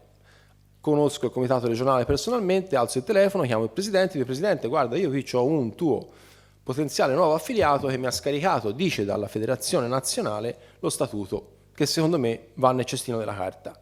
Dice: sei già il secondo che me lo dice, fammi 2 righe. Per farvela breve, le 2 righe sono diventate una contestazione aperta con l'ufficio legale della Federazione Motociclistica Italiana, pareri legali di colleghi con i quali condividiamo i tavoli di conferenza in tutta l'Italia, con i quali ci siamo trovati a misurarsi, a dire qualcuno l'ha pubblicato e ormai è andata, cerchiamo di farlo diventare buono, perché ormai è pubblicato, e siccome l'ha pubblicato la federazione, da lì non si muove. Non c'è stata la volontà di dire: vabbè dai, si è preso un abbaglio, tiriamolo giù, rimettiamolo su un altro, ci volevano 5 minuti. Non è stato fatto, ma abbiamo una lettera di ringraziamento da parte del presidente Copioli che mi dice: grazie Selvi di averci fatto caso, perché in effetti avevi ragione. Punto. È finita lì, ho preso la ragione del presidente, ma lo statuto è sempre online. Allora, innanzitutto volevo dire una cosa: questo riabilita Maurizio Nassi, che per approvare un'affiliazione ci mette, perché legge tutti gli statuti, tutti i codici fiscali, tutti gli indirizzi, no, ma perché è il suo, questo gli va riconosciuto, perché qualche volta mi dice: Madonna, ma io l'affiliazione no. Cioè, però questo e quindi quando i documenti non sono esatti o non sono completi, giustamente Maurizio non la manda avanti, e quindi questo gli va spezzato una lancia, perché tante volte mi chiamate perché non vi diamo delle risposte. Aspetto ad andare in pausa? Sì, volevo dire... aspetta, allora aspetta, passo la parola a Fabio. No, io volevo allacciarmi all'ultimo relatore, perché lo scenario che lei ci ha dato rende evidenza di quanto sia difficile collassare una normativa su un settore che è ampissimo per definizione, che è il settore sportivo, e che è diversificato. Ci sono fattispecie molto diverse tra un tipo di sport e un altro, tra una federazione e l'altra. Lei faceva l'esempio del paddle. Allora, ci sono sostanzialmente tipologie sportive dove il tesserato intendo colui che pratica l'attività sportiva, è una fonte di entrata per la società, e ci sono tipologie sportive dove il tesserato è una fonte di uscita, è un costo.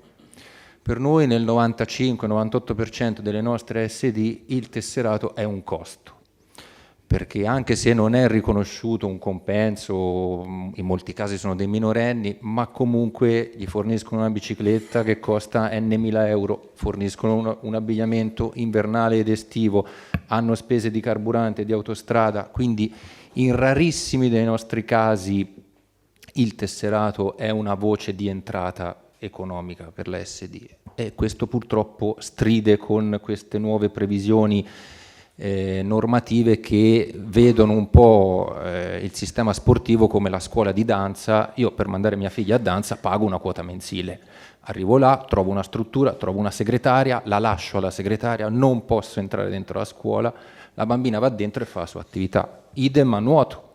Per andare a nuoto, per mandare i figli a nuoto, pago una quota mensile. La bambina entra nello spogliatoio e a quel punto non è più sotto la mia supervisione, ci sono degli istruttori qualificati e brevettati dalla federazione di riferimento. Nel nostro caso la cosa è molto diversa.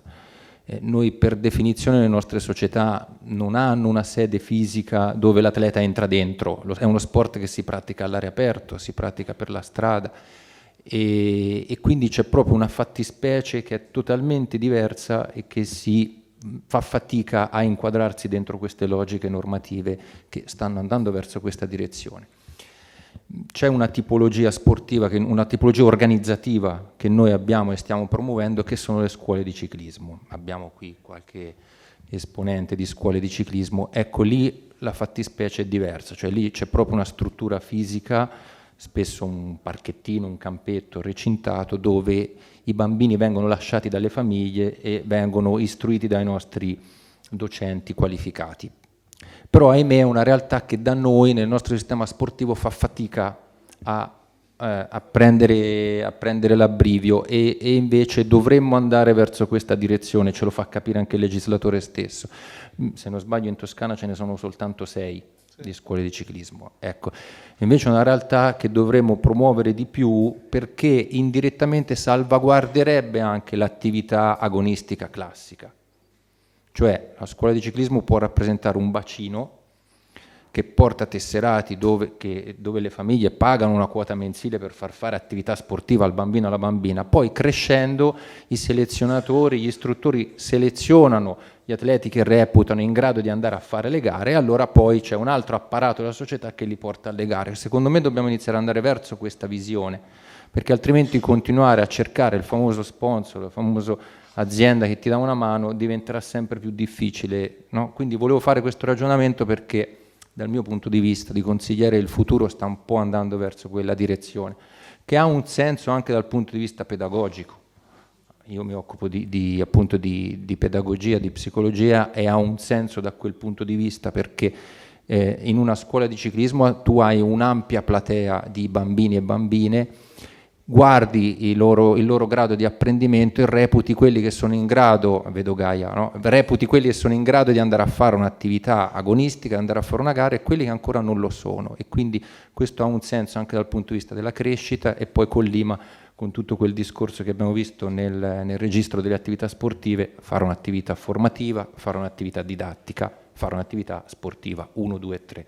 Quindi questo avrebbe un senso. Noi credo che e grazie ancora Saverio per organizzare questi incontri perché credo che il futuro sia questo, dobbiamo iniziare ad andare verso questo tipo di logiche, quindi scuole di ciclismo che rappresentano degli incubatori molto ampi, capaci di avere capacità attrattiva verso le famiglie, verso sempre un numero maggiore di bambini e poi da lì si crea l'escalation agonistica, quindi dobbiamo un po' andare verso questa nuova mentalità, a mio avviso. Ecco, questo è un contributo personale, ma che mi sentivo di portarvi.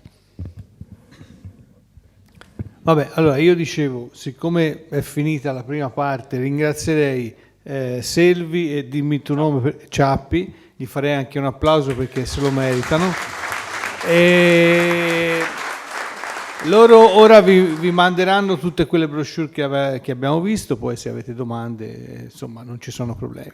Io intanto farei 2 minuti che andiamo al secondo blocco con Nuri Venturelli e Vollaro che lo vedo lì già pronto. Si riparte, ora poi quelli che sono fuori via via rientreranno e si passa alla seconda parte. La seconda parte l'abbiamo voluta perché la Toscana, come sappiamo, è una terra di attività, in particolare sia sull'attività di base, quindi gare, atleti, ma soprattutto nell'organizzazione anche delle gare. Quindi abbiamo qui con noi Diego Vollaro che segue tutta quella che è la parte di assicurativa, quindi poi eventualmente gli farete tutte le domande del caso dopo che lui avrà esposto tutta la sua, diciamo, materiale che si è portato. Abbiamo Nuri Venturelli, che è la tutela legale della Federazione Ciclista Italiana in fatto di qualsiasi tipo di problematica che potrebbe sopravvenire. Io lascio la parola a Francesco Zingoni, che è il nostro responsabile della Commissione Direttori di Corsa e Sicurezza regionale. Quindi partiamo su questa parte qui. Buongiorno a tutti, anche da parte mia è doverosa una premessa. Sicuramente dopo quello di cui parleremo, diciamo, in questa seconda parte nasceranno delle discussioni, comunque dei dubbi che cercheremo di chiarire. Però tutto nasce con lo spirito di non fare del terrorismo a prescindere, ma solo di creare la maggior chiarezza possibile, dare consapevolezza di certi ruoli, perché da ogni attività all'interno della federazione ciclistica nascono delle responsabilità ben definite, ma che a volte per abitudini, per forse dare qualcosa anche troppo per scontato o per anche qualche superficialità, questi ruoli non vengono svolti nella maniera più adeguata, fermo restando che la Toscana è da tutti riconosciuto che le capacità degli operatori del ciclismo toscano sono sicuramente oltre la media, questo non per spavalderia, ma insomma credo di non dire nulla di nuovo. Quindi partiamo dal presupposto che quello che ci andiamo a chiarire è per definire meglio i ruoli e avere più consapevolezza di quello che andiamo a fare la domenica alle nostre gare, perché capitano degli episodi in cui poi le responsabilità, se i ruoli non sono definiti, anche le responsabilità sono poi di conseguenza poco chiare. Partiamo dal presupposto che ci sono delle norme che chi opera all'interno del ciclismo deve conoscere, o perlomeno dovrebbe conoscere, da cui scaturiscono appunto tutte le varie responsabilità, e sono, in linea molto generale, il regolamento tecnico con le relative norme attuative che tutti gli anni vengono poi adeguate dalle varie strutture tecniche della federazione. Regolamento tecnico e norme attuative rappresentano tutta la normativa organica che regolamenta tutta l'attività della federazione ciclistica, compreso chiaramente l'organizzazione delle gare di qualsiasi livello e quindi anche di qualsiasi categoria, a partire dai giovanissimi andare a finire alle categorie superiori. Oltre al regolamento tecnico e norme attuative, in special modo per chi organizza le gare ciclistiche, c'è il nuovo disciplinare delle scorte tecniche. E qui, siccome oggi abbiamo presenti direttori di corsa, gruppi di motostaffette e organizzatori, questo diciamo che è sicuramente il nuovo disciplinare, è quello che definisce le responsabilità che sono dei soggetti che sono coinvolti nell'organizzazione appunto delle gare ciclistiche. Quindi regolamento tecnico, norme attuative, disciplinare. Da tutta questa catena di norme possono venire fuori delle responsabilità civili per eventuali danneggiamenti a terzi, che sono normalmente sanate con dei risarcimenti pecuniari, e da questo punto di vista la federazione ci viene incontro, perché sapete che col tesseramento ci sono delle coperture assicurative che poi chi è più competente di me ci spiegherà in maniera specifica, ma anche delle responsabilità penali che quelle non sono sanabili a livello economico e sono sempre personali. Purtroppo però, come vi dicevo prima, ci sono delle situazioni che capitano nello svolgimento delle gare in cui la responsabilità e di conseguenza anche la gestione si intreccia fra chi è addetto ai vari ruoli all'interno delle gare, per cui secondo me oggi potrebbe essere l'occasione giusta per anche chiarire in determinate situazioni chi deve prendere certe decisioni e chi di conseguenza se ne assume la responsabilità. Io ho cercato nel mio intervento di prendere a riferimento alcuni articoli, quelli che diciamo ho ritenuto un pochino più importanti del regolamento tecnico, dai quali è evidente chi deve fare cosa e quindi chi si deve assumere determinate responsabilità. Chiaramente andare a verificare tutto il regolamento ci sarebbe voluto un mese, per cui ho cercato di sintetizzare quelli che, ripeto, secondo me sono gli articoli da cui è evidente anche i ruoli che devono avere i direttori di corsa, piuttosto che le giurie, piuttosto che gli organizzatori intesi come presidenti delle società che organizzano, eccetera, eccetera. Perché già dal primo articolo del regolamento tecnico, e secondo me non è un caso, si dice che tutti coloro che sono tesserati, tutti, si impegnano ad assicurare le più ampie condizioni di sicurezza nello svolgimento della manifestazione. Quindi, secondo me, non è un caso che la Federazione abbia messo al primo punto del proprio regolamento tecnico l'aspetto della sicurezza. Non è un caso. Se ne parlerà sempre di più per vari motivi, ma il fatto che nel primo articolo del regolamento tecnico già sia stata inserita la parola sicurezza la dice lunga su quali devono essere le prospettive e diciamo, la visione di chi organizza delle gare. Nel punto successivo la Federazione si impegna a dare una preparazione tecnica e una specifica professionalità a tutti quelli che diciamo, partecipano anche all'organizzazione delle gare. E qui bisogna che faccia un riferimento obbligatorio anche ai corsi di formazione. Lo diceva prima Fabio Forzini, non possiamo esimerci dalla formazione. È l'unico modo per limare e limitare i nostri difetti dal punto di vista della preparazione, in questo caso specifica e professionale anche per l'organizzazione delle gare. Quindi se a volte sembrano anche delle, fra virgolette, tante virgolette, delle scocciature i corsi di formazione, è una mentalità che dobbiamo per forza cambiare, perché l'unico modo per limare i difetti e evitare certi errori è essere il più preparati possibile. La preparazione si aumenta solo formandosi. Quindi la Federazione in questo caso ci supporta, il Comitato lo sa che ha questo compito, per cui anche noi operatori all'interno delle gare ciclistiche ci dobbiamo adeguare da questo punto di vista e quindi dobbiamo seguire questa indicazione che ci dà il regolamento tecnico, cioè che non è che ce la inventiamo.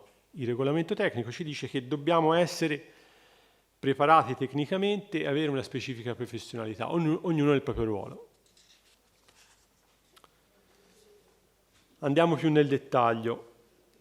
Sapete benissimo che per poter essere inseriti nel calendario delle gare ciclistiche ci deve essere una richiesta di approvazione presso le varie strutture, che siano strutture tecniche regionali o strutture tecniche nazionali. La richiesta di inserimento nel calendario di approvazione, anche questa è una delle cose a cui facevo riferimento prima, che troppo spesso viene data per scontato, perché per vari motivi viene detto ma noi abbiamo fatto la richiesta di inserimento nel calendario e diamo poi tutto per scontato. La richiesta di inserimento di una gara in calendario fa sì che già da questo punto si assumano certe responsabilità. Non per niente l'articolo 37, che viene rammentato nella slide, dice che la società organizzatrice è completamente responsabile sul piano della conformità ai regolamenti federali e sul piano finanziario, amministrativo e giuridico e dalle disposizioni dettate dai competenti organi amministrativi dello Stato. Quindi partiamo già dal presupposto che nel momento in cui si dice si fa una gara, si chiede l'approvazione, l'inserimento nel calendario e l'approvazione, ci assumiamo delle responsabilità. Già da qui non possiamo essere superficiali. Quindi le richieste fatte velocemente, in cui magari mancano alcuni punti, non possono in nessun modo essere più trattate. Perché, magari di questo poi vorrò avere conferma anche da chi interverrà dopo di me, anche chi le deve approvare le gare, quindi coinvolgo anche le strutture tecniche regionali e nazionali, nel momento in cui approvano la gara e nella richiesta di approvazione mancano alcune cose, alcuni dati, o alcuni dati non sono stati inseriti nel modo giusto, si assume una responsabilità. Quindi ognuno, ripeto, nel proprio ruolo deve essere il più preciso possibile. Questo per evitare problemi successivi. L'articolo successivo a cui volevo fare riferimento è l'articolo 38. Questo perché sull'articolo 38 in quest'annata ci siamo tornati molto spesso. L'articolo 38, fra le varie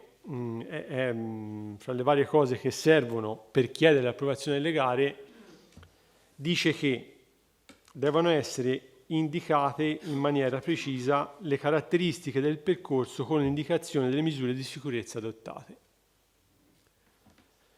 Purtroppo abbiamo visto articoli 38 compilati in maniera molto superficiale. È un errore madornale, perché la società che iscrive un corridore ad una gara deve avere il diritto, e lo prevede il regolamento tecnico, non lo dice Francesco, deve avere il diritto di conoscere quali sono le misure per quanto riguarda la sicurezza adottate dalla società che organizza la gara, e devono essere descritte in maniera specifica, non in maniera così, tanto per scriverci qualcosa. Questa è una sollecitazione che è già stata fatta più di una volta dal comitato, dalla struttura tecnica, la ribadisco anch'io oggi, perché le approvazioni delle gare devono essere fatte sulla base di documenti fatti e presentati in maniera precisa. Ripeto, perché il regolamento lo prevede.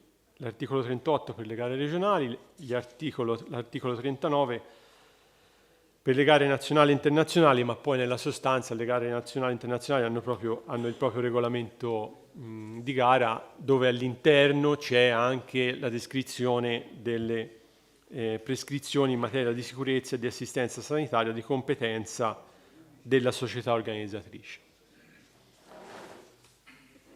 Altro aspetto importante su cui probabilmente c'è da fare anche un minimo di riflessione è il servizio medico, articolo 57. Sapete benissimo che la società organizzatrice deve disporre la presenza in corsa di un medico e di almeno un'ambulanza, poi con le varie, a seconda anche delle caratteristiche del percorso adottato. Spesso viene chiesto quando è necessario che il medico sia presente alle gare. Quindi quando deve arrivare, più che altro, quanto tempo prima dell'inizio della gara o fino a quanto tempo dopo deve rimanere alla gara. Il regolamento tecnico ce lo dice. L'obbligatorietà del medico c'è da quando la corsa parte. Tutto quello che succede prima non è di competenza della società organizzatrice. L'articolo 57 dice: l'opera del medico di gara dovrà essere prestata dall'ora di inizio delle operazioni di partenza. Quindi anche questo è un aspetto che fino ad ora forse non era stato affrontato in maniera molto precisa. Quello che succede prima, l'incidente, tanto per essere chiari, il corridore che cade prima di partire non è responsabilità di chi organizza, non è responsabilità del medico, non è responsabilità del direttore di corsa o chi per lui. Il medico ha la responsabilità di intervenire, quindi deve essere presente nel momento in cui la gara parte. Da lì in poi il servizio medico obbligatorio. È l'unico competente in materia sanitaria, anche questo è bene ribadirlo. A volte capita che gli equipaggi delle ambulanze si vogliano sostituire all'opera del medico. Ora in questo senso, non so, lo posso dire io, stiamo cercando di portare avanti una iniziativa nei confronti di ANPAS, Misericordie e Croce Rossa Toscane per cercare di inserire nei propri corsi di aggiornamento, cioè nei corsi di aggiornamento degli autisti e delle ambulanze, una minima parte che sia dedicata anche dal comportamento che devono tenere quando sono al seguito delle gare ciclistiche. Senza voler essere troppo ottimista, nell'ultima settimana c'è stato, diciamo, un passo in avanti in questo progetto. Cerchiamo, prima dell'inizio della prossima stagione agonistica, di portarlo a termine, perché sarebbe importante. Da direttore di corsa lo confermo, a volte ci troviamo in delle situazioni in cui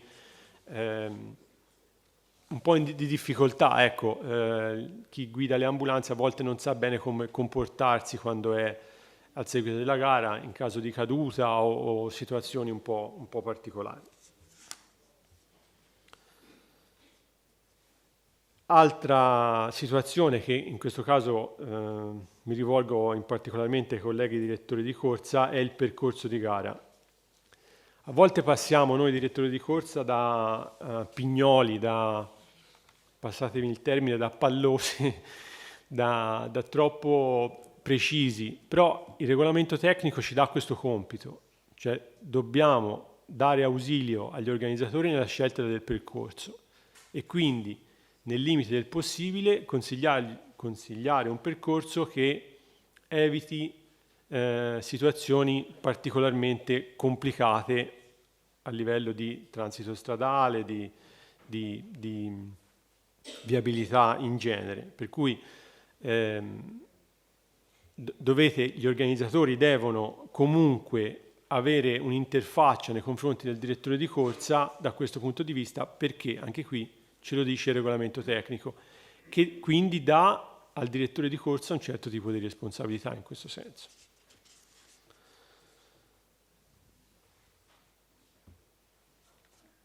Chiaramente all'interno delle gare c'è l'altra parte, cioè la direzione sportiva, che è di competenza della giuria, con cui la direzione di corsa deve comunque tenersi in contatto e collaborare nella maniera migliore possibile. Il direttore di corsa, dovendo per ruolo ausiliare l'organizzatore sin dall'inizio della preparazione della corsa, quindi magari qualche mese prima, probabilmente ha qualche dettaglio in più rispetto alla giuria sulle caratteristiche del percorso, ma anche sulle caratteristiche tecniche di una gara ciclistica, per cui diciamo da questo punto di vista gli aspetti della sicurezza sono naturalmente più di competenza del direttore di corsa, per una cosa naturale.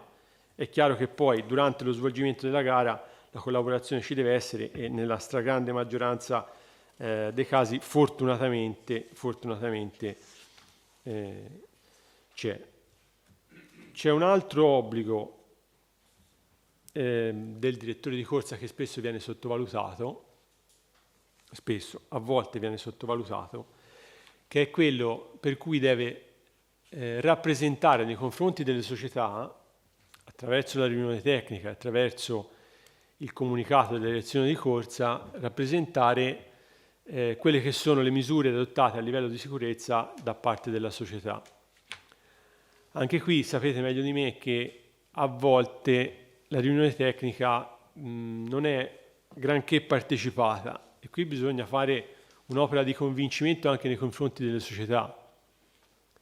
Spesso si vedono sbadigli o piuttosto comportamenti che destano, diciamo, che fanno trasparire poco interesse. Invece probabilmente è il momento pre-gara più importante, perché è il momento in cui la direzione di corsa, la giuria e l'organizzatore devono rendere partecipi e coscienti i direttori sportivi di tutto quello che è stato cercato di fare per ottemperare a quelle che sono le norme sulla sicurezza. Per cui anche qui si ritorna al discorso della formazione. Nei corsi di formazione dei tecnici bisognerebbe diciamo, insistere sul fatto che l'occasione delle riunioni tecniche è l'occasione per rendersi partecipi di ciò che l'organizzatore ha fatto per rendere sicura la propria gara. E di conseguenza l'organizzatore in collaborazione con il direttore di corsa.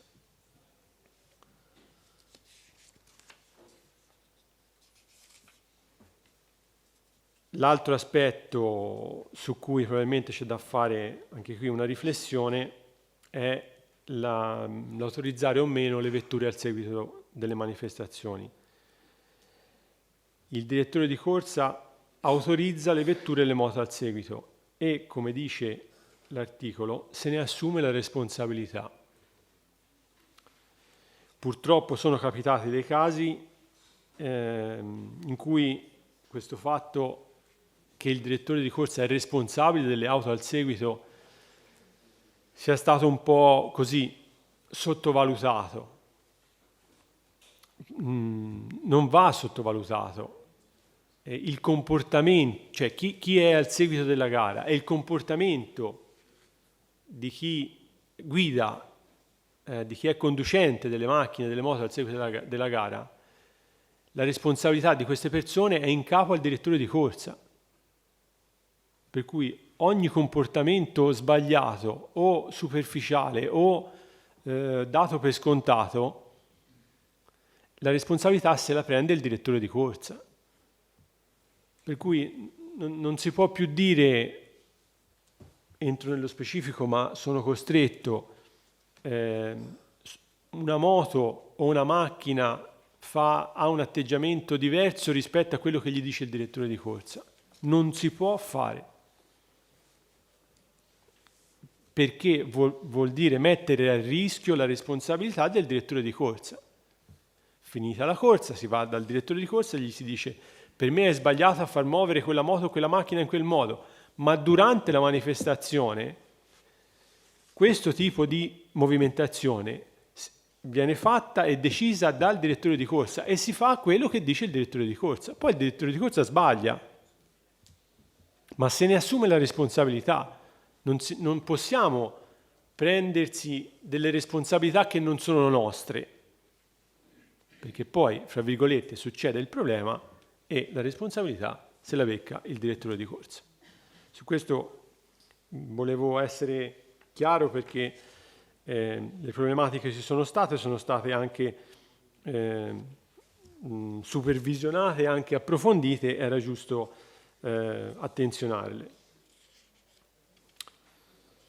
Nei punti successivi viene ribadito il fatto che è obbligo nella riunione tecnica rendere noti i particolari organizzativi adottati in conformità del regolamento di quello particolare di corsa. È attribuito al direttore di corsa la responsabilità dell'osservanza delle norme contenute nel dispositivo di autorizzazione allo svolgimento della gara da parte del competente organo statale. Perché? Perché chiaramente oltre al regolamento sportivo ci sono le autorizzazioni e le ordinanze dei vari enti appunto, che autorizzano lo svolgimento delle manifestazioni, all'interno delle quali ci sono delle prescrizioni e il direttore di corsa le deve far rispettare. Anche qui la responsabilità è solo del direttore di corsa.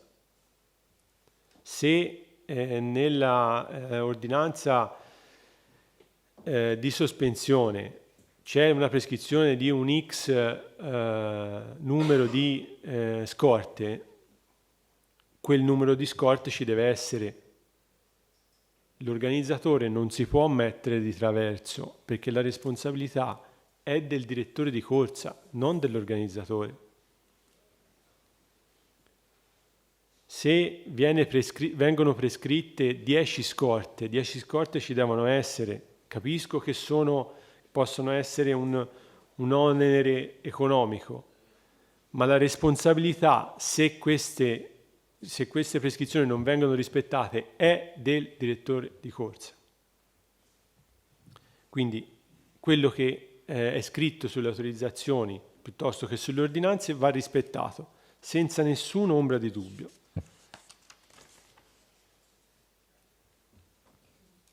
Nelle manifestazioni regionali il direttore di corsa disciplina le vetture al seguito e le posizioni delle stesse vetture, compreso quelle dell'assistenza tecnica, cosa che invece non succede nelle manifestazioni nazionali o internazionali. L'articolo 128, non so se è questo, quello che si vede ora, dice in maniera esplicita: per essere autorizzati al seguito di una corsa dovrà essere formulata richiesta al direttore di corsa. Anche qui a volte la domenica se ne vedono un po' di tutti i colori. Però io mi volevo soffermare su quanto è scritto dopo. Le autorizzazioni sono rilasciate dal direttore di corsa, che assume ogni responsabilità circa la loro ammissione e il comportamento delle persone che sono a bordo. Su questa cosa specifica è stata fatta è stato posto un quesito anche alla Commissione Nazionale dei Direttori di Corsa, che, devo essere sincero, non ha risposto in maniera precisa come è scritto qua. E posso citare l'episodio, magari poi se qualche rappresentante, Gianluca, se può aiutarmi in questa situazione. È capitato l'episodio la società che ne aveva un numero minimo di corridori per essere accreditata per il seguito delle manifestazioni, ha chiesto di essere ospitata sull'ammiraglia invece di una società che ne aveva il diritto. E la domanda che è stata posta alla Commissione nazionale è: questo passaggio è ammesso, si può fare? La Commissione nazionale ha scritto che si può fare, e chi si carica in macchina persone di altre società se ne assume la responsabilità. Io qui per me non c'è chiarezza, perché questo articolo mi dice un'altra cosa. La Commissione nazionale dei direttori di corsa mi ha risposto in maniera diversa, per cui se poi appunto Gianluca mi vorrà aiutare nell'interpretazione mi farà una cortesia.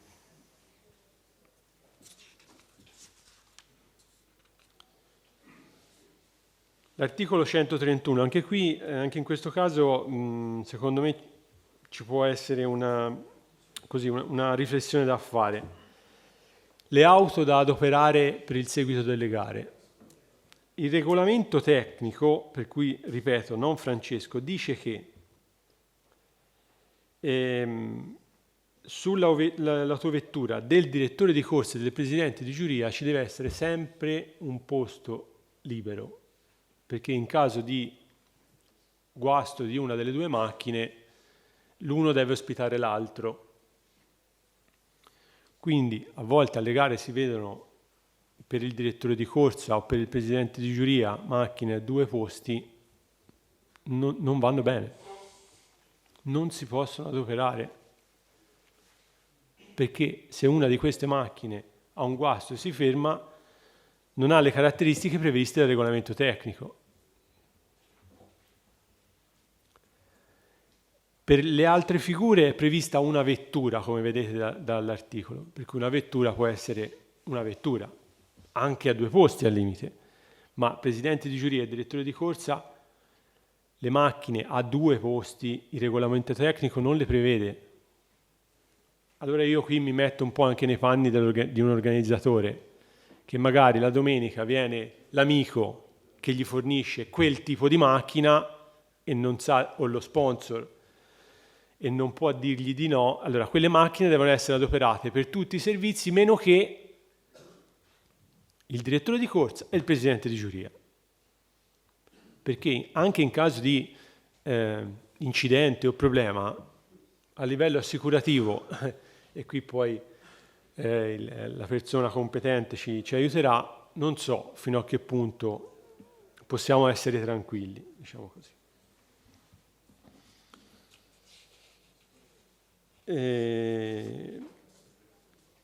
Abbiamo parlato del regolamento tecnico, norme attuative, l'ultima parte riguarda il disciplinare delle scorte tecniche, quindi si va nel tecnico, si va in ciò che compete a scorte piuttosto che autisti, quindi STC, le varie figure che sono contemplate appunto dal disciplinare e direttore di corsa. È bene precisare che il responsabile del servizio di scorta tecnica è il direttore di corsa, non il caposcorta. Il caposcorta viene delegato dal direttore di corsa a coordinare la scorta, ma la responsabilità del servizio di scorta non è né dell'organizzatore né del caposcorta, ma è del direttore di corsa. Il caposcorta, come dice lo stesso disciplinare, ha compiti di organizzazione della sua scorta, ma la responsabilità dei movimenti e degli eventuali sbagli è del direttore di corsa. Per cui questo deve servire anche come appello, ma in Toscana fortunatamente ce n'è poco bisogno, nei confronti dei gruppi delle scorte, che si rendano consapevoli che la responsabilità di ciò che loro fanno è sempre in capo al direttore di corsa, che nomina poi un caposcorta, ma che ha compiti di coordinamento dei suoi uomini. Ma la responsabilità non è né dell'organizzatore né loro, ma è del direttore di corsa. Il mio intervento sarebbe finito qua. Ho parlato tanto di responsabilità, abbiate pazienza, ma la mattinata è fatta apposta per questo, perché, come dicevo all'inizio, se siamo tutti un pochino più consapevoli dei nostri ruoli, forse io compreso, sbagliamo meno e evitiamo che magari possano nascere delle situazioni poco piacevoli.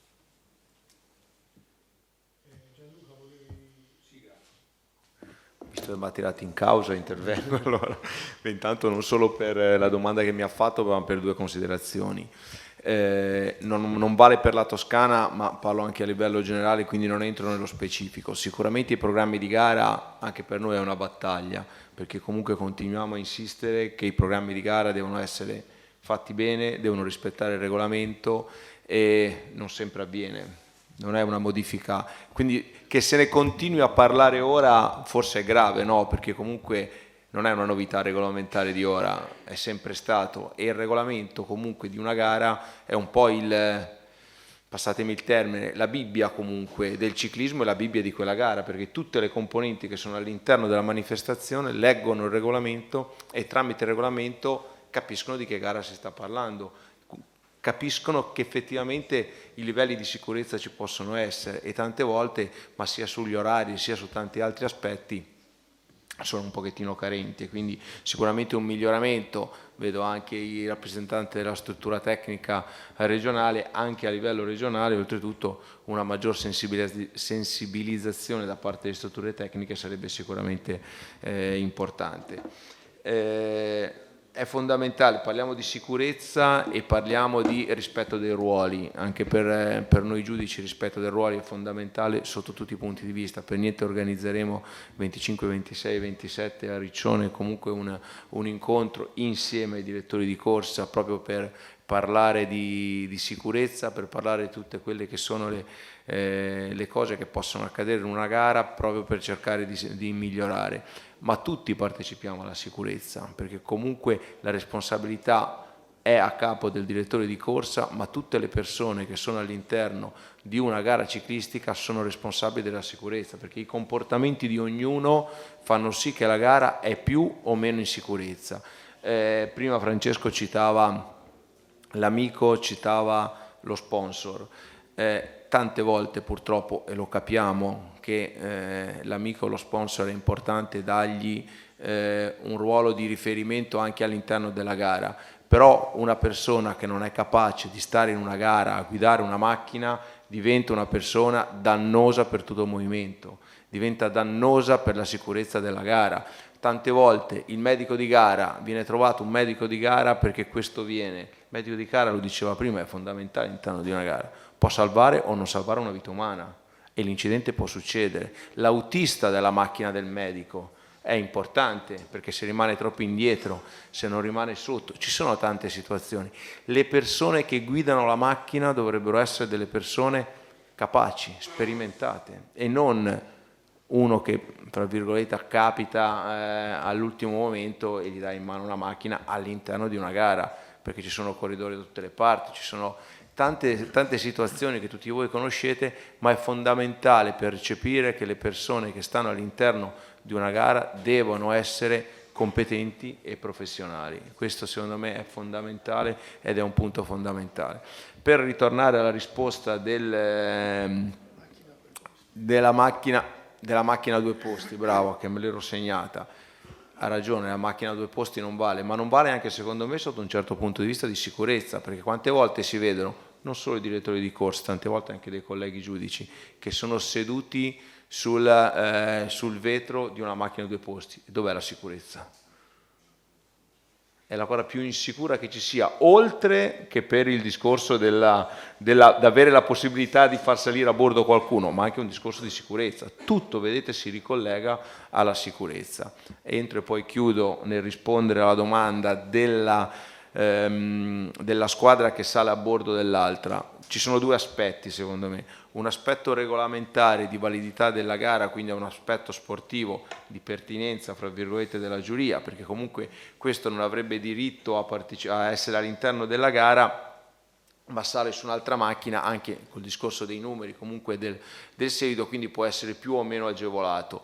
Io personalmente anch'io ho dato, perché Sergio me l'aveva chiesto, la mia interpretazione. Da un punto di vista regolamentare usiamo il buonsenso, quindi io parto da un presupposto che bisognerebbe dare l'assistenza a tutti, quindi questo ci permette di dare l'assistenza. Ovvio che deve essere una cosa sporadica, un momento che si è creato, non può diventare un qualcosa di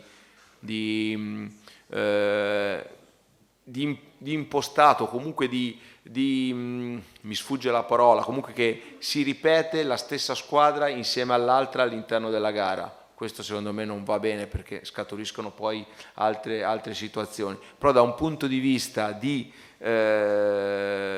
aspetto sportivo possiamo sicuramente valutarne, ma sarà comunque una discussione anche da affrontare tutti insieme. Quindi da questo punto di vista anch'io avevo detto a Sergio, comunque anche altri colleghi, che in casi anche in altre parti d'Italia possiamo tollerarlo, perché comunque avviene, al campionato italiano si mettono insieme, possiamo tollerarlo.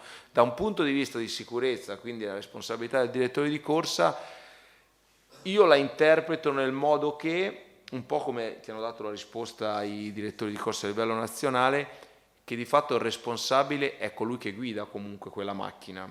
Quindi il responsabile di quella macchina che prende a bordo un altro, è vero che la responsabilità anche dei passeggeri è a carico del direttore di corsa, però effettivamente se noi diamo una multa a quella squadra, diamo la multa a colui che guida o al responsabile della squadra, perché quest'anno nella norma attuativa e anche nel regolamento internazionale hanno inserito anche il responsabile della squadra.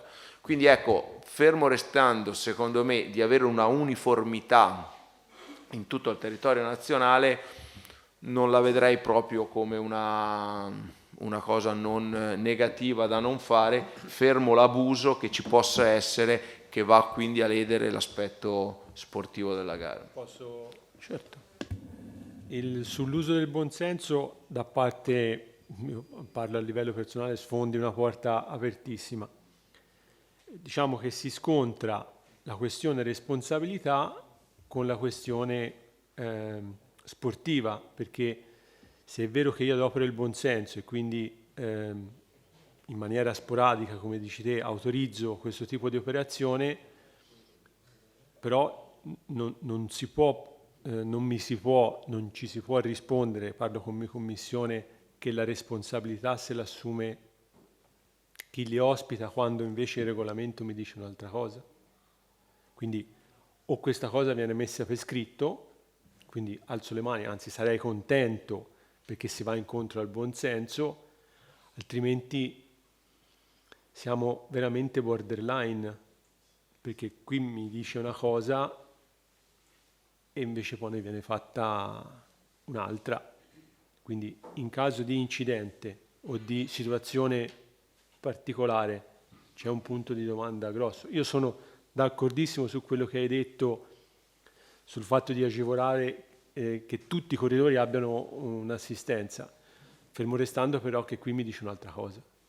Quindi cerchiamo di metterlo per scritto che si può fare, perlomeno siamo tutti più tranquilli. Sì. Questo lo condivido, ecco perché dovrà essere oggetto. Noi a proposito di questo abbiamo creato dall'anno scorso delle norme di casistica che non vanno a modificare il regolamento, quindi qui è una cosa un po' più ampia, però comunque noi nelle norme di casistica abbiamo cercato di disciplinare, e lo faremo magari dopo che avremo trovato gli accordi anche su questo punto, inserendolo all'interno. Abbiamo cercato di creare questo contenitore che vuole essere un po' un modus operandi per cercare di uniformarci tutti. Quindi però condivido che di fatto la realtà si deve sposare poi con l'aspetto regolamentare. Francesco, abbiamo fatto un merito al ragionamento che hai fatto sulla decisione sull'importanza dell'articolo 38. Cristian, che è un segugio dal punto di vista del web, giustamente ha precisato la situazione, parlo di Cristian Ferrari.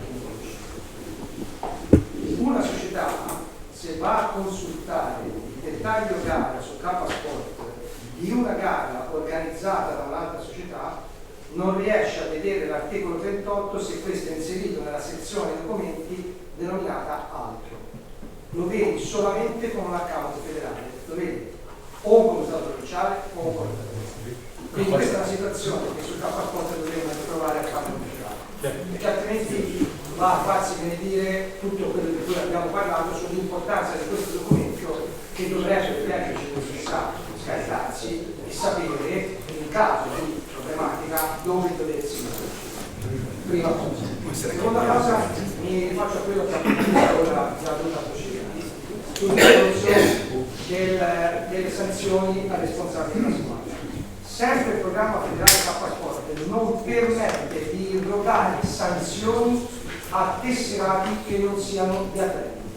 Dobbiamo farlo sempre passando attraverso la società e quindi mettere la sanzione caricata sulla società, che poi dopo deve far fronte a un qualcosa che ha commesso, in quel caso una persona che stava facendo sì per conto della società, ma ha commesso un'azione che è rivolta alla sua persona e non a quello che è la società.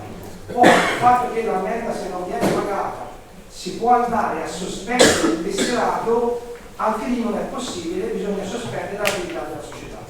Questa è una cosa che credo che dovremmo discutere e parlarne a livello federale, perché la modifica la può fare solamente il settore informatico e il settore del tesseramento, ma naturalmente è una parola del Consiglio tecnico. Questo è quanto, lo dico da tecnico del settore, perché mi ci trovo a operare tutti i giorni. Grazie. Posso rispondere sul primo punto? Sì. Al di là del fatto che è la realtà quello che hai detto, sta prendendo sempre più campo l'abitudine, buona abitudine, di inviare il comunicato della direzione di corsa a tutte le società per mail qualche giorno prima della gara. che è una cosa che ovvia un po' al problema che diceva Maurizio, cioè che le società magari non conoscono il dettaglio dell'articolo 38 o del regolamento particolare della gara. Però anche lì bisogna fare un'opera di sollecitazione nei confronti della società, poi a leggerlo questo documento, perché spesso, madonna quante mail che arrivano, invece è importante, perché lo dice il regolamento, conoscere questo tipo di cosa c'è scritto in questo tipo di documento. Allora, tu hai parlato dell'articolo 38, che ritengo in Toscana abbiamo fatto le passettine in avanti, non dico grandi passi l'anno scorso, e quindi abbiamo cercato di dare anche alcune direttive al direttore di corsa, indicando gli aggettivi gli obblighi più giusti perché però in funzione dell'articolo 38 io vorrei fare un appello ai componenti del Consiglio federale, perché in Toscana noi sull'articolo 38 ci stiamo molto attenti, ma se andiamo a vedere gli altri comitati regionali, l'articolo 38 molte volte non viene nemmeno menzionato, non viene messo nemmeno in considerazione. Allora io credo che sia giusto da parte del Consiglio federale fare una sollecitazione che quest'articolo 38 venga messo in considerazione, perché altrimenti c'è chi fanno un modo e chi non l'altro, e credo che la regolamentazione deve essere per tutti uguali, quindi andiamo a controllare e vedrete che spero. Poi una cosa per quanto riguarda anche il discorso della sicurezza, è importante quello che è stato fatto, anche se io ritengo che debba essere in qualche modo ampliato e forse limato meglio messo è quel bollettino pre-gara che qualcuno ha fatto, ma che molti direttori di corsa che erano in Toscana non hanno fatto, e quindi credo che sia giusto che Francesco lo metta in evidenza anche questa sera, perché è una parte sicuramente importante per quanto riguarda la sicurezza.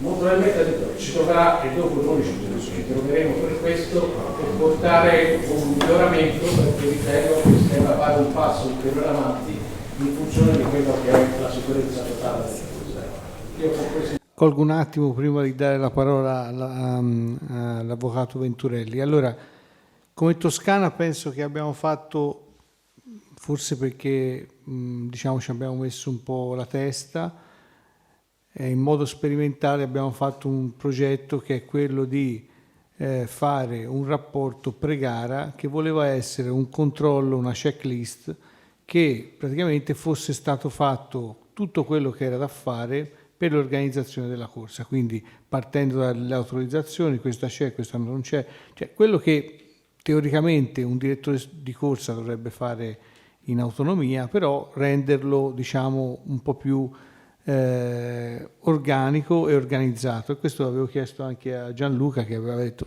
provate a farlo a livello sperimentale, vediamo quello che viene fuori, perché l'articolo 38, penso che lo sapete tutti cos'è l'articolo 38, però diciamo che per uso e consumo veniva fuori che veniva fatto un copia e incolla. Allora il copia e incolla nel 2022 non si può più fare, quindi se l'articolo 38 è un documento fondamentale della gara e nelle nostre diciamo gare continuamente le strade cambiano perché ci viene fatta una rotonda, perché c'è un ponte, perché c'è qualsiasi cosa, l'articolo 38 va fatto di volta in volta e specificando le eventuali difficoltà che ci potrebbero essere o criticità che ci potrebbero essere nel percorso, perché i direttori sportivi delle squadre che si apprestano a fare la gara innanzitutto potrebbero scegliere di non venire alla gara, perché sono anche liberi di non venire,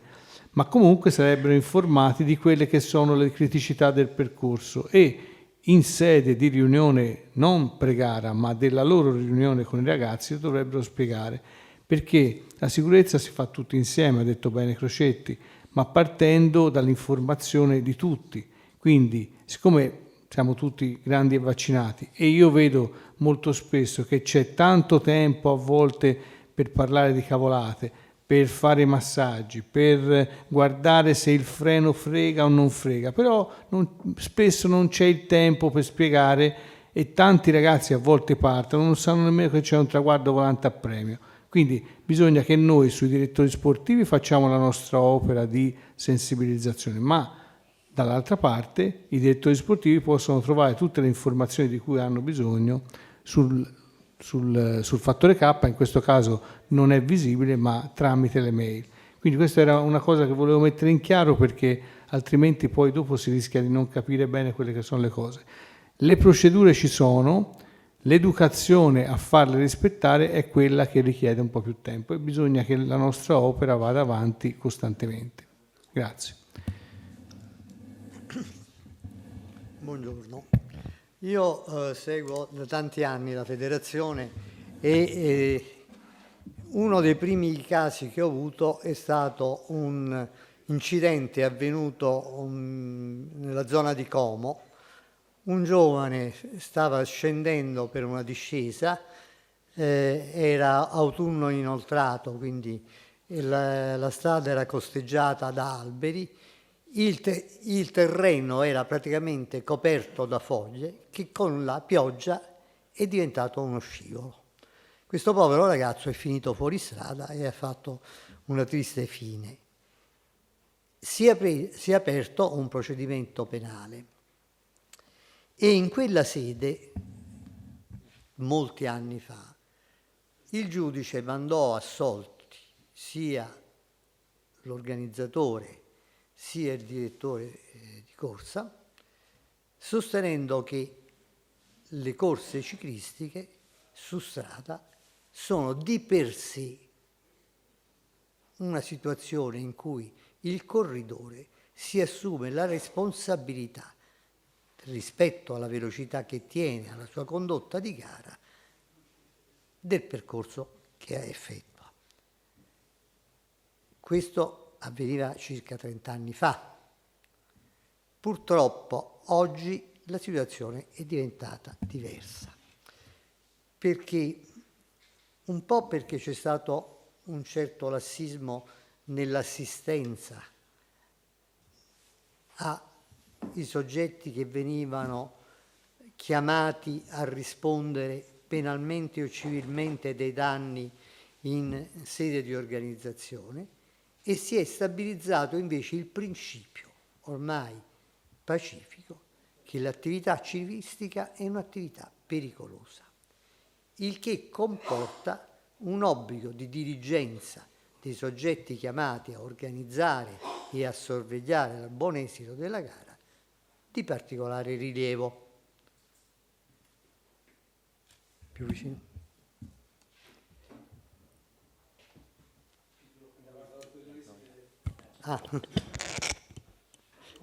L'importante è la voce, non era. Quindi voi avete una struttura regolamentare che è veramente analitica. Se controllate la struttura regolamentare delle corse di altre federazioni, la motociclistica, che però ha il vantaggio di andare su circuiti assolutamente protetti, è molto più scarna. Nella vostra regolamentazione è già previsto quasi tutto.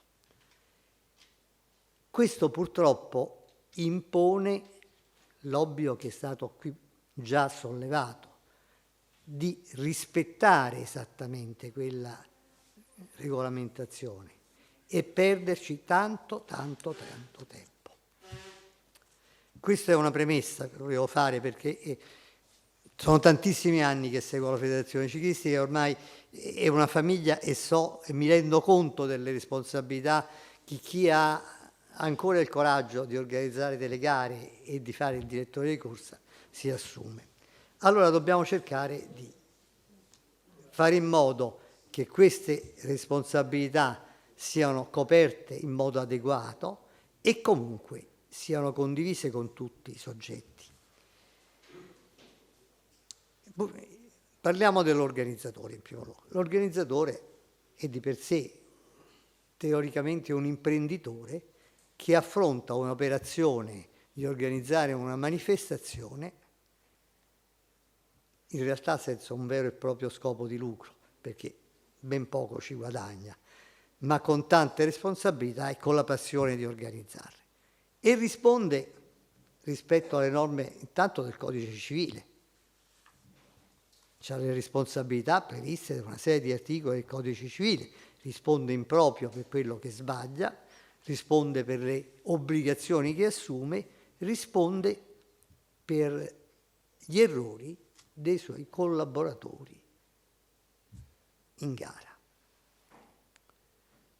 Quindi è una posizione di assoluta pericolosità. A questa pericolosità si aggiunge fino adesso, e adesso si spera che si possa cominciare a cambiare veramente, il fatto che le organizzazioni venivano fatte sotto il profilo di società, associazioni, di cui risponde il presidente e coloro che materialmente agiscono per il singolo evento. E la responsabilità è personale.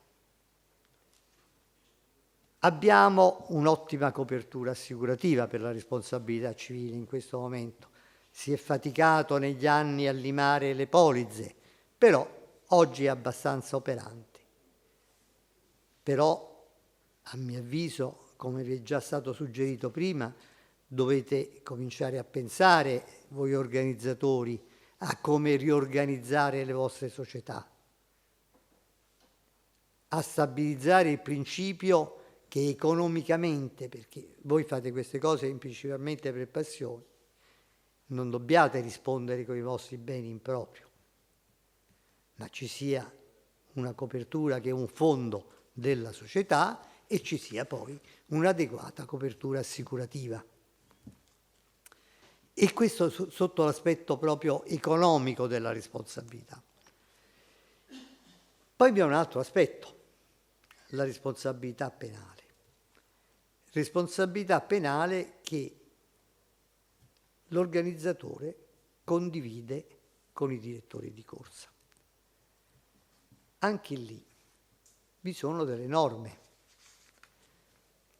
ma oltre alle norme ci sono le disposizioni in sede di autorizzazione alle gare, che sono un altro terribile capestro da osservare e capire con attenzione.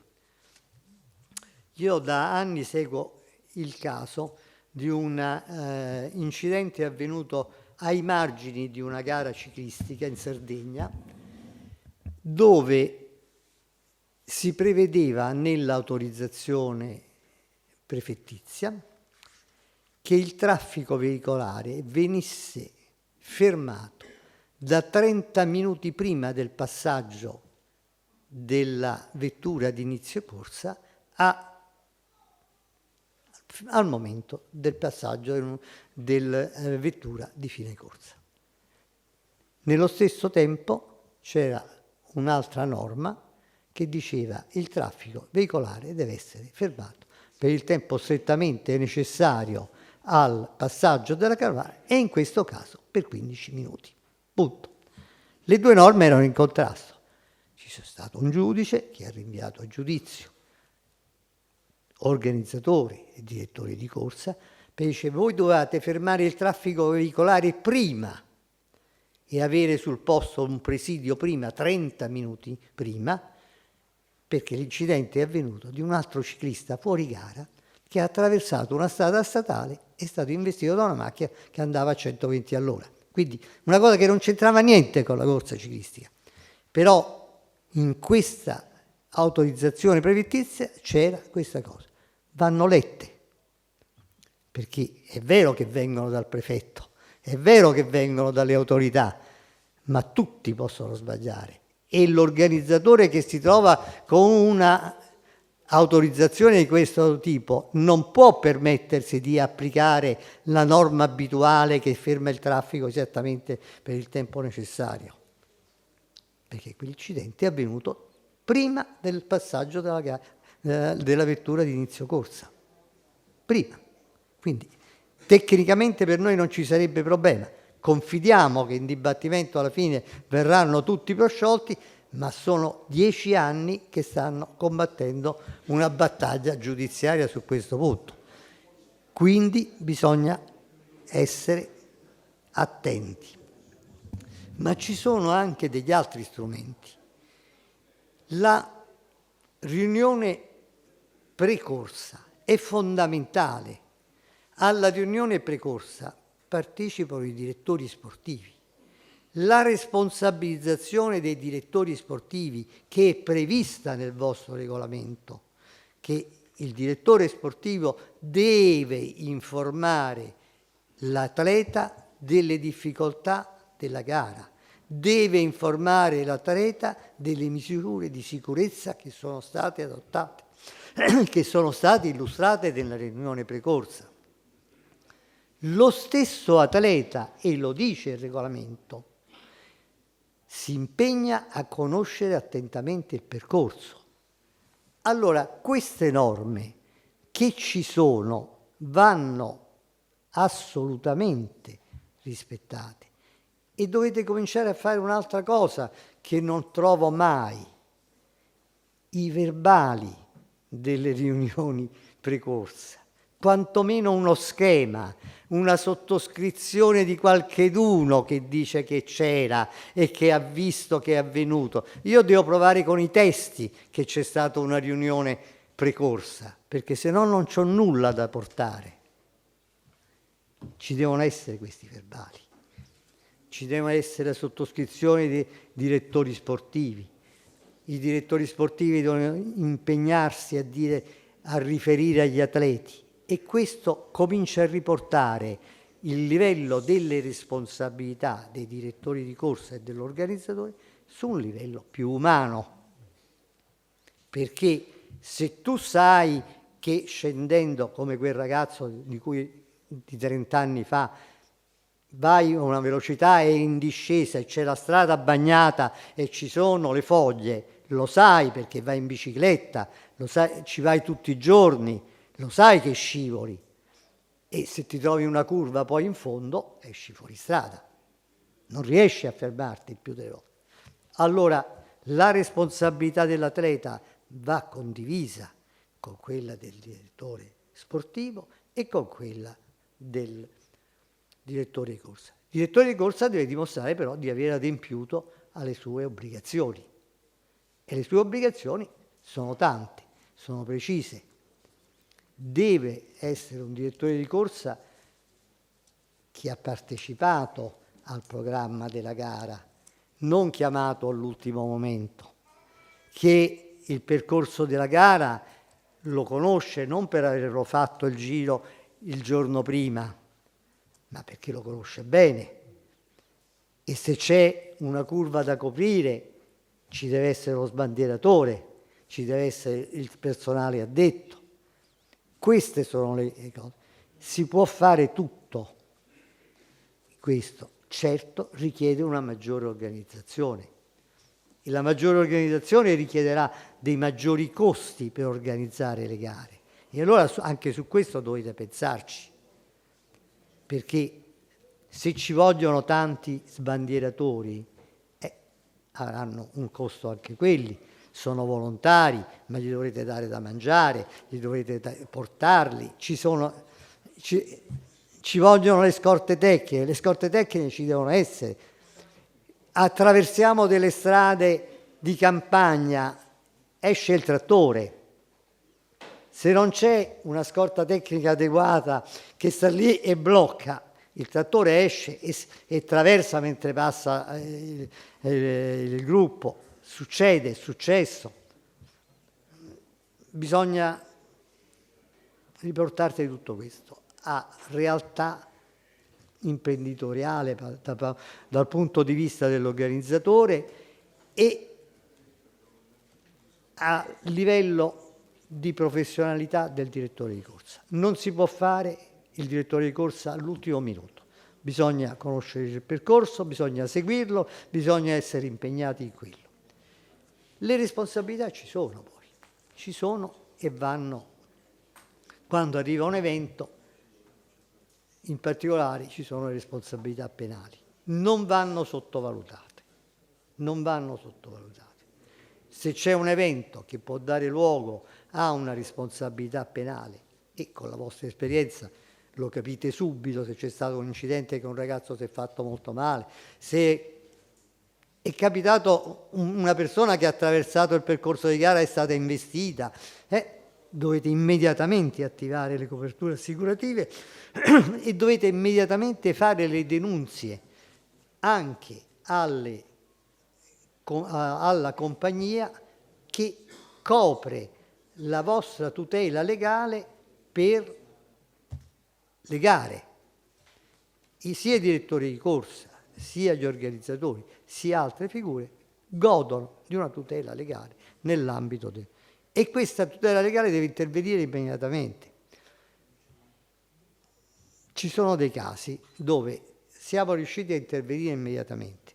Abbiamo mandato la nomina al pubblico ministero, identificato il pubblico ministero, siamo riusciti a parlarci e il procedimento non si è aperto. Non si è aperto perché una volta che si apre non si ferma, ci vogliono anni e voi state per anni con l'angoscia di una condanna, che non è una cosa che vi spetta quando non siete responsabili, diciamo, perché poi accettando di fare i direttori di corsa accettate una responsabilità, sapete che agite nei confronti di una massa di persone che possono incorrere in situazioni di pericolo. Ma il rispetto del regolamento che avete, ripeto, è un regolamento che può essere ancora ulteriormente modificato e da voi devono venire le indicazioni anche per le modifiche, e da voi, non dai legali che arrivano dopo. Io posso dirvi le cose che ho visto per esperienza, ma siete voi che vivete sul posto. Bisogna assolutamente seguire queste regole e attivare le tutele legali sia dal punto di vista penale sia successivamente per l'eventuale sfortunato caso che ci sia una condanna di primo grado in penale, ci sarà una provvisionale, scatta la responsabilità civile. Anche lì bisogna attivare immediatamente la tutela legale. Poi ci sono casi sfortunati. C'è un caso sempre che viene dalla Sardegna che dopo 12 anni l'organizzatore si è trovato condannato a pagare una cifra rilevantissima. I suoi avvocati non avevano attivato l'assicurazione. Voi avete l'assicurazione che copre, ma deve essere attivata e deve essere attivata nei tempi previsti. Quando uno ha un incidente stradale, in genere il tempo è abbastanza limitato. Nella nostra assicurazione il tempo è più ampio, ma deve essere sempre nell'immediatezza, perché l'assicurazione che dovrà pagare deve avere il tempo di controllare nell'immediato la situazione, la strada, quello che è avvenuto, intervenire, fare indagini per capire se c'è una responsabilità oggettiva o meno. Allora, è vero che tante persone si sono trovate implicate negli anni. Io non ho casi in questo momento di condanne di direttori di corso o di organizzatori, perché anche nei casi in cui c'era un'effettiva responsabilità siamo riusciti a gestire il risarcimento del danno immediatamente, e un danno che viene pagato subito fa scemare la tensione della parte civile che si costituisce nel processo. Quindi il coordinamento è tra voi, la federazione e l'assicurazione, e quindi una tutela poi dal punto di vista processuale. Per il resto le norme sono quelle che sono, le responsabilità ci sono, ma possono essere tutte assolte, perché se voi avete fatto l'impossibile e poi c'è la vecchietta che attraversa la strada e viene travolta perché vede la gente assiepata, ma deve andare a messa, che c'è la messa che suona la campana e attraversa la strada. Bergamo è successo, è arrivato un corridore, l'ha travolta. Prima è stato processato il corridore, poi l'hanno mandato assolto, adesso è sotto processo l'organizzatore. I direttori di corsa, per fortuna, questo caso, non li hanno proprio considerati, perché il giudice forse non ne conosceva l'esistenza. Poi c'è anche questo, perché i giudici, ci sono quelli che vanno in bicicletta, ma sono pochi, gli altri non lo sanno, non capiscono questi regolamenti. Quando porto i regolamenti dice: ma perché me li porta? Perché questa è una manifestazione autorizzata nel rispetto di queste norme, ma è una manifestazione che si svolge per strada. Io non posso riparare ogni lampione con un materasso. Noi abbiamo un caso dove l'assicurazione che gestiva la tutela legale non ha voluto fare l'appello. Il giudice di primo grado ha ritenuto responsabile un organizzatore perché un ragazzo, facendo una curva, ha preso in piedi il marciapiede, è caduto, continuato a rotolare e è andato a sbattere, dopo circa 10 metri, contro una panchina situata all'interno di un marciapiede e si è fatto male. Dice il giudice: dovevate coprire con un materasso la panchina oppure levarla. Io non lo posso levare perché sono organizzatore, coprirla, ma io posso coprire quello che c'è sul marciapiede. Se c'era una carrozzina, che succedeva? Faceva causa la mamma perché era lì con la carrozzina sul marciapiede? Allora, questo dimostra l'assoluta ignoranza dei giudici di quelle che sono le norme regolamentari. Purtroppo non è stato fatto appello. Io insistevo perché le federazioni interveniste facessero l'appello per affermare il principio che quello che è sul marciapiede è fuori dal tracciato di... Però c'è questo precedente e quando uno va a trattare un processo ti tirano fuori i precedenti negativi, mai quelli positivi, perché quelli positivi non fanno storia. La conclusione di questo è che ci sono le responsabilità per i direttori di corsa e per gli organizzatori, ma sono tutte responsabilità previste normalmente dai codici e dai vostri regolamenti che possono essere evitate con la diligenza, che non è la diligenza ordinaria, non è quando porto i miei figli a fare una scampagnata, non è la diligenza del buon padre di famiglia, la diligenza di un tecnico, una diligenza maggiore. Devo pensare a tutte le possibili cause di pericolo e con la mia esperienza devo dire: qui bisogna intervenire, questo va segnalato, questo va coperto, questo va fatto. Questo è il punto. Poi in questa situazione si può affrontare qualunque processo, qualunque giudizio con serenità. Allora, io volevo fare un intervento perché il nostro Consiglio regionale, il primo provvedimento che ha fatto è stato di chiedere che fosse fatto un processo per Giovanni Iannelli. Questo è chiaro, però il ragionamento qual è? Che ci sono all'interno del nostro mondo episodi di vario tipo. Quindi da una parte c'è la vicenda Iannelli, da un'altra parte c'è la vicenda Antonelli. Allora, il ragionamento qual è?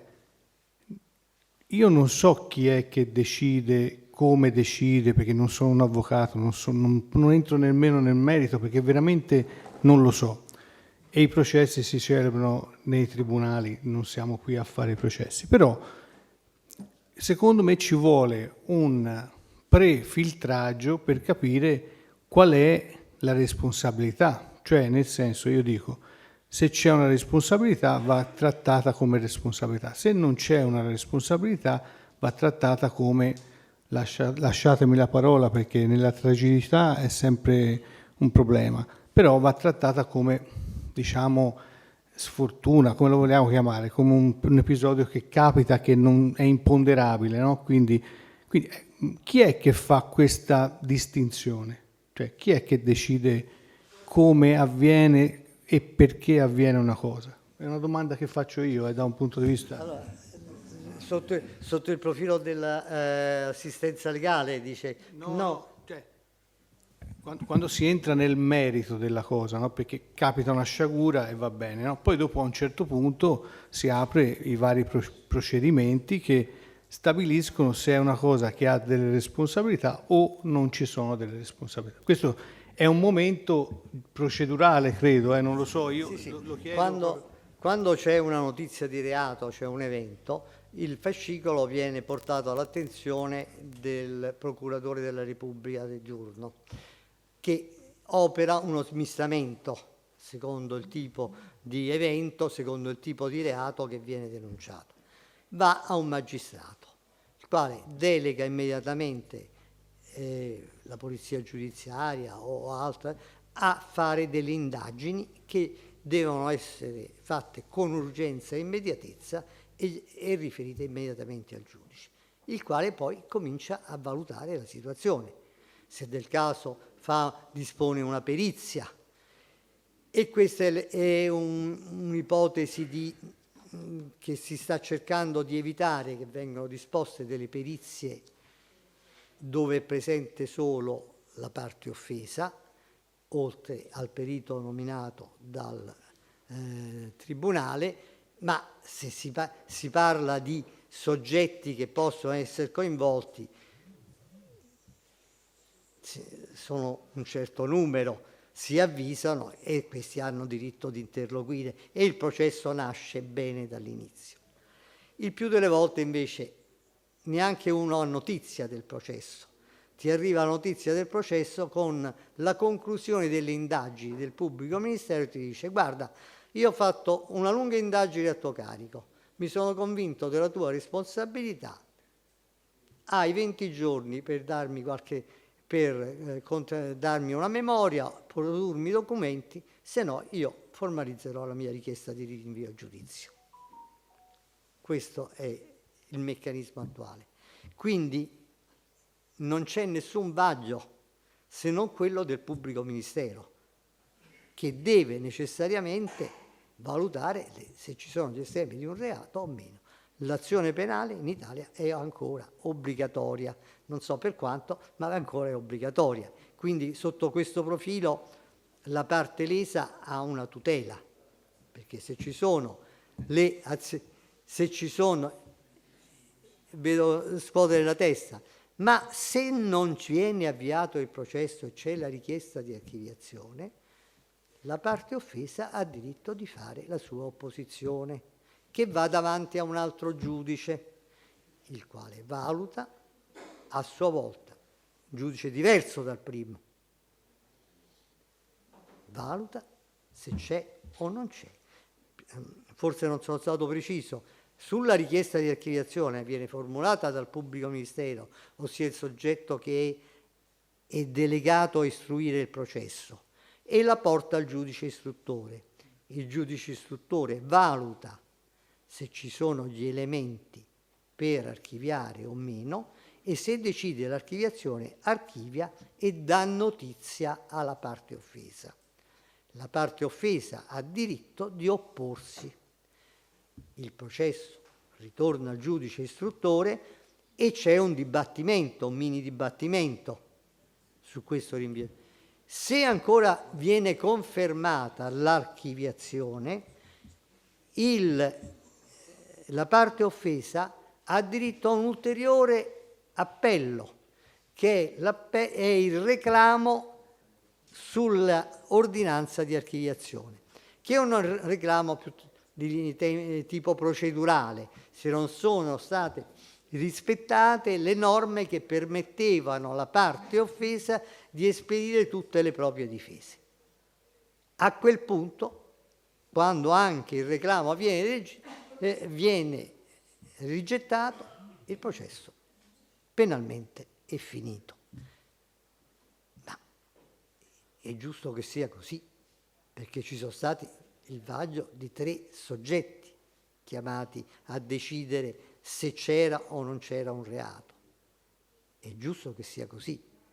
In altro tipo di processi, casistica non è. Posso? Prego. Io vorrei chiarire in un'altra maniera. Ma nel caso, ora si parla, io volevo parlare di sicurezza anche, perché la sicurezza delle gare si dovrebbe partire non a livello regionale, a livello nazionale, perché siccome io sono anche direttore sportivo e organizzo e porto ragazzi, mi sembra che in tutta l'Italia ci sia questa grande collaborazione da parte della federazione, perché si va a delle corse, ci può essere 50 metri di transenne, si va a delle corse e non ci sono fra virgolette neanche le transenne, per dire, no? Perciò nel caso degli anelli c'era la sicurezza per poter affrontare una gara in sicurezza? Domanda. Poi se lei mi dice, mi sembra che da parte della federazione non ci sia stato qualcosa di positivo su questa vicenda. Io non è che con questo dovrebbe servire questo processo per il bene del ciclismo, perché se non si verifica, ma non che perché deve andare in galera le persone, perché non è quello l'obiettivo, è fare chiarezza, che era in sicurezza quell'arrivo. Domanda, no, io come organizzatore, come esperto da 40 anni di ciclismo, ritengo di no, come questo è stato fatto anche da altre persone. Non è che io volevo capire, ora lei li faceva a livello legale, sono con lei. Mi perdoni, la interrompo un attimo. Non è questo il tema oggi di questo. No, non volevo. E poi è come se lei domanda all'oste se il vino è buono. Io difendo i direttori di corsa del caso nel giudizio civile, perché il giudizio penale è finito. Li difendo, non mi può chiedere a me se c'era no, ma sono d'accordo con lei. Le posso dire che ci sono state a livello di giustizia federale, alla quale io non ho assolutamente partecipato, un procedimento che si è concluso con una sanzione per... Una vita di un ragazzo non si fa con una sanzione. Ma non è deferibile al Tribunale federale l'accertamento se quel tipo di ostacolo in cui quel povero ragazzo ha perso la vita era effettivamente un pericolo o meno? Quello spetta alla Procura della Repubblica, al Tribunale Penale, che lo hanno escluso. Questa è la realtà, lo hanno escluso. E allora smettiamo di fare le corse. Scusatemi tanto. La soluzione è larga ma diventa complicato, che i direttori di corsa e gli cioè praticamente i partecipanti alla gara, il direttore di corsa quel giorno si assuma, e credo che non sia mai successo, la responsabilità di dire io oggi i miei ragazzi qui non li faccio partire. Per immaginare che cosa... brava! Io sono del parere anche te. È esattamente quello che io vi ho detto prima sul coinvolgimento dei direttori sportivi e degli atleti. Però avete presente che Vespaio chi ha la forza in Italia di fare un'operazione del genere? Tutti l'avremmo, nessuno ha il coraggio, perché le ritorsioni ancora oggi sarebbero troppo grandi per quella società sportiva. Io sono un tecnico. No, ma non è per lei. No, ma non è per lei, non è per lei. Le ritorsioni sarebbero troppe, però io vi dico che nel vostro regolamento ci sono gli elementi per poter mettere in sicurezza e identificare le effettive responsabilità. Adesso non fa una grinza che si metta in sicurezza, ma noi si parla di sicurezza per ragazzi.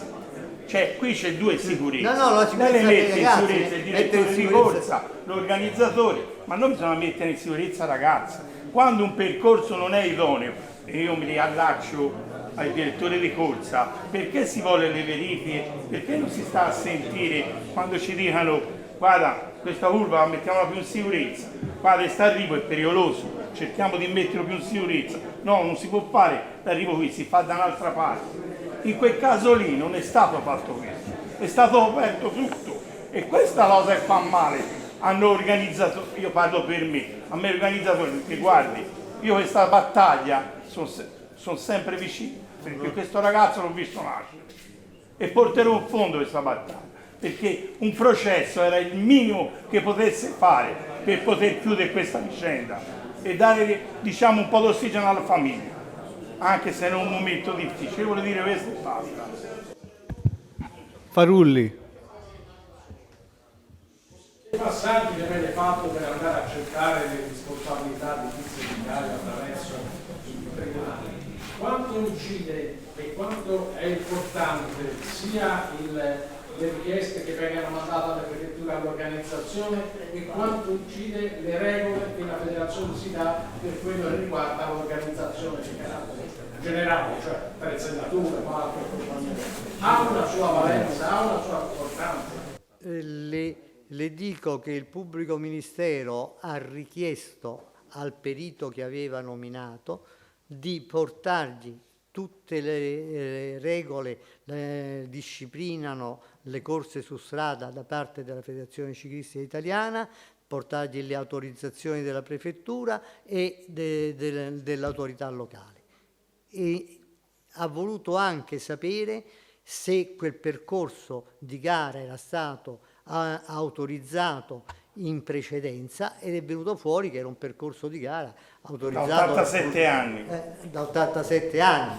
È vero che è cambiato il mondo, è cambiato il mondo, è vero che sono cambiate le cose, però addirittura d'arrivo si doveva aspettare la disgrazia, perché loro non lo fanno più. No, io dico una cosa, siccome ecco, quello lì è un circuito che i corridori compivano 26 volte, 26 volte, per 26 volte era sicuro, è successo la disgrazia in volata perché si sono toccati fra corridori, basta. Ma non è una sicurezza.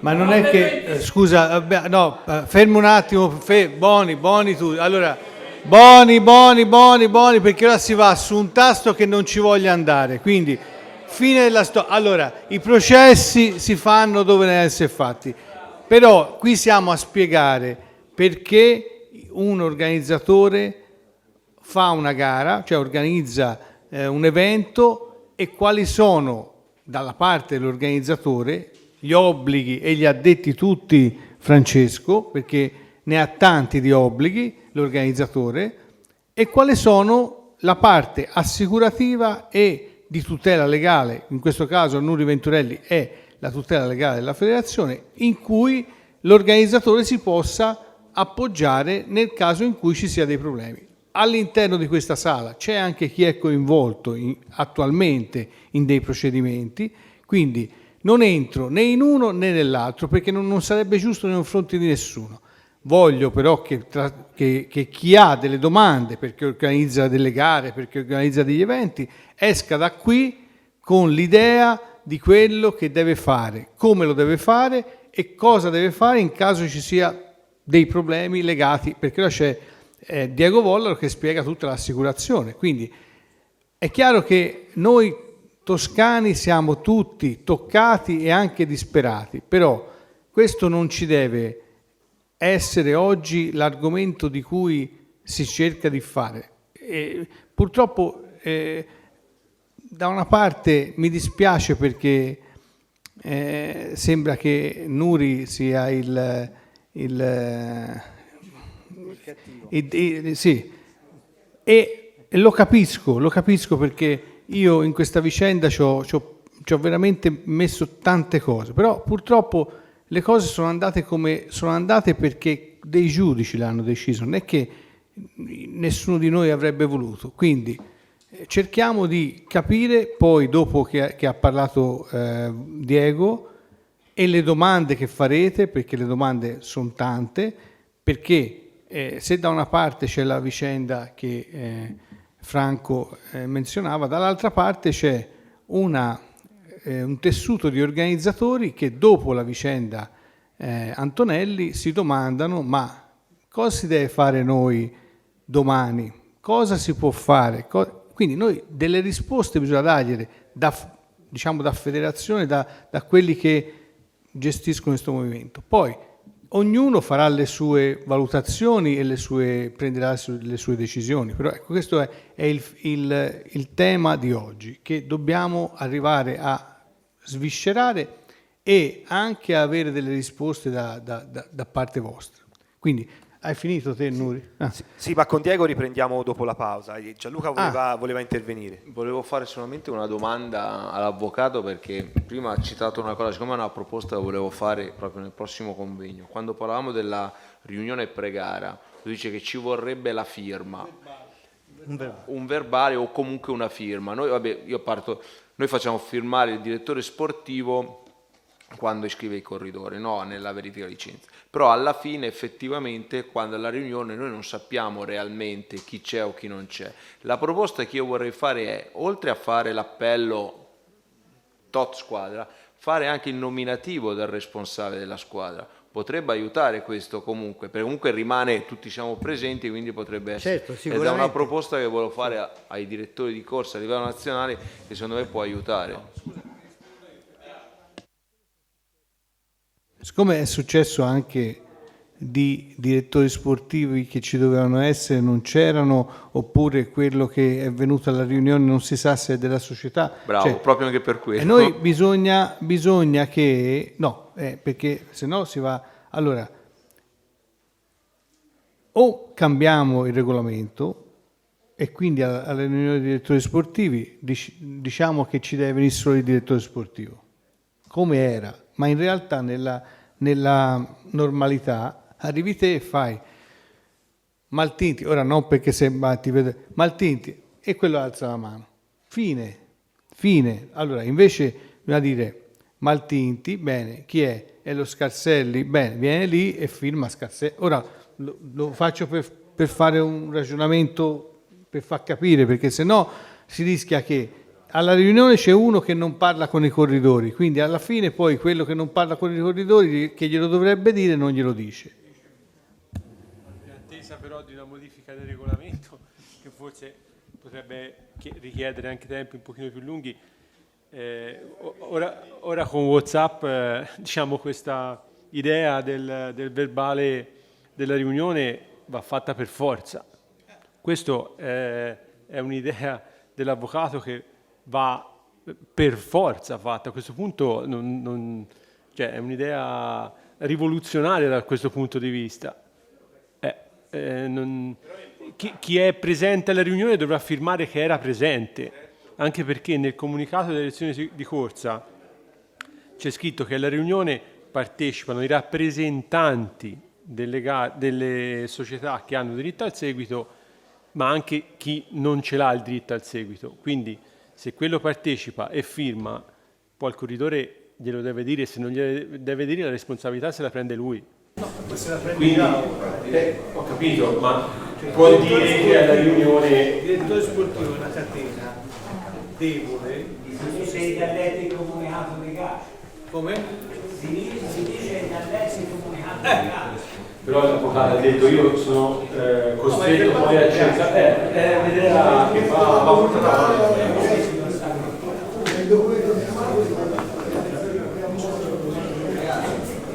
Deve venire da noi, quando l'ottimo Mario Masi qualche anno fa invece chiamava le squadre chiamava i nomi, i direttori sportivi soffiavano perché io avevo da gonfiare le rose o da fare massaggi e mandavano lo scaglioso di tutto. Si è fatto così per una vita perché l'intesa del direttore sportivo medio è andare alla riunione, è una perdita di tempo, che hanno da raccontare se sai il coraggio di dirsi la verità.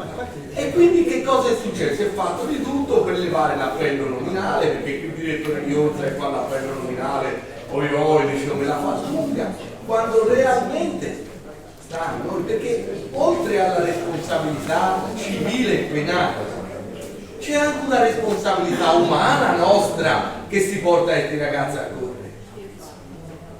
Cioè, io quando all'ottimo giro della Valdera dopo l'arrivo mi arrivava il ragazzo e siamo stati 3 notti senza dormire perché io moralmente mi sento colpevole nei confronti di una famiglia e l'ho portata a correre. Poi quella veramente è stata una fatalità.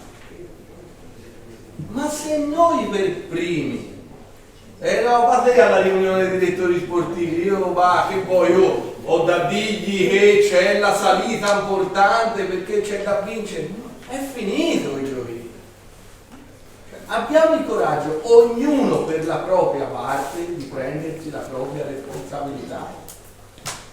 E dobbiamo avere il coraggio, noi direttori sportivi, che quando si sa che l'accredito dal richiesto uno è presente un altro, avere hanno il coraggio di no, te non segui. O la squadra va tutta a casa, non parte nessuno. Perché se non siamo drastici nelle regole, ci sarà sempre quello, e vabbè, ma tanto si conosce, non tanto un direttore sportivo o quell'altro, siamo due direttori sportivi all'interno della... Certo, però qui giorni il nome a Gianluca Crocetti, gliel'ho dato io, non gliel'ha dato un altro direttore sportivo, devo andare io, se no il presidente di giuria dice guarda, non te ne offendi, no, non c'è il seguito, non parte la squadra, voglio vedere quel direttore sportivo come fa ad andare dai genitori dei ragazzi che hanno fatto 150 km con la macchina e digli no che poi si parte perché invece di andare io alla riunione dei direttori sportivi mandavo lui. Anche perché se c'è da contestare anche verso il direttore di corsa qualcosa, è importante la riunione. Io la ritengo una cosa importante. Infatti ho fatto molte volte l'intervento prima di partire verso il direttore costruttivo. Esatto, cioè, poi se va bene, c'è quello che c'è quell'altro, va bene lo stesso, ci si conosce. No, non va bene. No, ora possiamo già andare in pausa e poi dopo con più calma riprendiamo fra un'ora alle 2:30 con l'intervento di Diego Vollaro e con poi gli interventi dopo, e avremo tempo anche per fare altre domande e altri approfondimenti. Buonasera a tutti, Diego Vollaro, settore assicurativo. Alcuni li conosco di nome, alcuni di vista. Penso che nel tempo sono 14 anni che mi occupo di questa materia in federazione. Nel bene e nel male qualcuno di voi abbia già avuto modo di conoscermi. Allora, parleremo di quelle che sono le coperture assicurative sottoscritte dalla federazione per conto delle società affiliate dei tesserati, in modo da avere una visione globale di quelle che sono sia le coperture assicurative infortuni, perché comunque molti di voi, oltre a organizzare gare o a seguire gare, sono anche membri di società e quindi è bene che sappiano come funzionano le polizze per poi approfondire la tutela legale, che è un argomento molto caro e attinente alla materia trattata oggi, e la responsabilità civile. Allora, a parte lo sforzo grafico di aver messo, vedete, la scritta viola con il giglio, spero apprezzerete. Allora, partiamo con quelli che sono i motivi per i quali viene stipulata un'assicurazione per infortuni per i tesserati. Tutto nasce dal decreto legislativo del 3 novembre 2010. Questo decreto impone a tutte le federazioni sportive nazionali riconosciute dal CONI e agli enti di promozione sportiva di stipulare per conto di tutti i propri tesserati, siano atleti o meno, una polizza per infortuni. Quindi la prima cosa da dire non è una facoltà riconosciuta o meno alle federazioni. Tutte le federazioni sportive nazionali e gli enti di promozione sportive hanno un obbligo riconosciuto di sottoscrivere questa polizza assicurativa. Che cosa copre questa polizza assicurativa e perché è stipulata? È una polizza, l'obbligo nasce per la polizza infortuni, quella di responsabilità civile poi è una cosa che facciamo noi a parte. Per la polizza infortuni è una polizza che deve tutelare i tesserati, quindi come dicevo sia gli atleti sia le altre figure, per tutti i sinistri che dovessero eventualmente verificarsi sia in gare e manifestazioni, quindi eventi possiamo definirli inseriti nel calendario federale, sia negli allenamenti. Questo è riportato in maniera testuale sia nell'articolo 3 del decreto legislativo, che potete scaricare su internet, ma poi lo vedrete nelle slide che vi verranno consegnate, sia nell'articolo 7 che parla proprio di allenamenti. Ora, nel parlare di allenamenti è bene intanto capire una cosa. Ora, il dettato normativo testualmente dice: l'assicurazione si estende alle conseguenze di infortuni che avvengono durante gli allenamenti, anche individuali, purché questi siano previsti, disposti, autorizzati o controllati dall'organizzazione sportiva. Allora, questa specifica può creare un po' di paure, di ambasce, diciamo. In realtà cosa è successo? Il legislatore, nel fare una norma che potesse essere applicata a tutte le federazioni sportive nazionali, quindi a tutti gli sport, ha preso in considerazione la maggior parte degli sport che si svolgono in un luogo chiuso, quindi è ben semplice per una società che organizza allenamenti di pallavolo, di calcetto, dire che l'allenamento è organizzato e controllato. È chiaro che ci sono invece altri sport come il canottaggio, il ciclismo, lo sci, che si svolgono in maniera individuale e questa effettivamente possibilità è riconosciuta. per certificare e dire che è controllato e organizzato l'allenamento, vediamo insieme che serve una sorta di certificazione del legale rappresentante. Nei moduli di denuncia che vengono presentati all'assicurazione, nel caso in cui un sinistro, un infortunio o un sinistro da responsabilità civile dovesse verificarsi in allenamento, c'è uno spazio che deve essere firmato dal legale rappresentante che sostanzialmente conferma ciò che viene riportato nella dinamica dell'incidente, che quindi il sinistro si è verificato in allenamento. Ora, quello che dico sempre, è chiaro che la società sa che i propri atleti hanno delle sedute, possono svolgere delle sedute di allenamento individuale. Quello che andate a scrivere deve essere il vero. Se un tesserato è andato, faccio questo esempio estremo, a fare la spesa in bicicletta e cade e si fa male, non potete andare a dire che chiaramente si è svolto un allenamento. Chiaramente ne rispondereste anche penalmente per una mendace dichiarazione.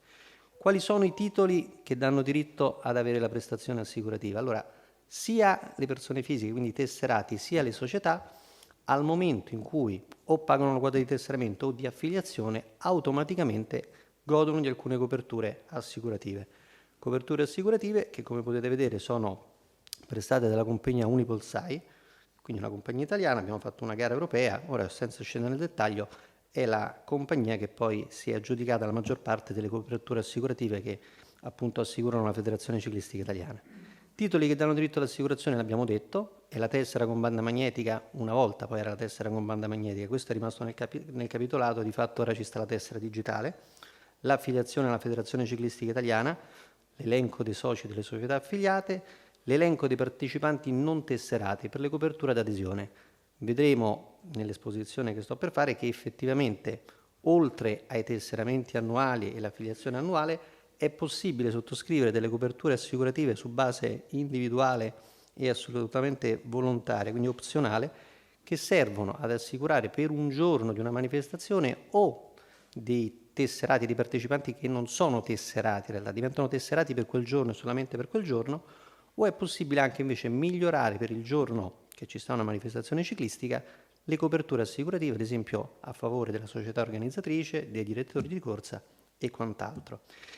Ho sottolineato in rosso uno dei presupposti che serve chiaramente per poter avere un valido tesseramento, ossia quello del certificato di idoneità alla pratica sportiva ciclistica. Questo perché nel momento in cui viene presentato tra le varie documentazioni a Bercillo, al settore tesseramento, il certificato medico, è poi possibile staccare la tessera. È ben possibile che però ci sia un disallineamento temporale tra quello che è il certificato medico e quella che è la tessera federale.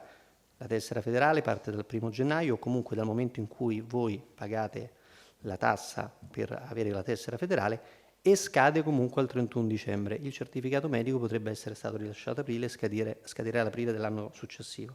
Quindi è buona norma, e in questo Data Health aiuta, che nel momento in cui chiaramente un certificato medico è scaduto, automaticamente l'atleta viene sospeso, nel senso non può essere iscritto a delle gare.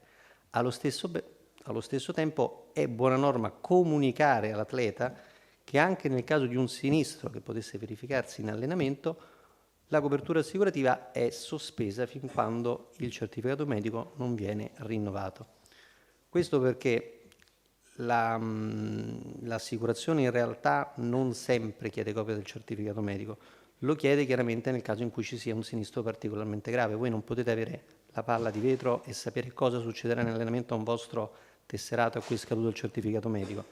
È meglio sempre pensare, tra virgolette, al peggio, sperando che non succeda. Se un tesserato si allena e si rompe una mano, nessuno chiederà mai se il certificato è valido.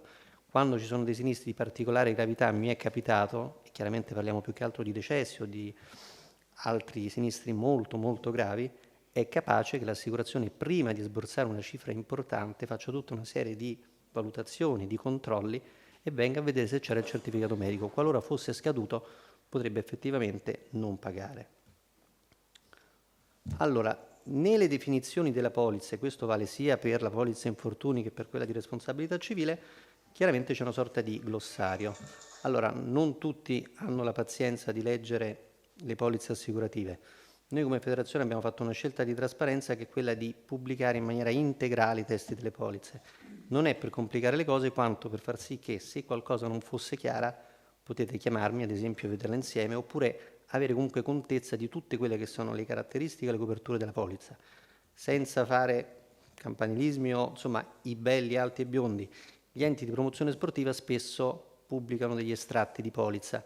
Inizialmente potrebbe sembrare una cosa divertente o comunque utile, dicendo beh, sono bravi, in 5 pagine loro riassumono tutto, solamente che le polizze sono dei documenti talmente complessi che prevedono tutta una serie di esclusioni o di condizioni particolari che non possono essere riassunte in 5 pagine. Quindi il fatto che la polizza sia pubblicata, tutte le polizze in maniera integrale, vi mette nella possibilità di vedere tutte quelle che sono le caratteristiche e eventualmente, se qualcosa non fosse chiara, qualcuno di voi magari l'avrà fatto, mi chiamate, le vediamo insieme.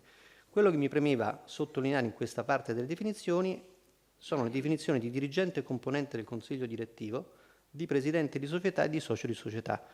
Questo perché questi soggetti hanno un'assicurazione che li copre per infortuni e responsabilità civile nell'esercizio delle attività riconosciute possibili con questo tipo di tessera, ma spesso e volentieri mi capitava in passato, ora ormai più o meno la gente lo sa, dice il presidente è andato in bicicletta, si è fatto male. Ecco, nel definirlo come soggetto tesserato che con tale titolo svolge unicamente un'attività direttiva, organizzativa e o amministrativa nell'ambito della società affiliata, stessa definizione che troverete poi anche per il socio di società piuttosto che per il dirigente e componente, si indica che le coperture, infortuni e responsabilità civile coprono solo nello svolgimento delle attività da presidente, ma non nello svolgimento delle attività ciclistiche in senso stretto. Quindi se una di queste figure va in bicicletta non è coperto da assicurazione. La polizza infortuni, allora all'articolo 1 sono riportati i soggetti assicurati e sono tutti tesserati alla federazione. All'articolo 2 è un po' un tecnicismo, ma sono quelle che sono le cifre assicurate, i capitali, quello che viene definito capitale morte, quello che viene definito capitale per invalidità permanente. Allora, bene sapere che queste cifre, questi 80.000 euro che alcuni a volte dicono possono sembrare pochi, in realtà sono quelli previsti dal decreto legislativo di cui parlavo prima. Quindi anche qui non è una facoltà della federazione dire prendiamo 80.000 euro e non ne vogliamo mettere 200.000. Questo è il capitale che viene indicato dal decreto legislativo. Poi ci sono delle possibilità di migliorare la polizza e questo capitale potrà essere elevato e le vedremo successivamente.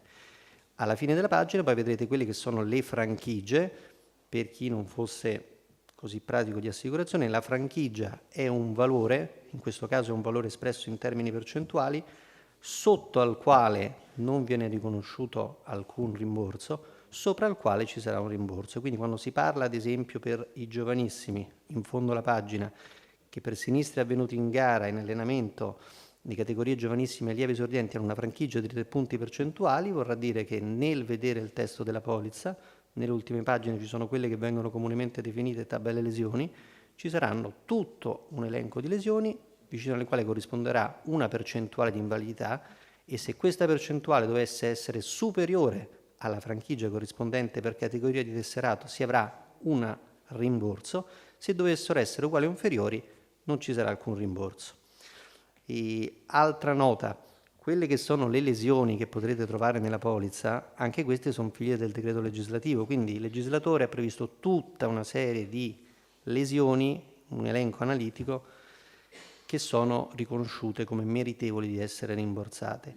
Ci sono alcuni punti a volte che possono essere poco chiari e effettivamente forse neanche tanto comprensibili nel momento in cui ad esempio vi sta il pneumotorace, cioè il danneggiamento di un polmone che è riconosciuto solo da barotrauma. Allora anche lì quando mi si viene a dire ma com'è possibile che avete, noi purtroppo non abbiamo, nel senso che questa tabella la prendiamo, è completa come lesioni, ma ci sono 2 o 3 lesioni particolari come la lesione del polmone che testualmente si dice è riconosciuta solo da barotrauma. Quindi se un cavaliere che va a cavallo, un motociclista o un ciclista cade e danneggia un polmone e non è riconosciuto, se invece un subacqueo va sott'acqua e gli esplode il polmone, quello è un pneumotorace da barotrauma. Quindi questo per dire che nel migliorare le polizze laddove possibile, nel gestire le franchigie, poi in alcuni ambiti abbiamo le mani legate, laddove è il legislatore che ci ha imposto dei paletti.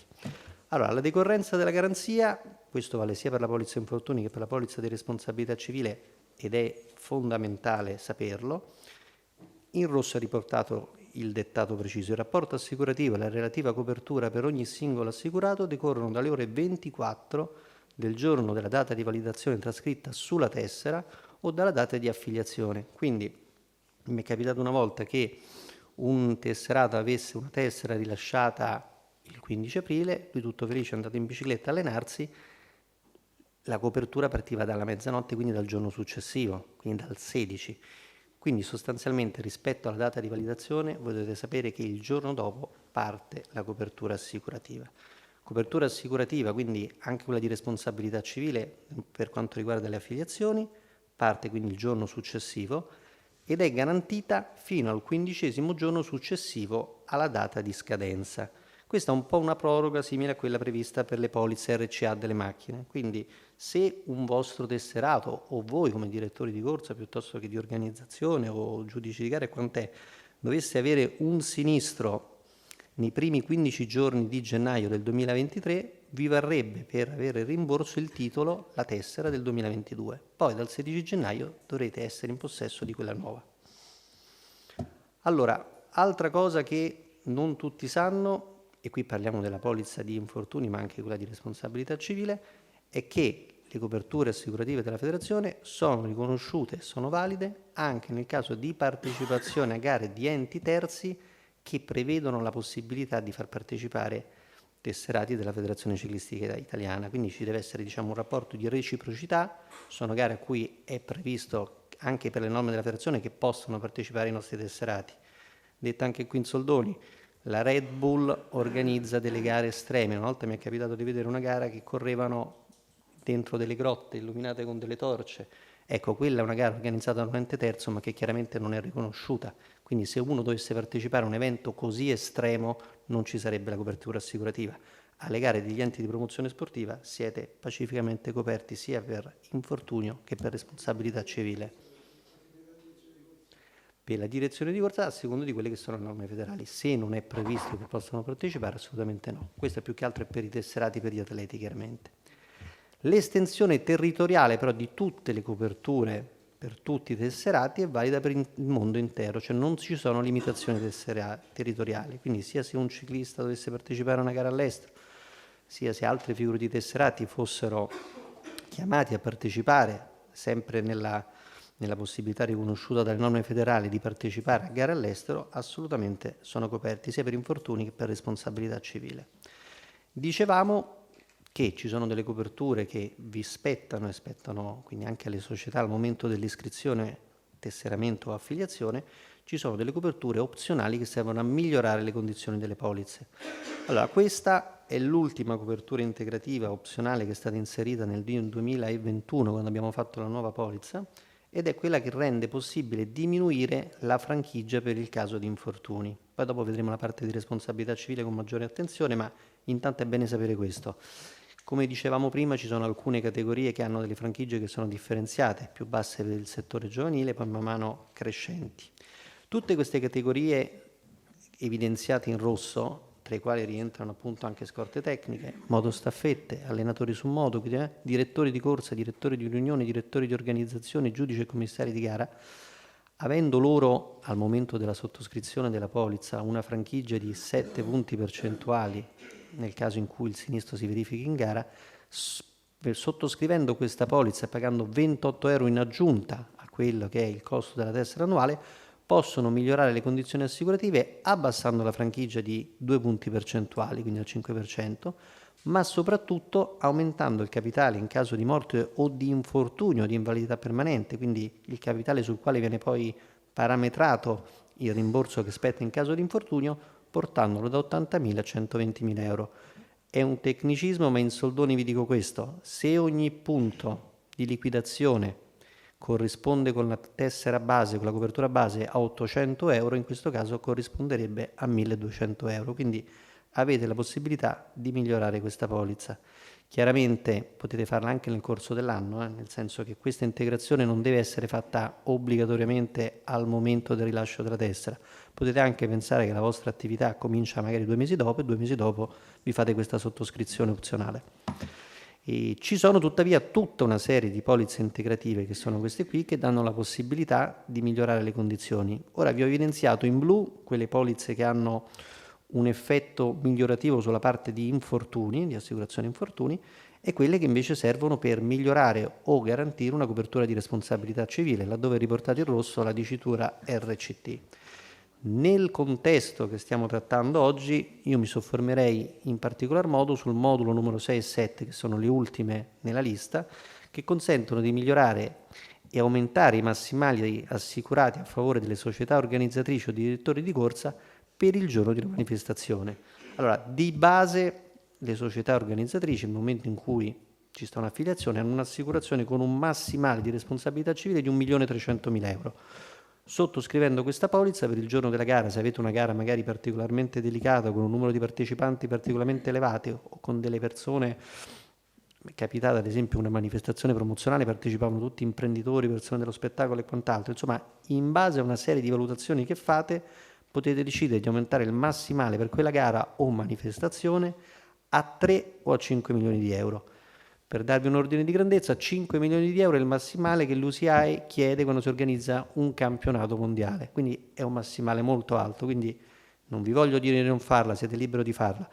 Quella di 3 milioni di euro forse è quella che, anche per l'esperienza probabilmente dell'avvocato e di giudizi che si è trovato a vivere in prima persona, è un massimale piuttosto sufficiente, quello di 3 milioni di euro.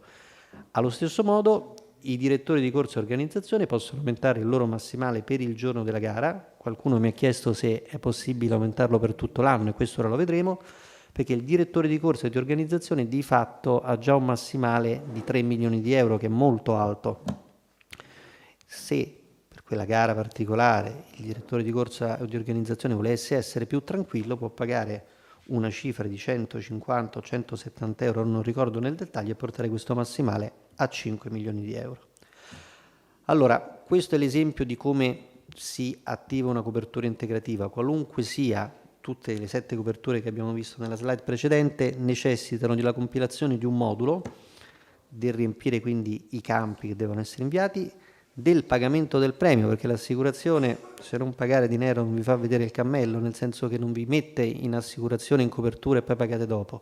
Contestualmente alla richiesta dell'attivazione deve essere data copia del bonifico e poi si invia tutto via mail. Ora, via mail, questo è l'indirizzo, non so se la manina si vede, è riportato qui.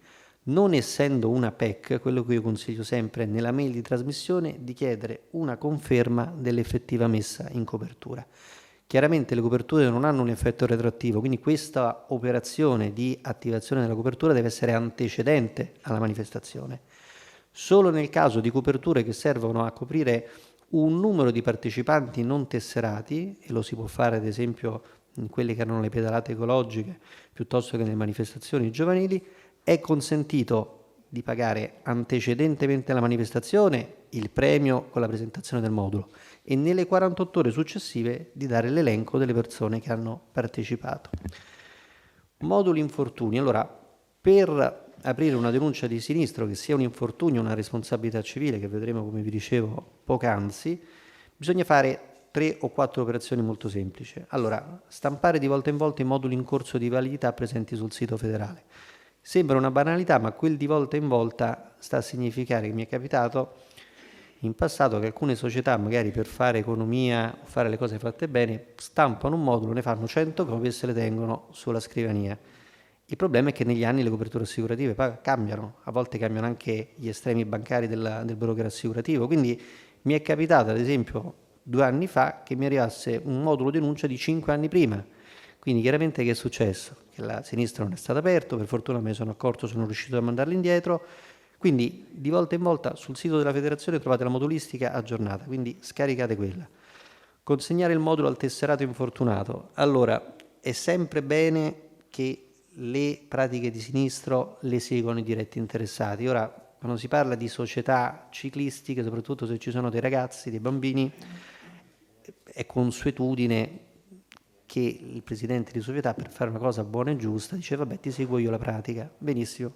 A Roma si dice quando tocchi il bambino diventi padre, ed è così anche con le assicurazioni, nel senso che se intraprendete questa strada e cominciate ad aprire una posizione assicurativa, poi la mail di riferimento e gli estremi di riferimento sono i vostri, quindi nel momento in cui l'assicurazione dovesse avere bisogno di integrazione di moduli o di altre spiegazioni o di documenti, sarete voi che dovete darli.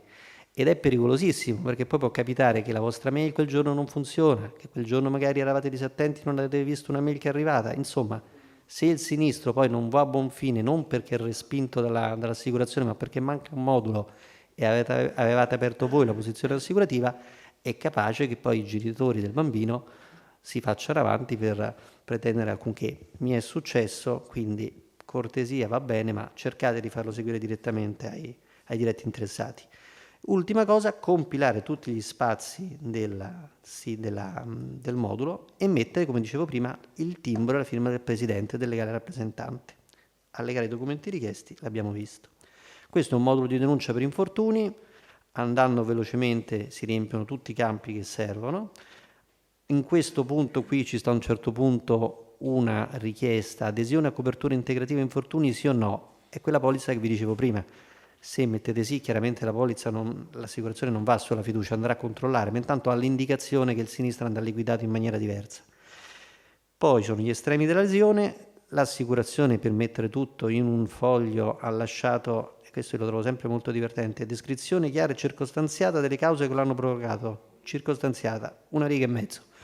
Quindi voi potete tranquillamente mettere vedi allegato, mettete un foglio di carta intestata della società e descrivete nel migliore dei modi quelle che sono la dinamica dei fatti. E qui ci sta la parte che deve riempire il legale rappresentante con un timbro della società. Questa è semplicemente la parte della privacy che troverete anche nella responsabilità civile, è solo una storiella da leggere noiosa, metterete i vostri estremi e qui ci sta la promemoria, che non è altro che un elenco analitico di documenti che servono, quindi una sorta di lista della spesa che dovete seguire per istruire nella maniera corretta la pratica. La polizza infortuni riguarda sia chiaramente il ciclismo ma anche il settore paraciclistico. Ci sono alcune società, organizzatori che appunto organizzano gare per paraciclismo e chiaramente anche loro, essendo questi organizzatori responsabili, a secondo di se il danno deriva da responsabilità civile o meno, devono sapere che comunque gli atleti del paraciclismo hanno una polizza infortuni. Questa polizza infortuni ha le stesse caratteristiche del decreto legislativo, perché ora è stata assorbita ormai da 4 anni dalla Federazione Ciclistica Italiana, prima era sottoscritta e negoziata dal CIP, quindi i massimali sono gli stessi, 80.000 euro. L'unica cosa che cambia è che cambia la tabella lesioni, perché chiaramente dovendo avere a che fare con atleti che hanno delle menomazioni, hanno avuto delle lesioni antecedenti, ci sarà una tabella che ha dei criteri di valutazione dell'invalidità differenti da quella del ciclismo. Le percentuali di franchigia in questo caso sono fisse e sono per tutte le categorie di paraciclisti pari al 5%. Questi sono i moduli, vado velocemente senza tediarvi oltre, sono analoghi, cambierà semplicemente l'indirizzo a cui devono essere inviati. Infatti nella sezione delle assicurazioni della Federazione Ciclistica avrete 2 box diversi, uno per assicurazione e documenti del ciclismo, uno per assicurazione e documenti del paraciclismo, quindi l'importante è entrare nella sezione corretta e scaricare i moduli corrispondenti. Allora veniamo alla polizza di responsabilità civile, che è quella che forse è più attinente al tema del convegno odierno. Allora, come abbiamo visto, come hanno detto i relatori precedenti, la responsabilità delle società organizzatrici subentra per un semplice assunto, cioè sull'organizzatore incombe l'onere di attenersi sempre alle disposizioni dei regolamenti federali, alle prescrizioni dettate dall'autorità di pubblica sicurezza, nonché l'onere di osservare le regole di comune prudenza imposte dalle esigenze del caso concreto. Come vi diceva l'avvocato Venturelli, non è la diligenza del buon padre di famiglia, ma in questo caso è una diligenza più forte, è un'attenzione maggiore, perché comunque si tratta di organizzare un'attività che di fatto il codice e anche le altre polizze assicurative, quelle sottoscritte in forma privata, definiscono come attività complessa. Allora, da dove nasce la responsabilità dell'organizzatore, del direttore di corsa, del giudice? È una responsabilità di natura extracontrattuale, infatti non c'è un vero e proprio contratto, un'obbligazione, ma è una responsabilità che deriva da fatto illecito, come previsto dall'articolo 2043 del Codice Civile. Il testo dell'articolo 2043 è molto semplice, ma definisce bene quella che è una responsabilità extracontrattuale. Qualunque fatto doloso o colposo che cagiona ad altri un danno ingiusto obbliga colui che lo ha commesso a risarcire il danno.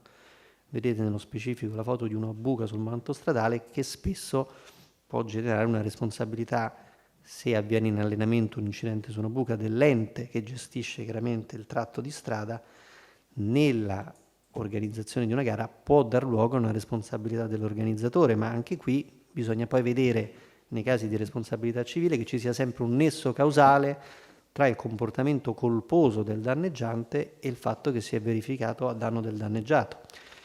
In alcune gare mi è capitato che venissero presentate delle richieste danni per il ciclista che cade sulla buca. Poi di caso in caso siamo andati a vedere come affrontare il problema. Ci sono dei semplici avvallamenti, ci sono gran fondo con 2.000-3.000 partecipanti, questo avvallamento ci sono passati sopra 2.999, uno cade. Ora che l'avvocato venga a dire che quella era un'insidia, che costituiva un'insidia non evitabile, un ostacolo che ha cagionato il danno, comincia a diventare difficile nel momento in cui altre 2.999 persone sono passate su quel tratto stradale senza trovare nessun ostacolo. In altri casi, mi è capitato con la Gran Fondo Roma di qualche edizione fa, c'era un tunnel, una galleria, c'era dell'acqua, era saltata l'illuminazione, lì sono caduti 12-15 ciclisti. In quel caso era evidente che ci fosse una responsabilità chiaramente dell'organizzatore, quindi la necessità di aprire una responsabilità civile. Responsabilità che può essere di due tipi, diretta o indiretta. Allora, diretta quando grava direttamente sull'autore del danno.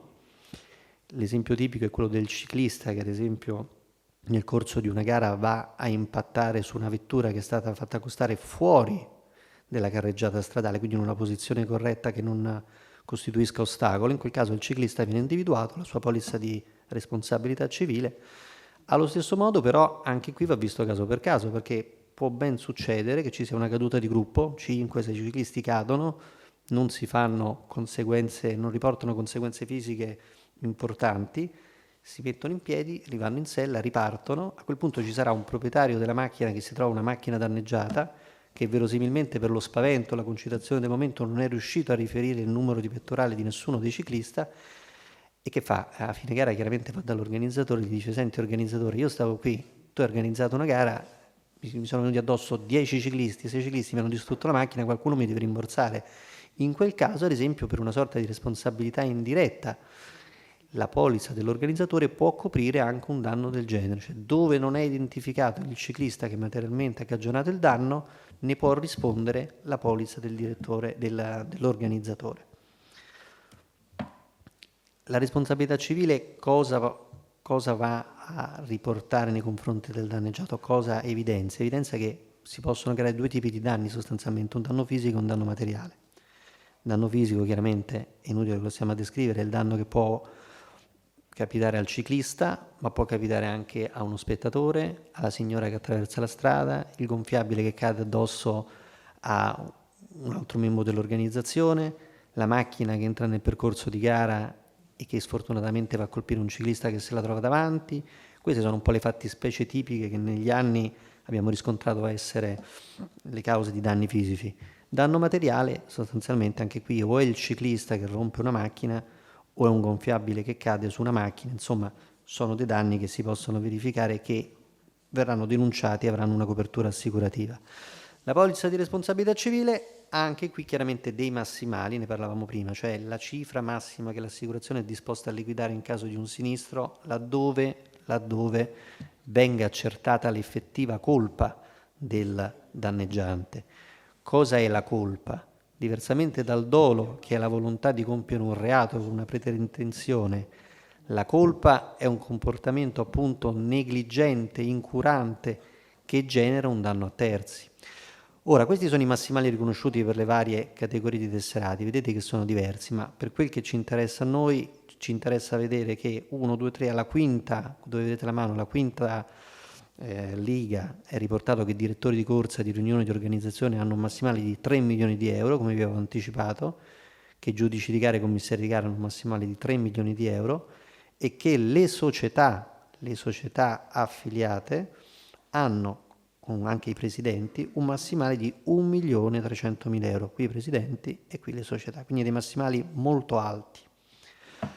Allora, le franchigie le abbiamo viste prima per quello che riguarda la parte degli infortuni, che erano espresse in un elemento percentuale rispetto a una tabella lesioni data dalla Presidenza del Consiglio dei Ministri, Ufficio per lo Sport. In questo caso le franchigie è molto più semplice, si fa riferimento a una cifra piuttosto bassa, perché se poi andiamo a vedere le franchigie previste per dalle polizze degli enti di promozione ho trovato franchigie di 500, 700 euro.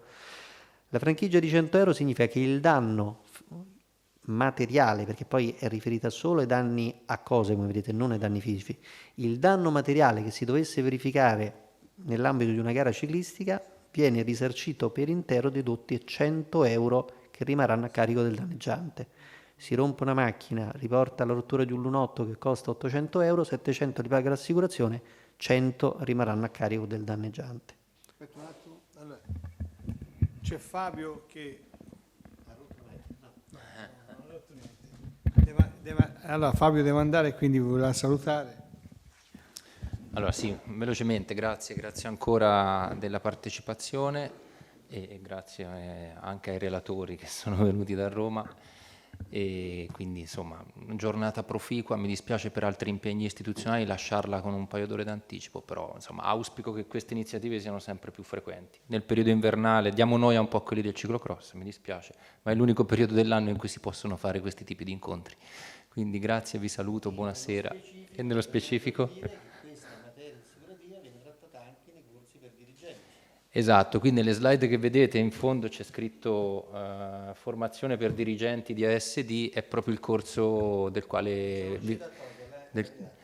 si tratta proprio del corso del quale vi dicevo questa mattina, per cui abbiamo fatto 4 edizioni durante l'anno, ce ne sarà un'altra a dicembre. Chi di voi volesse partecipare si interfaccia con la segreteria del comitato regionale e ci sono 100 posti ogni edizione a disposizione, completamente gratuito, perché siamo riusciti a vincere un bando con la scuola dello sport. Quindi è un corso per voi completamente gratuito di circa 20 ore in 8 incontri, dove si parla di questi aspetti, ma anche di tanti altri aspetti connessi al tesseramento, connessi all'ex registro CONI, una serie di cose che abbiamo toccato anche oggi. Per cui se volete partecipare è una formazione che la federazione vi dà in maniera completamente gratuita. Grazie ancora e ci vediamo presto sui campi di gara come sempre.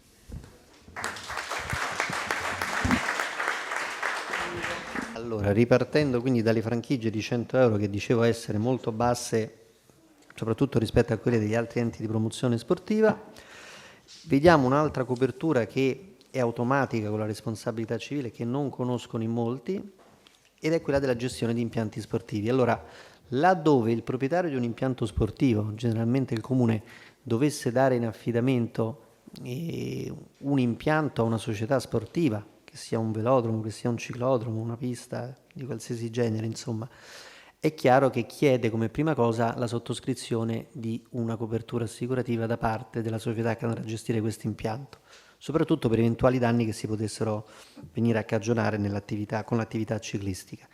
E in passato non tutti conoscevano questa garanzia, quindi capitava che alcune società, addirittura fortunatamente poche, avessero sottoscritto, mettendo mano in tasca, delle coperture ad hoc. In realtà voi già l'avete, cioè se una società dovesse gestire, appunto fosse chiamata a gestire un impianto e ci fosse una scrittura privata, quindi un vero e proprio contratto di concessione della struttura, automaticamente la copertura per eventuali danni che si dovessero generare all'impianto in conseguenza dello svolgimento di attività ciclistica è coperto dalla nostra polizza assicurativa, e chiaramente è coperta anche tutta l'attività che si svolge se una persona o degli atleti che dovessero fare attività in queste strutture dovesse riportare un danno dovuto a un'imperizia da parte della società che gestisce appunto questi impianti.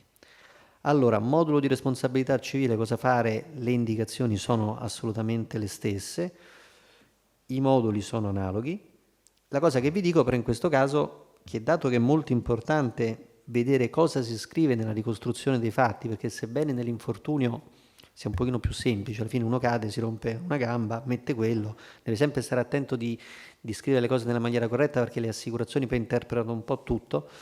Nella responsabilità civile ci possono essere poi molte conseguenze, quindi quello che io faccio spesso, soprattutto se ci sono degli incidenti gravi, forse qualcuno insomma lo ha già visto, è di mandarmi la denuncia magari su un foglio Word in modo che la vediamo insieme e la scriviamo nella maniera corretta, il che non vuol dire scrivere cose diverse da quelle che sono accadute, e lo sottolineo, però anche l'esposizione, la scrittura di quello che è la ricostruzione dei fatti ha una propria importanza, quindi se avete un dubbio meglio che mi chiamate e che vediamo insieme cosa scrivere, soprattutto se c'è una responsabilità di direttori di corsa o di società organizzatrice per sinistri di una certa gravità, in modo tale che siamo sicuri, insomma, che l'assicurazione interpreti nel migliore dei modi e correttamente ciò che è successo in gara.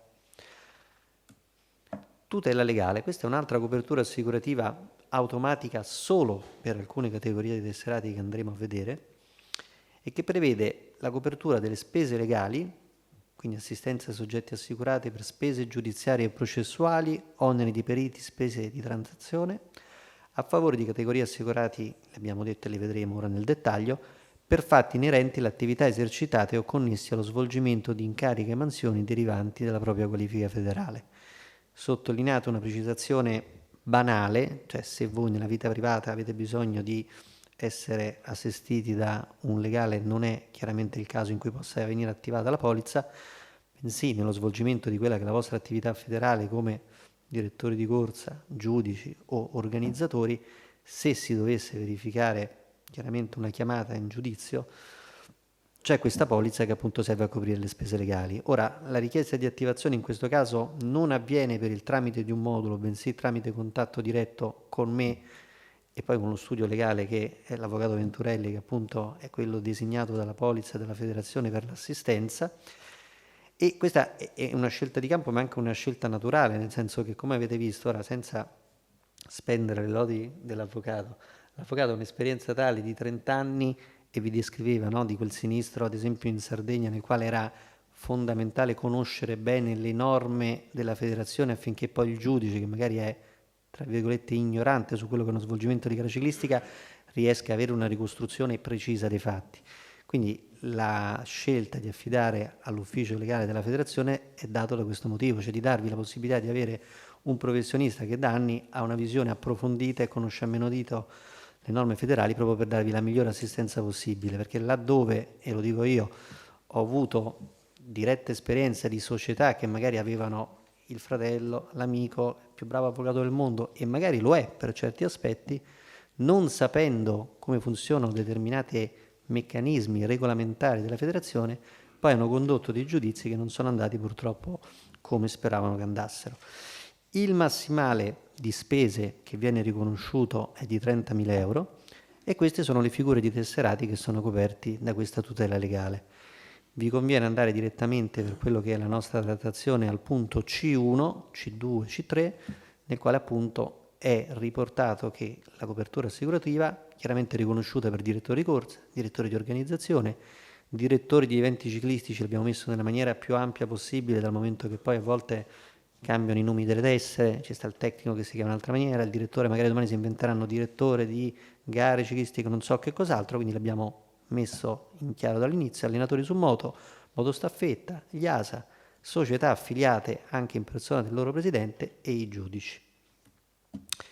Ultima copertura assicurativa, anche questa che esiste, è bene saperlo perché poi nelle gare ciclistiche chiaramente sono chiamato a operare motostaffette e scorte tecniche, la polizza casco. Questa è una copertura ad personam, nel senso che anche qui non è garantita a tutti i tesserati, ma solo alle motostaffette e alle scorte tecniche, e sostanzialmente per tutto quello che riguarda fatti che avvengono in gara che possono cagionare il danneggiamento della moto, della scorta tecnica o motostaffetta, è riconosciuto un rimborso. Antecedentemente a questa polizza c'era anche una possibilità di avere un rimborso per il danno in itinere, ossia nel percorso di strada che univa l'abitazione, la residenza della motostaffetta fino al punto della gara. Poi, per una serie di vicende legate a delle frodi assicurative che sono state accertate dalle compagnie, si sono resi conto che tutto ciò che succedeva al di fuori della gara, da casa alla gara e dalla gara per il ritorno a casa, era un terreno scivoloso, perché poi qualcuno se ne è approfittato, come purtroppo spesso capita, e quindi la copertura è garantita all'interno della manifestazione della gara. È garantita, contrariamente alle polizze infortuni e responsabilità civile, solo per le gare della Federazione Ciclistica Italiana. Quindi se una motostaffetta o scorta tecnica dovessero andare a fare una gara per un ente di promozione, sarebbero coperti contro infortuni, sarebbero coperti per responsabilità civile, ma non anche per la polizza casca. Gli eventi che sono riconosciuti, e sono questi qui, all'articolo 1, dice sostanzialmente che limitatamente al tempo e alle funzioni necessarie per l'esecuzione delle prestazioni del servizio, sono riconosciuti danni avvenuti in conseguenza di collisione con altri veicoli o persone, urto con ostacoli di qualsiasi genere fissi o mobili, quindi anche se la motostaffetta o scorta tecnica fa un po' tutto da solo, diciamo così, ribaltamento e uscita di strada. Qui ci sono i vari massimali assicurati e qui ci sono i documenti che servono, i presupposti affinché, diciamo, sia valida la copertura assicurativa, quindi una missione regolarmente autorizzata dalle procure federali, che la missione sia ricompresa nel calendario degli eventi federali, quindi quello che dicevo prima, e quant'altro.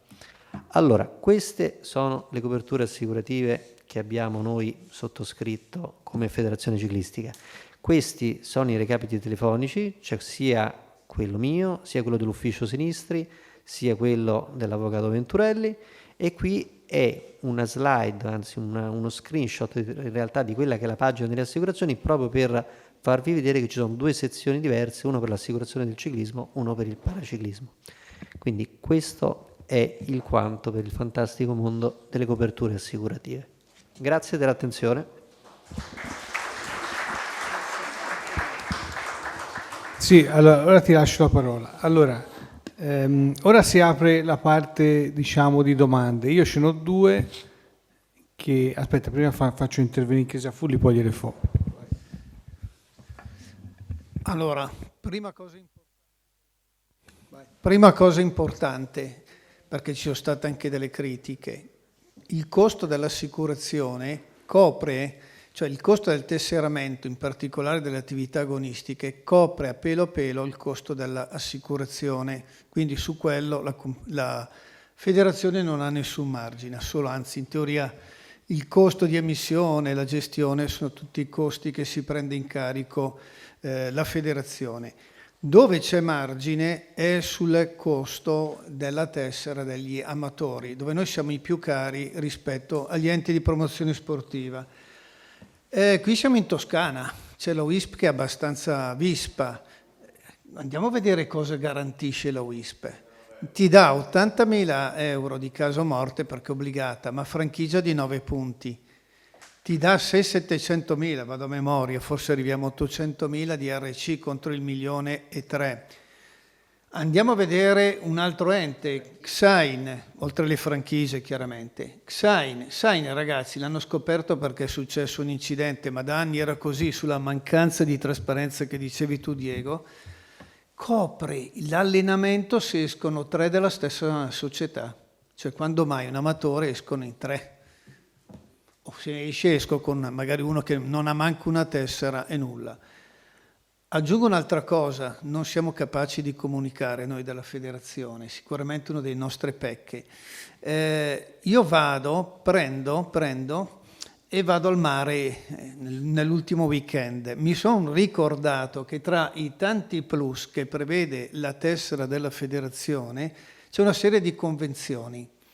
Mi è venuto in mente che c'è anche quella dell'autogrill, quindi mi sono presentato, ho fatto vedere il tesserino, no, il Q-code, il code, e quando sono arrivato a casa, andata e ritorno ragazzi, ho fatto quella calcolatrice perché ogni voce c'è lo sconto del 30%, li ho sommati 30 euro risparmiati, cioè mi ero già, non dico pagato la tessera, ma quasi. E stiamo facendo altre convenzioni, cioè voi che avete i ragazzi, penso agli juniores, no? Che andate spesso fuori regione, vi fermate ogni tanto, se lo usate, cioè sono soldi che a fine dell'anno sono centinaia di euro che si risparmiano. Convenzione Enervit per le barrette, per tutti i materiali per i vostri ragazzi, Toyota, stiamo facendo anche altre convenzioni che spero nei prossimi settimane, mesi massimo, vi presenteremo. Quindi anche qui, scusate, faccio recruiting per il mio settore che è quello amatoriale, se magari parliamo e facciamo capire che sì, siamo magari qualche euro più caro, però tutto sommato puoi avere tutta una serie di vantaggi che ti vanno a compensare quei 10-15 euro dove siamo più cari rispetto agli altri. Credo che qualche argomentazione l'abbiamo. Anche quest'anno abbiamo riconfermato lo sconto di 75 euro sulla filiazione di chi viene dagli enti in federazione, quindi costa praticamente 75 euro, abbiamo riconfermato le affiliazioni a 150 euro, quindi ormai è consolidato e forse ci sarà qualche altra sorpresa a breve, no? Perché gli organizzatori se lo meritano. Allora, io volevo fare 2 o 3 domande che erano quelle che mi facevano di più quando ero in una società. Allora, prima cosa, gara caduta, si rompe la bicicletta. Quindi arriva il genitore, arriva la società, anche perché tante hanno le bici di società, quindi non è che sono... La bici che tipo di assicurazione ha o non ha? Allora, bisogna distinguere e capire come si è rotta questa bici, nel senso che se il ciclista da solo sbaglia a fare una curva, scivola, si rompe la bicicletta, non è ricompreso alcun risarcimento. Ci vorrebbe una polizza casco, ma capiamo che insomma è impossibile assicurare tutte le bici. Qualora invece ci sia una caduta di gruppo e effettivamente ci sia un ciclista che fa cadere Mario, fa cadere Giovanni, Giovanni si fa male alla gamba, si rompe un femore e si rompe la bicicletta, in gara è prevista la copertura di responsabilità civile del danneggiante, che quindi dovrà liquidare sia il danno fisico della gamba sia la rottura della bicicletta. Questa copertura rientra in quello che è il novero dei terzi. Ora, questa parola significa chi è terzo, chi è risarcibile o meno. In gara, tra tesserati della federazione, nel momento in cui ci sia un danno da responsabilità civile, c'è sempre la possibilità di risarcire sia il danno fisico che il danno materiale della bicicletta. In allenamento non è così. In allenamento, se 2 tesserati o più tesserati cadono in una seduta di allenamento, viene riconosciuta la possibilità che il responsabile civile, il cosiddetto danneggiante, con la propria assicurazione paghi il danno fisico cagionato al compagno di squadra, non anche il danno materiale. Questo sempre per il discorso delle truffe assicurative, perché negli anni questa possibilità in realtà era ricompresa di risarcimento. Andava a finire che Mario saliva le scale con la bicicletta cadeva, si rompeva, chiamava Giovanni, Giovanni, diciamo che ci siamo fatti male in allenamento, diciamo che ci siamo rotte le biciclette in allenamento e venivano pagate. Quindi, riassumendo, in gara se il danno è cagionato da un terzo che è il danneggiante, può essere ripagata la bicicletta. Se il ciclista da solo cade e la bicicletta si rompe, non è possibile avere alcun tipo di risarcimento. Uguale. Niente. Altra domanda abbastanza frequente. Diciamo che in questo caso qui, questo lo dico visto che abbiamo sia i giudici sia i direttori di corsa, diventa fondamentale il verbale dopo della gara, in cui deve essere descritto nel miglior modo possibile tutto l'accaduto, perché altrimenti dopo si rientra nel ginepraio che non era scritto, che il numero non si sa qual è il numero. L'assicurazione spesso chiede copia del verbale. Copia del verbale, ok. Allora, un'altra cosa, dirigenti, presidenti, soci, consiglieri, diciamo tutti quelli che fanno parte della società. Ho sentito che sono coperti per quelle che sono le loro funzioni.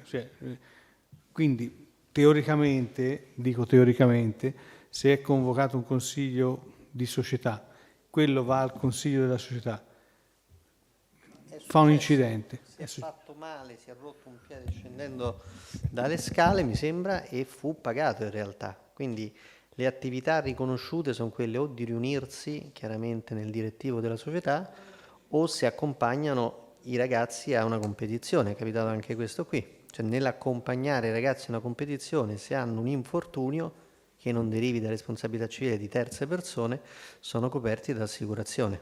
Quindi quello sì.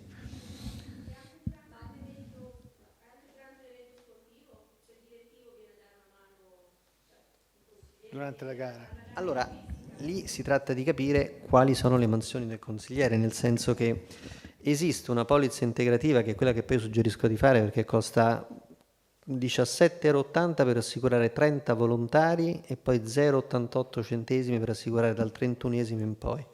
Se organizzate una gara laddove non esiste un elenco analitico delle attività che può svolgere un socio di società o un consigliere nell'organizzazione, nel dare una mano, io taglierei la testa al toro pagherei 17,80 €, do questi 30 nominativi e li assicuro. In quel caso siete coperti sia per infortuni che per responsabilità civile. Quindi non andrei a tirare in mezzo l'assicurazione dicendo il socio era andato a organizzare, stava a rifornimento.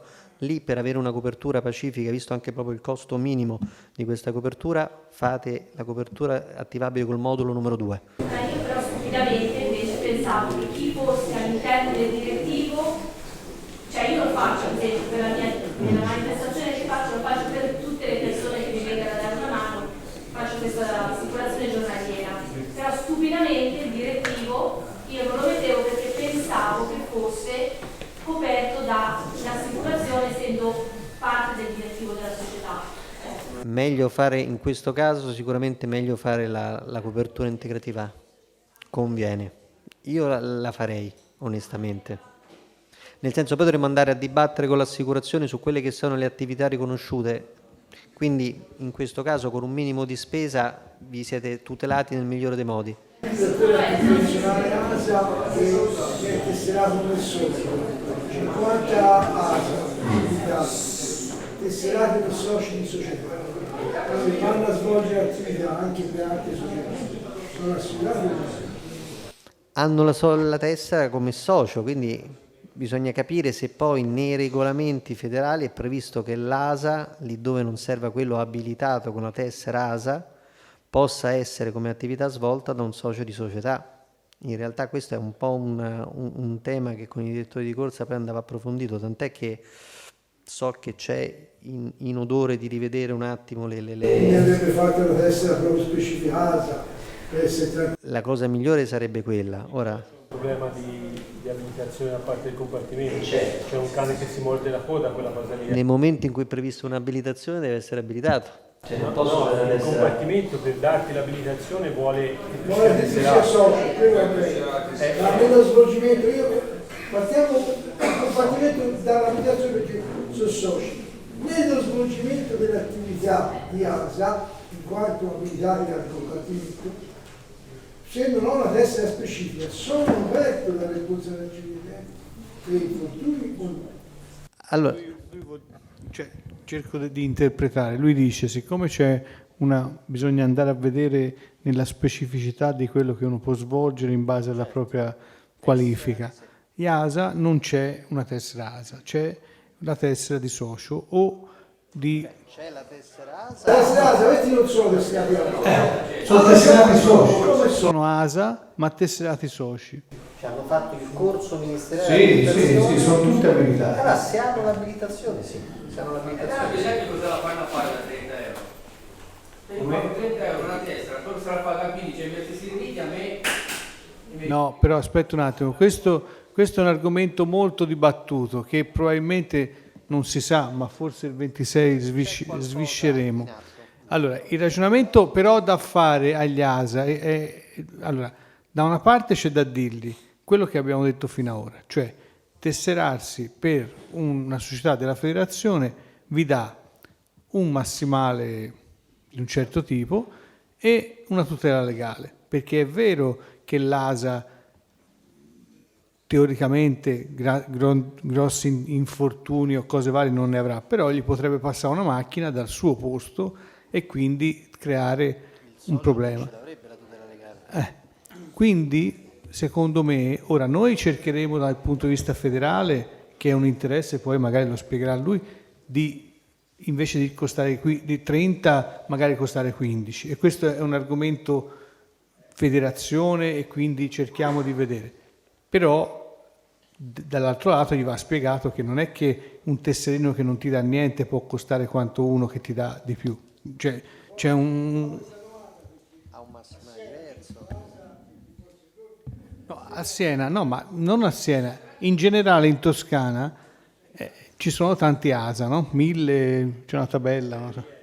Ieri Fabiano Vigli, che è responsabile, diciamo, del settore degli ASA per la commissione regionale, ha scritto una mail a Vercillo chiedendo, visto che il compartimento per rilasciare l'abilitazione chiede di essere tesserato per una società, che chiaramente finché non sei abilitato non può essere ASA perché non sei abilitato, nel momento in cui ti abilita, si può trasformare la tessera di socio in tessera ASA senza fare il doppio tesseramento che diceva Settimo? Bisogna sentire il tesseramento, questo allora vi dico che la risposta di Vercillo è stata: è improprio tesserare un'ASA come socio.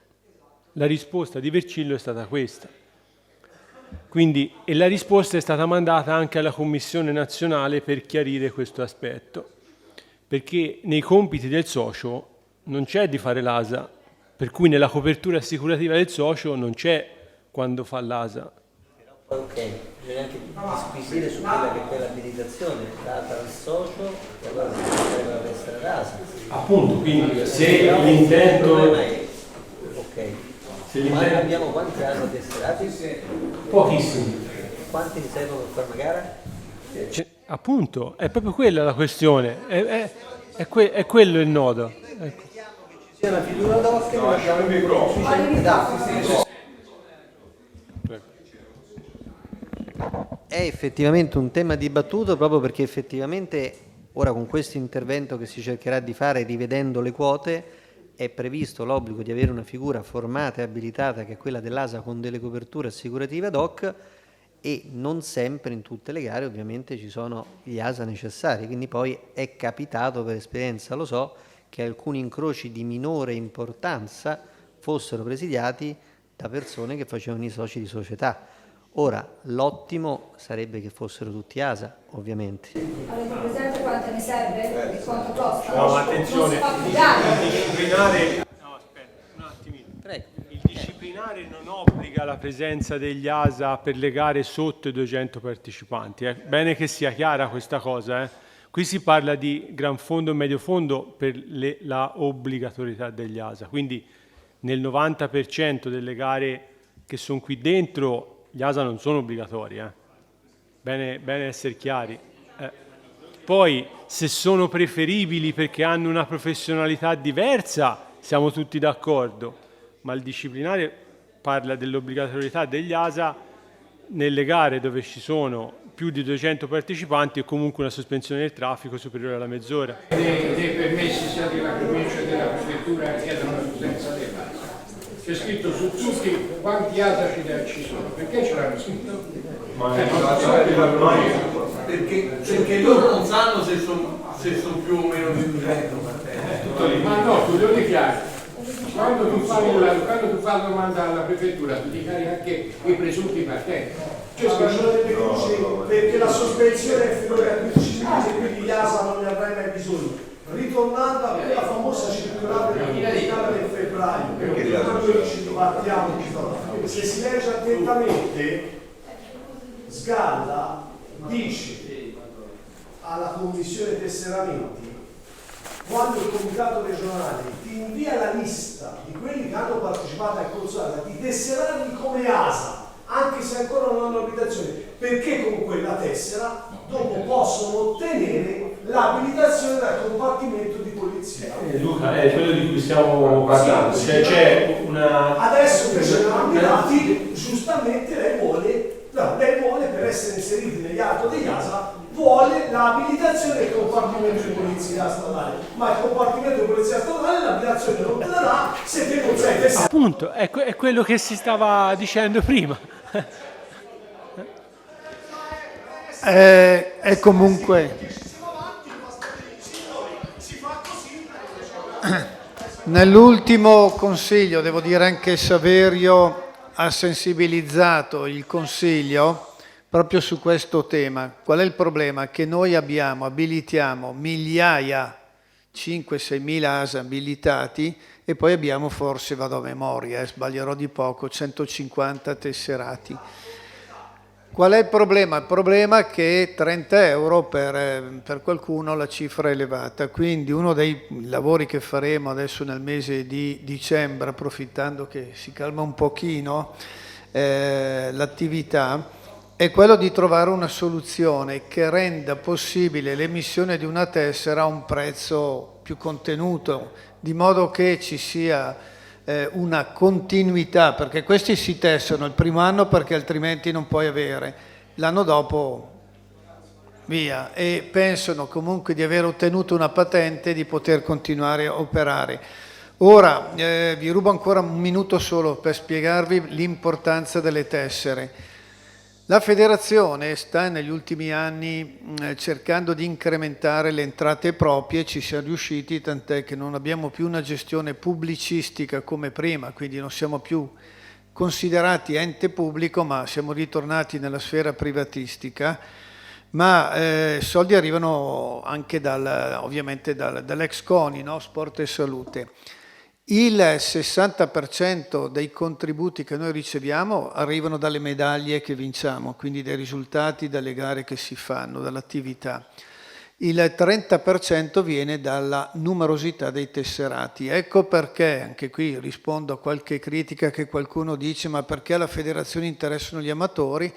Prima perché ogni amatore portiamo a casa circa 23-24 euro da investire sui giovani. 2, perché ci fanno aumentare il numero dei tesserati e quindi ci fanno poi ottenere qualche soldo in più dal CONI, e parliamo di cifre interessanti. 10% alla gestione del bilancio, dove noi siamo premiati da qualche anno per una buona gestione. L'unico tallone d'Achille che ha la federazione, su cui però stiamo intervenendo, abbiamo troppo personale, abbiamo ereditato 80 dipendenti, ne abbiamo già pensionati 6, un altro forse esce quest'anno, però dovremmo ridurlo ancora di, credo, 10-15 unità, e sono soldi che risparmiamo, che potremo investire sul settore giovanile agonistico. Non è semplice, però ci stiamo lavorando. Calma, no, io volevo fare una precisazione. Nell'intervento fatto al Consiglio federale, era presente Gian Antonio, io gli ho detto: spesso coloro che fanno la funzione di ASA sono delle associazioni che, può essere la Misericordia, Carabinieri in pensione, cioè sono delle onlus che hanno bisogno di spendere sostanzialmente meno, e pagare 30 euro di tesserino più le 2 marche da bollo, perché non dimentichiamoci che all'inizio dobbiamo pagare anche 2 marche da bollo a 16 euro, questa cosa qui era pesante. Ora è chiaro che non si può dire vabbè, facciamoli pagare 5 euro, però insomma andargli incontro secondo me potrebbe essere una grande, prima di tutto per togliersi dei problemi, perché tesserandoli come ASA all'interno delle nostre società, qualsiasi sia, io mi viene in mente i gruppi delle scorte, ma perché sono molto affini, ma anche in tanti altri, loro hanno un'abilitazione e svolgono quel compito per cui hanno l'abilitazione, quindi qualsiasi cosa dovesse succedere sarebbero tutelati. Io spero che questa cosa possa andare in fondo e che si arrivi a ritesserare con noi questi grossi gruppi, e l'incontro che abbiamo in ponte di fare con le Misericordie, oltre, cioè con tutti gli EMPAS, con tutti gli enti, oltre a chiedere di fare all'interno dei loro corsi di aggiornamento per gli autisti, perché gli autisti delle ambulanze fanno un corso iniziale e poi ogni anno fanno, diciamo, un aggiornamento, e loro gli spiegano come si devono fermare in caso di incidenti, dove devono andare. Però in gara, io parlo al direttore di corsa, Paolo, ne sei presente, a volte ti arrivano degli autisti che non sai nemmeno da dove vengono, quindi ecco, oltre a formarli, secondo me bisognerebbe sensibilizzarli a venire in federazione, spiegandogli quelli che sono i vantaggi assicurativi e di tutela. Secondo me lo possiamo fare nel giro di 2-3 anni, perché non lo fai in 2 minuti, non è che quello che è tesserato all'UISP, perché ora costa 15, tutti vengono subito. Una buona parte riescono a venire, ma non tutti. Quindi speriamo quella parte lì di averla risolta. Chi è che voleva parlare? Ah, lui. Ma in riferimento agli ASA, gli ASA, se non ricordo male, poi di fatto è vero che loro devono avere la tessera di una società, però l'anno dopo se la fanno o non la rifanno, se la fanno bene, altrimenti rischiano anche di non farla e quindi non lo possono più fare. Ma questi pro gruppi, io quest'anno alle 2 manifestazioni che faccio, è vero che sono i professionisti, quindi c'è un po' di attenzione perché siamo nel mondo dei professionisti, ma quando si parla di ragazzi ci vorrebbe ancora più attenzione, no, su questo aspetto. Cioè, per 2 manifestazioni ho speso 9.000 euro. 9.000 euro. Sono stati bravi, sono stati professionali, però è un impegno importante. È vero che la tessera posta da parte da bollo e tutto, non è che voglio difendere la federazione, se si riesce a abbassarla come dicevi, forse è anche meglio, no? Cioè, ma lì dietro c'è un business, perché sono gli stessi che vanno, che facciamo in Toscana, che la Toscana di Coppa Sabatini, poi vanno all'RCS quando c'è l'estate bianco, se no vanno all'ultima tappa di Milano. Ma non è che con questo lì, cioè loro hanno creato questa associazione e quindi fanno quell'attività lì e hanno 150, 180 persone, tanto probabilmente qui. Non ci sono in Italia fermo. Ho detto io come numero di persone, perché diciamo la verità, se a una manifestazione arrivano 50 ASA, ma in realtà sono 70 persone, e ci sono degli incroci, voglio dire, particolari, un ASA e un volontario forse lavora meglio l'ASA, cioè, perché avere 100 persone ASA, cioè, è un dramma. È un dramma, cioè, non le hai, perché a parte questo periodo del capo Covid un anno fa, ma in realtà se organizzo una manifestazione di giovedì o di mercoledì, giovedì come faccio io, cioè è un dramma, cioè lavora. No, sono d'accordo. Allora, partiamo da un presupposto che il fatto di non farla costare niente non va bene. Perché gli aveva anche spiegato le cose che veniva detto prima, cioè con quella tessera hai dei vantaggi anche. E io dico, semmai è vero che questo discorso di essere associati poi a una società, no?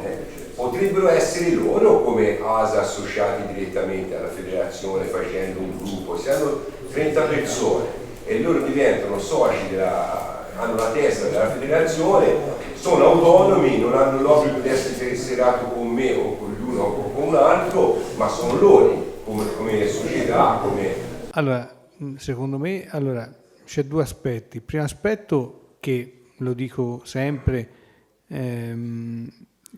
giustamente c'è anche una parte imprenditoriale in questa cosa qui, è inutile nasconderselo, quindi no, non è una vergogna, è un lavoro come uno fa tante cose, perché come una staffetta costa X lire, però uno deve partire da casa, deve venire, c'è da mettere la benzina, ognuno ha le sue spese e le cose si possono sempre vedere da tanti punti di vista, quindi però è anche vero che se uno fa l'ASA e in un anno fa, ipotesi, 15 manifestazioni, a caso, la media sono 25-30 euro, porta a casa 450 euro, diciamo 500 euro. Se ne spende 15, non è quello il problema.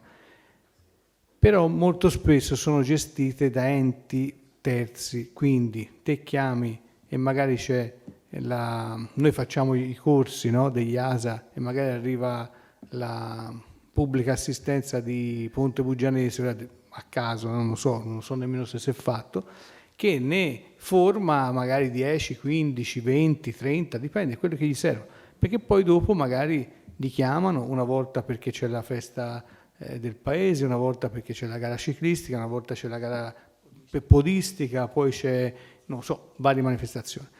E lì bisogna capire bene com'è. Io credo che purtroppo questo è giusto che siano tesserati obbligatoriamente, quindi è giusto che siano tesserati tutti gli anni, però non è giusto che ci sia una disparità, perché se con la stessa cosa io spendo 8 euro all'UISP e quell'altro me ne chiede 30, gioco forza vanno tutti a spendere 8 euro, no? Cioè non è che uno...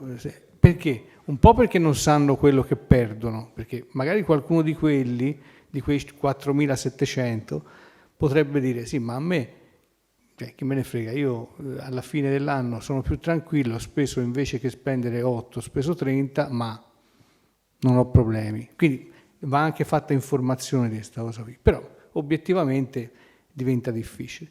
Poi invece c'è quell'altro aspetto che è un aspetto più, come si può dire, anche di gestione delle manifestazioni, no? Perché perché è chiaro che quando si fa un circuito di esordienti, che siamo in un paese in cui si fa un circuito di 4 km, che ci sono 7 incroci, è vero che serve la sicurezza e tutto, però mediamente si riesce a gestire meglio. È chiaro, le tue manifestazioni sono più impegnative, sia come percorso sia come pericolosità, e quindi è chiaro che devi dotarti degli ASA, insomma, questo volevo dire, non è che si può fare tutto ad un'erba un fascio. Per questo non faccio. Ho fatto questo. Però è una cosa, cioè, ma l'ASA possono fare soltanto servizio per una gara ciclistica, cioè non è che possono andare poi a fare il podismo o quello o quell'altro. Sono assistenze ausiliari, io credo che possano andare, non possono andare, no? Sì, però nella pratica lo fanno. Io li vedo a tutte le gare podistiche, dai, sono sempre lì. Ah, non possono? Ah, ho detto una cazzata. No, hai detto quello che è nella realtà, che poi ci vanno.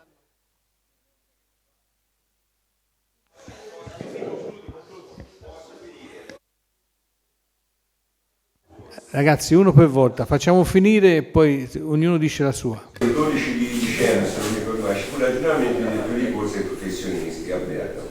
Io in quell'occasione ho proposto, c'era anche il rappresentante della federazione, io però poi l'ho proposto alla Lega, perché in quell'occasione poi andò via il rappresentante della federazione. Alla Lega hanno proposto che ci fosse, siccome c'è un problema effettivamente serio, che sono diversi ministeri che si dovrebbero confrontare con, perché c'è infrastrutture, se non ricordo male, trasporto, c'è una serie interni, c'è una serie di ministeri, ma però quell'attestato che ti viene dato per ASA, cioè poi alla fine dovrebbe, secondo me, dovrebbe avere un senso che sia per l'abilitazione a tutte le manifestazioni che passano per una strada, cioè che sia poi un raduno di autodermica o che sia un raduno di biciclette o che sia una gara ciclistica o che sia un passaggio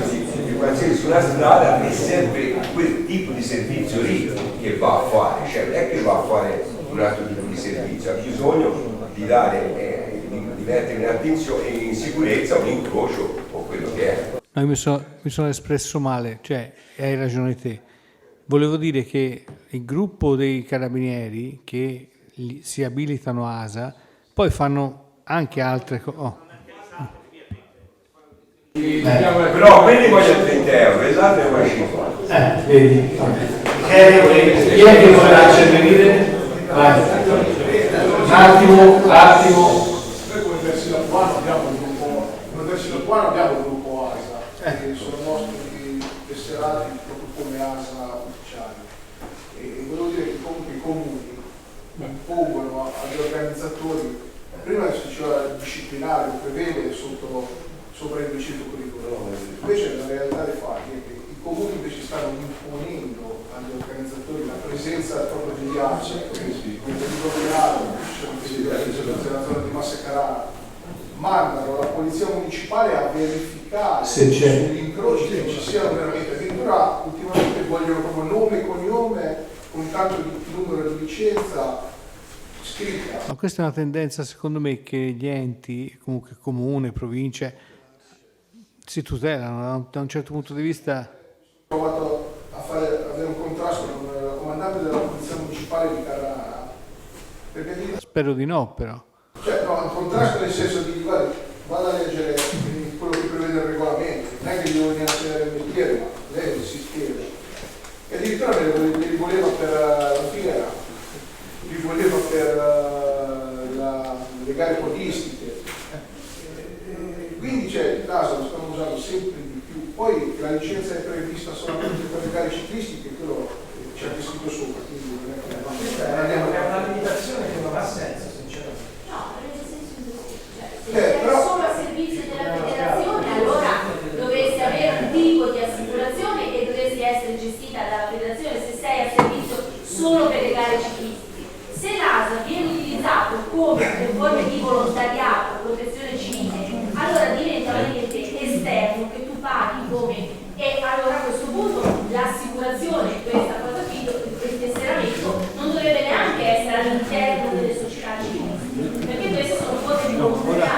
magari ce lo dice lui, ma non credo che se quelli vanno a una sagra paga la testa della federazione.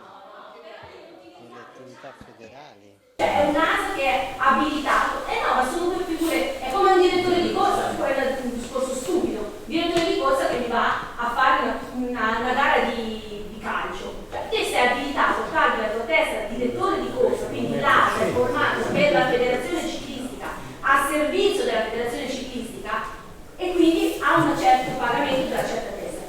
Se tu questo ASA o l'ente, come sono i comuni, li usano per attività di volontariato, che poi sfocia nella protezione civile, questa cosa che è un'altra cosa. Quindi a questo punto qui l'ASA si ritrova giustamente ad avere, magari fare 50 servizi alla fine dell'anno, pagando 25-30 euro, quindi 5, 600, 700 euro, e che non è giusto, perché tutti hanno formato per la federazione, non per. Allora a quel punto non paghi la tessera 15 euro, scusa, la paghi anche 13. Sì, però quando non sono alle gare non sono assicurati. No, Samantha, io sono d'accordo al 100% con te, però noi non è che possiamo impedire a quelli lì di andare a fare altre cose, non sono coperti. Il problema è che, cioè, secondo me sarebbe giusto i 30 euro, ma con 30 euro non ci si tesserano da noi.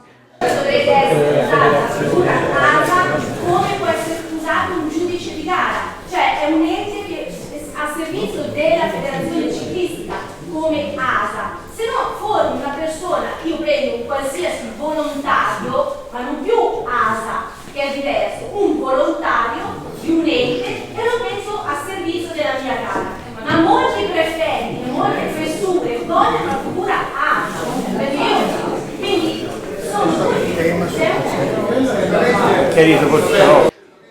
No, ma il problema è che nel mondo del volontariato e della protezione civile non ci sono figure formate come gli ASA. Quindi io mi immagino il sindaco che deve trovare un modo per organizzare, dice chi si va a chiamare? E lui sa che gli ASA sono meglio di quegli altri, quindi probabilmente si fiderà di più. Non va bene, però che si deve fare? Ma la corsa che lo organizza il comune? Non capisco. Sarà la descrizione direttiva di corsa, se ci vuole gli ASA o no. Sono normati dall'articolo 9 del codice della strada, quindi disciplinare rispetto a sé, che è una figura che nasce solo per gare ciclistiche, esclusivamente per ciclismo. Poi cosa succede? Hanno una qualifica, hanno delle funzioni importanti, hanno tutte la figura penale a posto, la patente elettorale alla polizia, i sindaci e utilizzano anche per altri servizi. Io ho fatto i corsi ASA al comune di Santa Lucia, avevo una gestione associata di 4 comuni dove non c'era personale praticamente, utilizzavano questi ASA anche per altre manifestazioni, impropriamente, con incarico di pubblico servizio.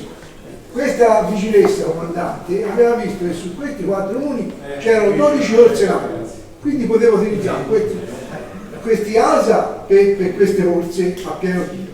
Poi logicamente c'era la sagra di qua, la sagra di là, la davano in carico, uno non sapeva nulla di cosa c'era la strada, davano a queste figure, lo davano a questa è la storia. Però se si vuole arrivare a questo bisogna trasmigrare la figura dell'ASA dall'articolo 9 del codice della strada all'articolo 12. L'articolo 12 ci rientra vigili urbani, carabinieri, polizia, anche nell'ultima parte, allora hanno pieno titolo per far tutto. Ma così come è nata, rientra in questo discorso lì, perché se no si fa un calderone e non sa di nulla. No, ma io stavo sperando perché li usano, perché... No, io te lo dico perché mi sono trovato a fare un corso anni fa al comune di Avandoli, dove ci occupiamo bisogno di parlare per uccidere fuori. È uscita anni fa una circolare dal Ministero dell'Interno che legiferava tra l'altro l'impiego del personale circoscritto protezione civile sulle nostre gare ciclistiche, che non hanno titolo di andare per la strada, perché essendo che sono iscritte alle liste provinciali, comunali, regionali e nazionali per le colonne mobili di protezione civile, quella circolare lì impediva categoricamente l'utilizzo di questo personale nelle manifestazioni qua, gare ciclistiche, andare a fare parcheggiatori alle sagre, tutte quelle cose lì, laddove riportavano proprio la dicitura protezione civile. Quindi a maggior ragione ci sente la necessità di formare ancora più personale ASA qualificato, cercare una strada in qualche modo per agevolare chiaramente il tesseramento, perché è vero quello che si dice che il primo anno ti fanno la tessera, il secondo anno scappano, ma non è che scappano, non è che la fanno con la UISP, non la fanno proprio. E poi li ritrovi sulle strade, quello è chiaro. Alcuni addirittura non vogliono neanche attenersi a disciplinare, del tipo indossare la casacchina gialla perché non è previsto nel loro statuto di associazione.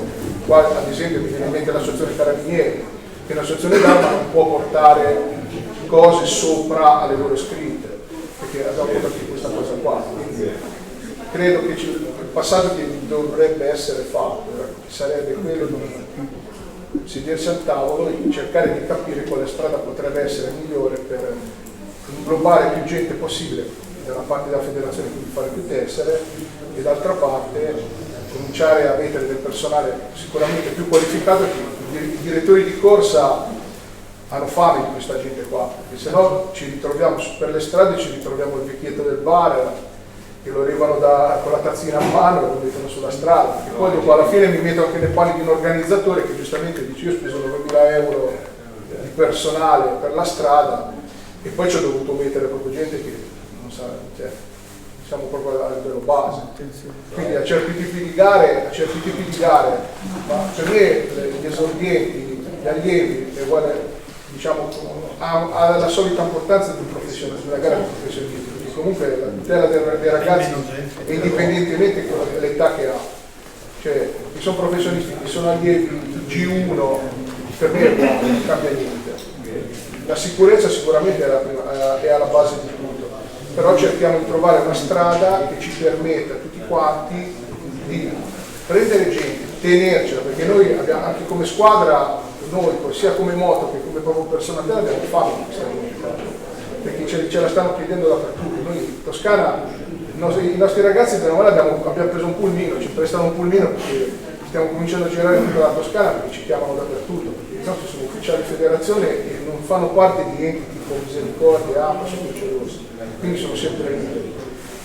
Però bisognerebbe trovare una strada che ci permette di agevolare anche queste persone. Mi ricordo che una che si affaccia a questo mondo solamente per fare il corso base ci vuole quasi 100 euro. Uno dice: aspetta, io non me lo posso permettere. Concludiamo con la domanda di Francesco e poi passiamo all'altro argomento. No, alcune cose faccio un passo indietro sulle polizze per capire. Sulla responsabilità civile si è detto ci sono 100 euro di franchigia fissa. Alle cose, esatto. Quindi il danno di 1.000 euro viene risarcito 900. Franchigia sulla polizza infortuni è relativa o assoluta? Quindi viene riconosciuto il 15% di invalidità, se la franchigia è il 7 viene dato l'8, giusto? Ok. La seconda cosa è, nella polizza di responsabilità civile, leggo: sono a carico dell'assicuratore le spese sostenute per resistere all'azione promossa contro l'assicurato entro il limite di un importo pari al quarto del massimale stabilito in polizza. Cioè, io organizzatore ricevo una richiesta di risarcimento, il massimale è 1 milione di euro, faccio per fare i conti pari 1 milione di euro, fino a 250.000 euro l'assicurazione mi assiste, cioè prende le mie difese anche a livello di spese legali? L'assicurazione ha diritto in ogni caso a affiancare alla difesa personale del direttore di corso o dell'organizzatore un proprio legale, il cui costo rientra nel massimale assicurato. Okay, lo può anche superare. Lo può anche superare, certo. Quindi questo però è diverso rispetto alla polizza di tutela legale. È una cosa diversa. L'assicurazione, siccome deve pagare, ha interesse a ridurre il danno per pagare di meno. È una garanzia in più, certo. E in genere noi ci coordiniamo con i legali delle assicurazioni. Altra questione, ormai ve le chiedo tutte insieme. Fra le esclusioni della polizza di responsabilità civile leggo alle cose caricate o scaricate. Quindi un DS che sta caricando una bici sull'ammiraglia, gli cade, la danneggia. Solo la nazionale ha una polizza. Sì, i danni a cose trasportate, come giustamente e correttamente leggevi, non sono ricomprese. Una polizza del genere è solo per danni di materiale della nazionale, ma è un altro capitolo, è un'altra storia, però effettivamente quell'esclusione esiste. Allora, qui mi riallaccio alla questione dei carri scopa. Le gare in cui è previsto il carro scopa, che chiaramente carica il ragazzo, ma anche la bici, perlomeno può capitare, se viene danneggiata la bici, Anche perché noi copriamo le figure dei tesserati, non i mezzi. Perché questa è una domanda che io ti avevo già fatto e mi hai anche già risposto per me. La questione del carro scopa, che magari può essere un furgone adibito al trasporto di 4 persone, 5 persone, se gli capita di caricare 6 ragazzi, Ma l'RCA poi non la copre, ma poi bisogna vedere se l'RCA opera nel contesto di una gara ciclistica, tra l'altro. Quello è un altro aspetto che va... Per evidenziare che gli aspetti dei carri scopa vanno trattati con i guanti, c'è una questione complicata, parlo da direttore di corsa, ma mi rivolgo agli organizzatori. È una questione delicata il carro scopa, ci si assume delle responsabilità che non si sa bene dove iniziano e dove finiscano sui carri scopa. Io sono di questa opinione, ma la risposta che mi ha dato il dottore me lo conferma. Quando la corsa non è seguita, bisogna pensare se sono ragazzi esordienti, prepotenti, lasciarli soli per la strada. Facciamo seguire la corsa dall'ammiraglia, dalle proprio proprie ammiraglie. Sì, ma quando non si viene, capita tante volte non seguire la gara, perché viene deciso questa gara non si fa seguire perché non sai il numero per poter seguire. Diciamo ai direttori sportivi di andare dietro. Perché per raccattare i ragazzi bisogna essere dietro, quello che ho sempre sostenuto io.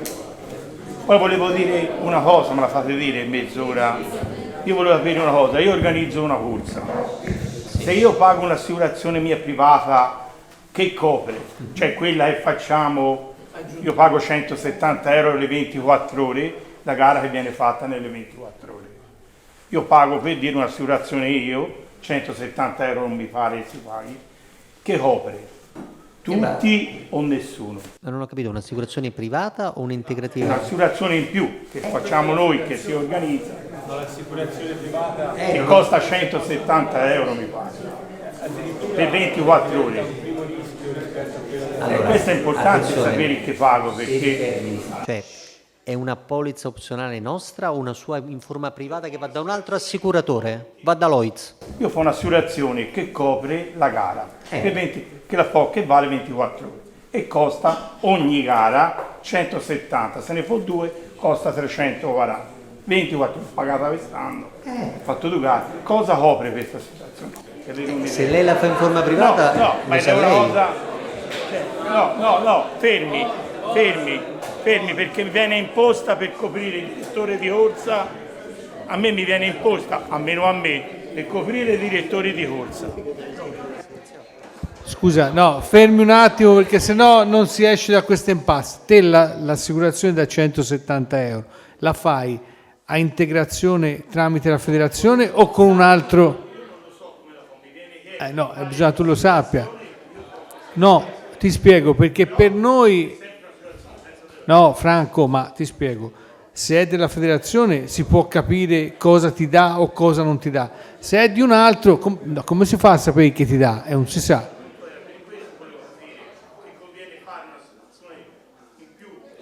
Con loro, sì. No, lo so, perché ti dicono, guarda, mi fai per alzare massimali, capito? Digli qual è quella della federazione. Allora, le polizze della federazione sono calibrate su quelli che sono chiaramente i rischi che possono sorgere in una gara ciclistica, quindi fare una polizza privata con un'altra compagnia può essere una polizza del capofamiglia piuttosto che altre polizze che vengono sottoscritte ma che poi nello specifico non hanno un'operatività concreta nelle gare ciclistiche. Quindi se lei vuole migliorare le condizioni assicurative, posto che comunque avete già un massimale di 1,3 milioni come società organizzatrice e come 3 milioni come direttori di corsa, conviene fare le coperture integrative. Sì, ma io ho una corsa con questa società e basta. E volevo capire questo, lo posso fare anche con la federazione, certo. Un'assicurazione di 24 ore? Certo, ci sta, no, sì, è il modulo numero 7, o il 6 per le società. Ok, non avevo capito, sì. Si aumentano i massimali, le caratteristiche sono le stesse, le garanzie e l'operatività, solo che se ci dovesse essere un sinistro, invece che 1,3 milioni di massimale, può portarlo a 3 milioni o 5 milioni, valutando però, consiglio io, quella che è la complessità della gara, perché andare a fare un massimale da 5 milioni per una gara di di ragazzini, di esordienti, non avrebbe un senso. Sarebbero... Lo può fare, è libero. Certo.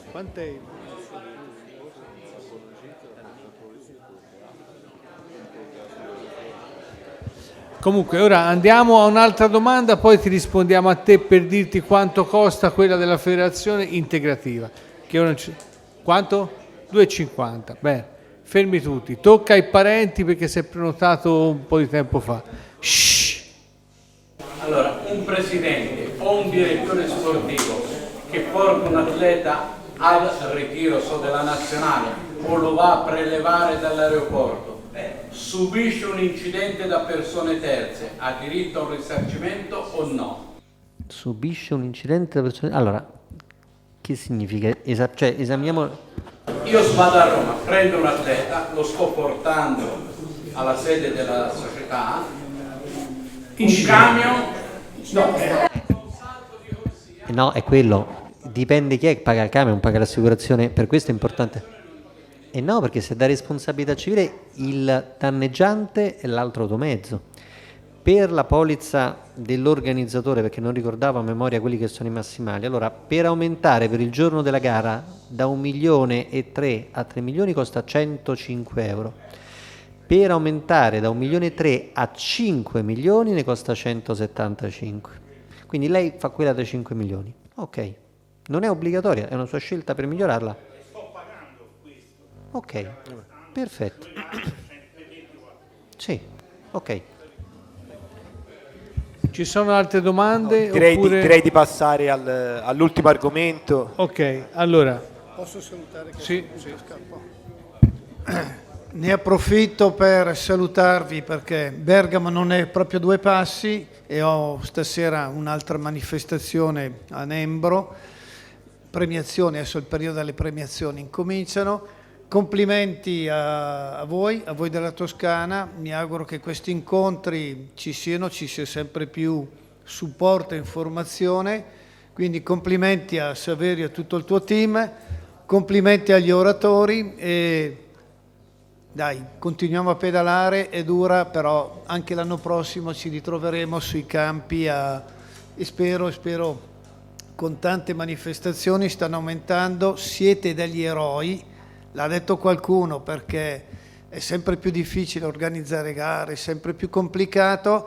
C'è un nuovo governo, c'è un ministro dello sport che ne dovrebbe capire, c'è intenzione nostra di andare a parlare, nostra dico federazione, andare a spiegare quali sono i nostri problemi.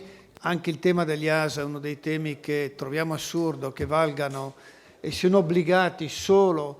Vi faccio un esempio pratico, me lo diceva l'organizzatore della Gran Fondo Gimondi, diceva io devo spendere, come diceva prima lei, una barcata di soldi per formare gli ASA, poi fanno sempre nella mia provincia un rally che passa sulle strade, credo che sia maggior pericolosità l'attività di un rally, specie se svolto in orari anche notturni, e là non serve nessuna figura. Quindi l'idea di lavorare sugli ASA c'è, l'idea che ha portato avanti Saverio, ok, abbassiamo il prezzo, ma magari ampliamo, e qui bisogna però un intervento legislativo, l'obbligatorietà di questa persona, perché se la allarghiamo veramente può diventare anche un business e un lavoro, perché a quel punto, se è obbligatorio l'ASA non solo per la gara ma per tutte le manifestazioni, capite che diventerà magari meno complicato per noi dargli tessera, e a quel punto non è più problema di 30 o 15 euro, ma si portano a casa queste figure.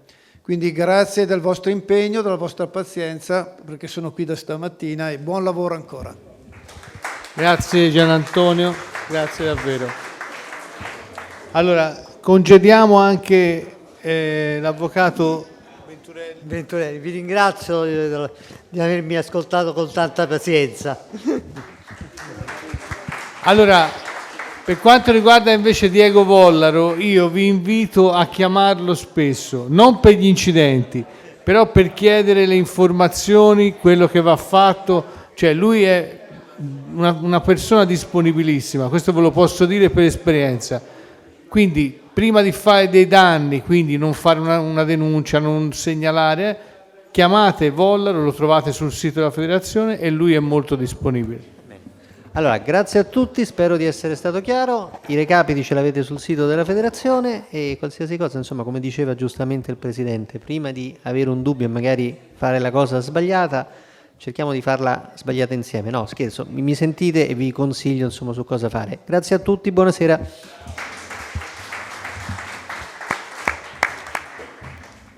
Allora, siamo all'ultimo argomento. Allora, questo qui è un argomento che si inquadra, diciamo, in una informazione che noi dobbiamo fare, perché, un attimo d'attenzione, come dicevo prima, la Toscana si contraddistingue per una grandissima attività organizzativa, quindi mi pare che nel 2022, se non mi sbaglio, forse Farulli lo saprà meglio, ma dagli esordienti in poi sono state fatte qualcosa come 305 gare, quindi 305 manifestazioni sono tante per un territorio come il nostro. Dimitri, che è qui accanto a me, ci ha, diciamo, sollecitato, perché lui ha un'idea di fare un service sostanzialmente che possa essere di supporto a quegli organizzatori che magari si trovano in difficoltà perché magari non hanno mezzi, non hanno personale, non hanno qualsiasi cosa che gli serve per la gara. Chiaramente noi come comitato regionale gli abbiamo detto: guarda, la federazione non può nemmeno per statuto fare niente di tutto questo, quindi l'unica cosa che ti possiamo, diciamo, dire e fare è quella di portarti a parlare con tutti quelli che fanno parte del nostro mondo, per vedere se la tua idea magari può essere anche condivisa da qualcuno oppure può piacere a qualcun altro. E diciamo che attualmente noi abbiamo delle criticità che sono legate al fatto che i service sono tutti extra regionali, vengono un po' dal nord Italia, un po' sparsi così, e anche sul lato, diciamo, dei cambirota o comunque dei servizi annessi in Toscana abbiamo quelle 2 o 3 organizzazioni, però diciamo che con il nuovo, diciamo, la nuova tecnologia delle biciclette, no? Quindi non è più che abbiamo delle biciclette che ci va bene tutto, ogni bicicletta ha delle problematiche, ci sono delle problematiche tecniche. Quindi l'idea è quella che Dimitri vi presenti sostanzialmente la sua idea, e se poi voi reputate che ci sia questa necessità, se qualcuno insomma, è intenzionato a fare questo tipo di esperienza, noi come comitato regionale non possiamo far nulla, ma siamo contenti se riusciamo a avere un vantaggio per i nostri organizzatori, cioè vantaggi che possono essere economici oppure anche di semplice aiuto, no? Quindi di quello che può venire da questa iniziativa. Quindi ora Dimitri ce la spiegherà e poi eventualmente faremo le domande. Va bene. Allora, buonasera a tutti, come ha detto Saverio, sono Dimitri Bessi e navigo in questo mondo ormai da tanti anni, da scorta tecnica, da direttore di corsa, da organizzatore e fino a pochi giorni fa da presidente di società, ora diciamo ex presidente di società. E diciamo che è un paio d'anni che valuto la cosa, poi il Covid, come ha fermato tutto il mondo e ha fermato un po' anche tutte le idee, però secondo me in Toscana c'è la necessità di creare un service che possa essere d'aiuto sia agli organizzatori e alle società che hanno bisogno di certi mezzi, perché come diceva anche Gianluca prima, Crocetti, la sicurezza in gara è portata anche dal personale che mettiamo nelle gare. E siccome in Toscana nel 2021 sono state fatte 100, io mi rifaccio solo alle manifestazioni su strada, 143 gare su strada, secondo me avere un service nella nostra regione sarebbe molto, molto d'aiuto per tutti. La creazione di un service che possa dare, scorri con la slide, che possa dare questi servizi. Chiaramente si partirebbe con le auto, con le vetture neutre che servono per la direzione gara e il cambio rota, per arrivare poi a dare tutti quei servizi che a un organizzatore servono per allestire la corsa, transenne, radio e assistenza sanitaria. Assistenza sanitaria, ci tengo a precisare, ce l'ho messa perché mi è capitato a volte di sentire ma reperire un dottore è difficile, l'associazione non c'ha la misericordia, l'ambulanza da mettere a disposizione. Io avrei anche quella possibilità perché la Croce Viola di Sesto Fiorentino mi ha dato disponibilità andare a fare servizio anche, ora vedo Marathon, anche a una gara a Siena piuttosto che a una gara a Arezzo, ecco, perché siccome c'è anche questa criticità, questo service andrebbe anche in quella direzione lì. Gira. L'idea quale sarebbe? Che secondo me è la cosa più interessante da accosare. Chiaramente la società che dovremmo andare a creare dovrebbe essere innanzitutto un SRL, perché comunque per gestire 10 macchine c'è bisogno di una SRL per stare, tra virgolette, tutti più tranquilli. E una SD, ora lì non c'è riportata, e probabilmente una SD per gestire tutta la parte di tesseramento degli ASTC, perché chiaramente dovendo essere tesserati per la federazione bisognerà fare anche un discorso di ASD. Il personale chiaramente dovrà essere tutto tesserato da STC e tutto formato dalla federazione, perché se no va a decadere anche il discorso che si faceva anche con Francesco della sicurezza in gara. La cosa che secondo me può essere interessante per gli organizzatori è quella di lasciare una parte delle quote della società agli organizzatori, in modo di che loro a fine anno, se il service lavora, e si spera tutti di sì, potranno avere la sua parte di dividendo, quindi potranno rientrare di 100 euro, 150, 200, 1000, 2000, quella poi la cifra chiaramente la viene, però diciamo gli verrebbe riconosciuto parte del dividendo in base alla quota che stabiliremo essere loro sua. I vantaggi chiaramente è quello che si diceva prima, di reinvestire l'utile poi chiaramente che viene l'utile societario nell'attività. Magari una società che fa 5-6 corse l'anno, magari si ritrova a fine anno quei 3 o 4 mila euro di utili provenienti dal service, magari l'anno dopo gli può reinvestire nell'attività, invece spendi 9, ora porto l'esempio di signore che ha speso 9.000 euro per magari l'anno dopo ne spende 4 o 5 perché 4 gli provengano da questa cosa qui. Oltre chiaramente avendo un service in Toscana il risparmio è chiaro, perché chiaramente non c'hai il chilometraggio che quello ti prende a partire dalla Lombardia per venire a farti la corsa, magari lo parti il sabato perché la corsa è la domenica mattina presto. Ora prendo esempio Daniele perché ce l'ho qui accanto, magari la Firenze-Viareggio la parte alle 7 la mattina, chiaramente quello viene a dormire il sabato sera. Se tu ce l'hai qui in casa, chiaramente il pernotto di quelle 13 persone già gli è risparmiato, quindi un organizzatore già di base, già di partenza, ha quel risparmio. Si faceva due conti a cazzotto con Daniele di 1.500-2.000 euro già senza nemmeno stare a discutere.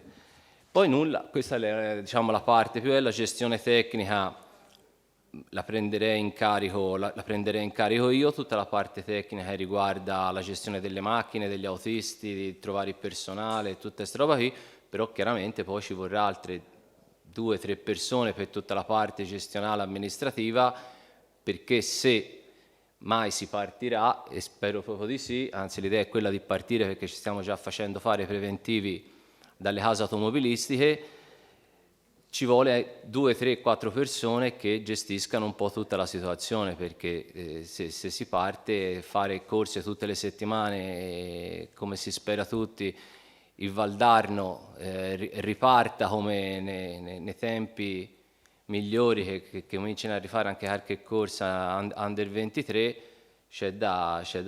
diventa un lavoro per qualcuno, perché martedì, mercoledì, sabato, domenica, quindi la gestione diventa proprio come una società vera e propria. A tutti... No, chiaramente, giustamente Paolo dice costi, e chiaramente oltre il costo che va a ricadere su chi prende il servizio, bisogna adoperarsi chiaramente a trovare anche degli sponsor che coprano in parte, ora non dico in toto, ma in parte perlomeno in noleggio il costo fisso delle auto, per poter andare a dare il servizio poi a un costo giusto e ragionevole, che certo, quello è chiaro, non è che tu li puoi far pagare 500 euro a macchina a quello, perché sennò va da sé, cioè i costi quali sono si sanno, quindi sarà nostra premura, mia premura, andare a cercare quella copertura finanziaria che ci possa permettere di avere dei costi accessibili all'utente finale, che poi è l'organizzatore. La cosa interessante è, secondo me, la parte, le quote che gli organizzatori possano prendere della società.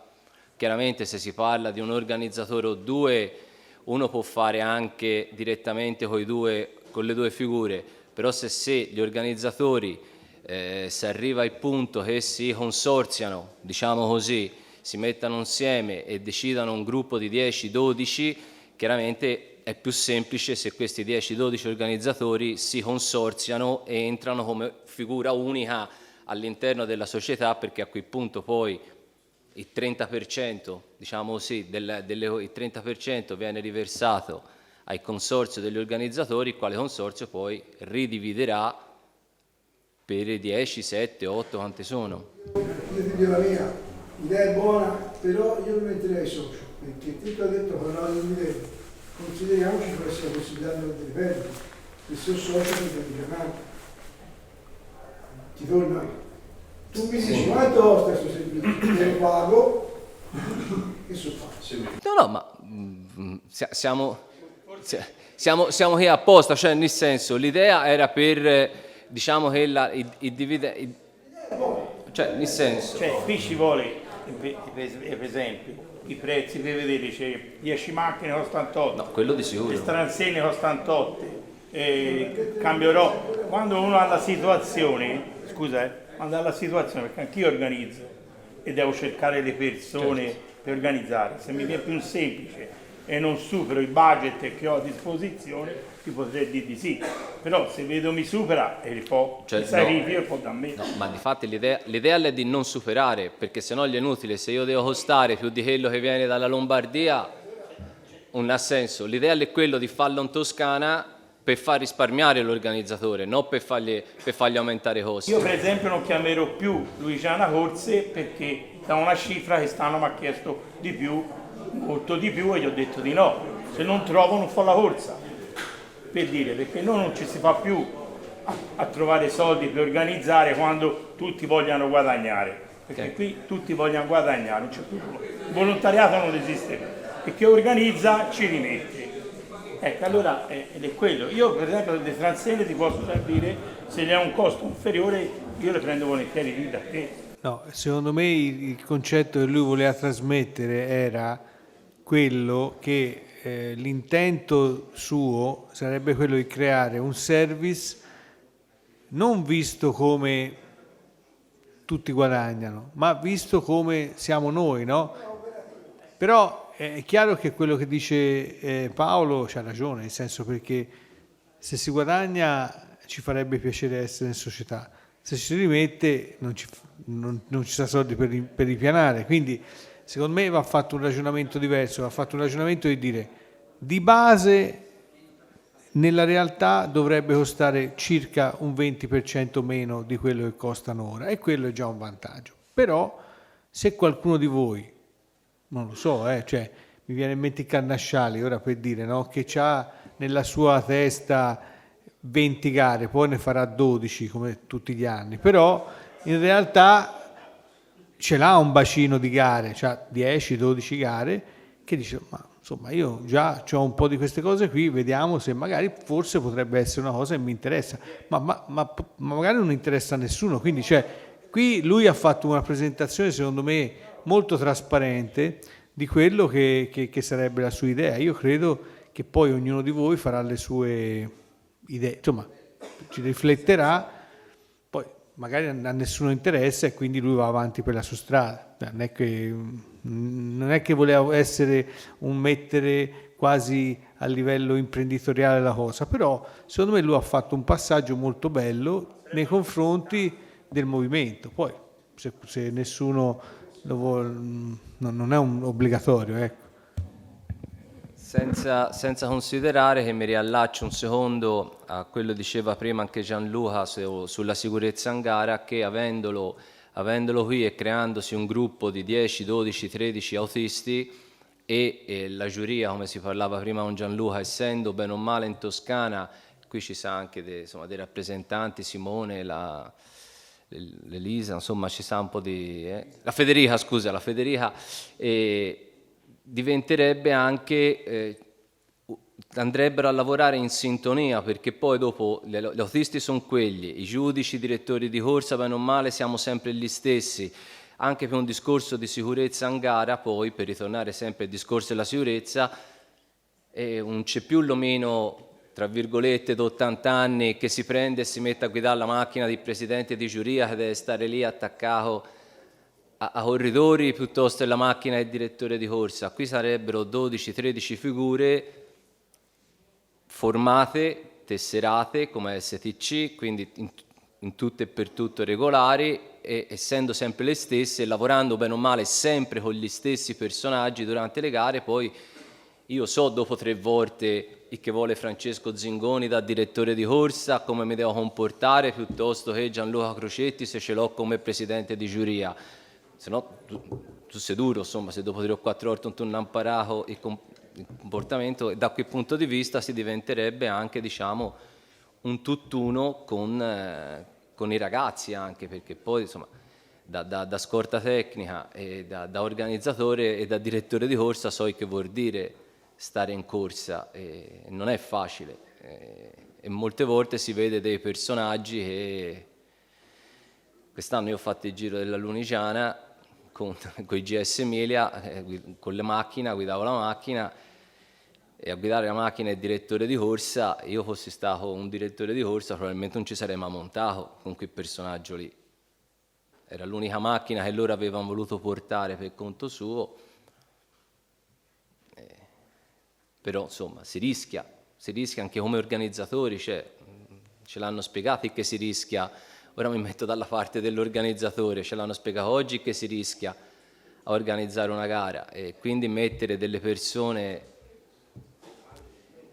non qualificate a fare determinati ruoli non è banale, ecco. Quindi noi probabilmente andremo avanti.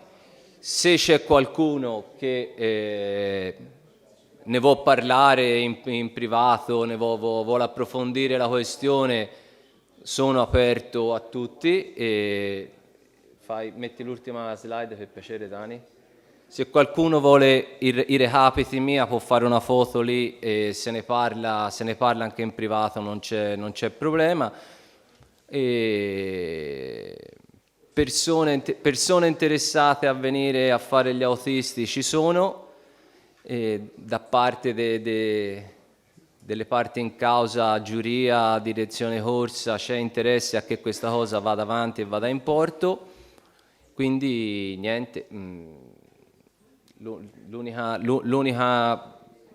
punto interrogativo che abbiamo è sulla partenza del servizio, perché noi speriamo di riuscire a partire per l'inizio della stagione, però deve avere le risposte dalle case automobilistiche più che altro, perché 10 macchine, 7 con tettina apribile, che poi c'è anche questa cosa qui, cioè si vede delle macchine, il regolamento parla chiaro, direzione di corsa e presidente di giuria devono avere tettina apribile, non devono essere macchine cabrio, che è ben diverso. Quindi avere 7 macchine con tettina apribile, 3 station wagon per i cambi ruota, insomma sono 10 vetture si trovano che, cioè, capito? E quindi quello un po', diciamo, la partenza è legata un po' anche a questa cosa qui, però ci stiamo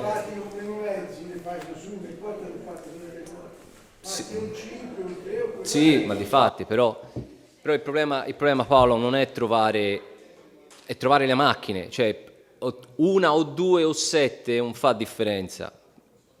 Il problema è proprio trovare la macchina fisicamente, però da più parti mi dicono ci se la può fare, vediamo insomma. Grazie. Allora, no, un attimo, buoni tutti, fermi tutti. Vi dico i 3 appuntamenti che ci sono da qui in avanti, almeno ne approfittiamo. Allora, per chi volesse, sabato prossimo in Piazza Bartali si arriva alla conclusione di un percorso che prevederà l'installazione della statua di Gino Bartali in Piazza Bartali. Questo è un progetto voluto dal Comune di Firenze a cui ci siamo, diciamo, affiancati, e per noi è un Farulli, ed è sta zitto. No, perché sennò, cioè, allora, installazione della statua Bartali 19 prossimo sabato alle ore 10, ci sarà anche una manifestazione di gioco ciclismo e comunque saranno presenti tutte le autorità chiaramente del caso. Poi dopo questa cosa qui, so che già molti di voi si sono prenotati, comunque lo ricordo, c'è la 3 giorni diciamo di Riccione, e qui non so chi verrà, chi non verrà. Io sarò presente venerdì perché poi il sabato c'è il Consiglio federale, per un anno sono all'interno dei Consigli federali dalla volta scorsa e quindi sono lì a fare un po' di casino, perché la Toscana è sempre la Toscana, quindi si sta sui culo un po' a tutti, però poi alla fine le cose che si dice tanto stupide non sono. Dopodiché il 6 dicembre, che è un martedì, presso il The Gate Hotel, che è a Firenze Nord, c'è un incontro che il Ministero dell'Interno con la Polizia Stradale ha messo su, c'è da prenotarsi, chi vuole venire, so che c'è già tanta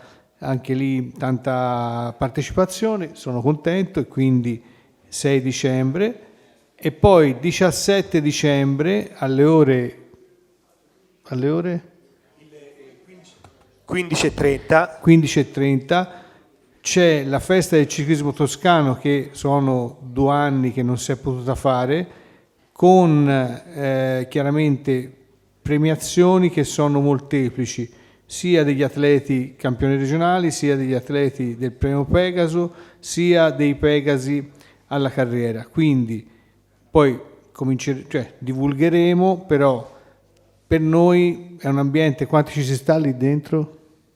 300. 300, quindi non c'è nessun problema. Mi farebbe piacere avervi tutti anche per farsi gli auguri di Natale. Quindi sono 4, ve l'ho dette tutte, quindi cercate di ricordarvele e cercate di venire. Vi saranno inviate le comunicazioni per mail in settimana nuova di tutti questi eventi. Grazie a tutti e a presto.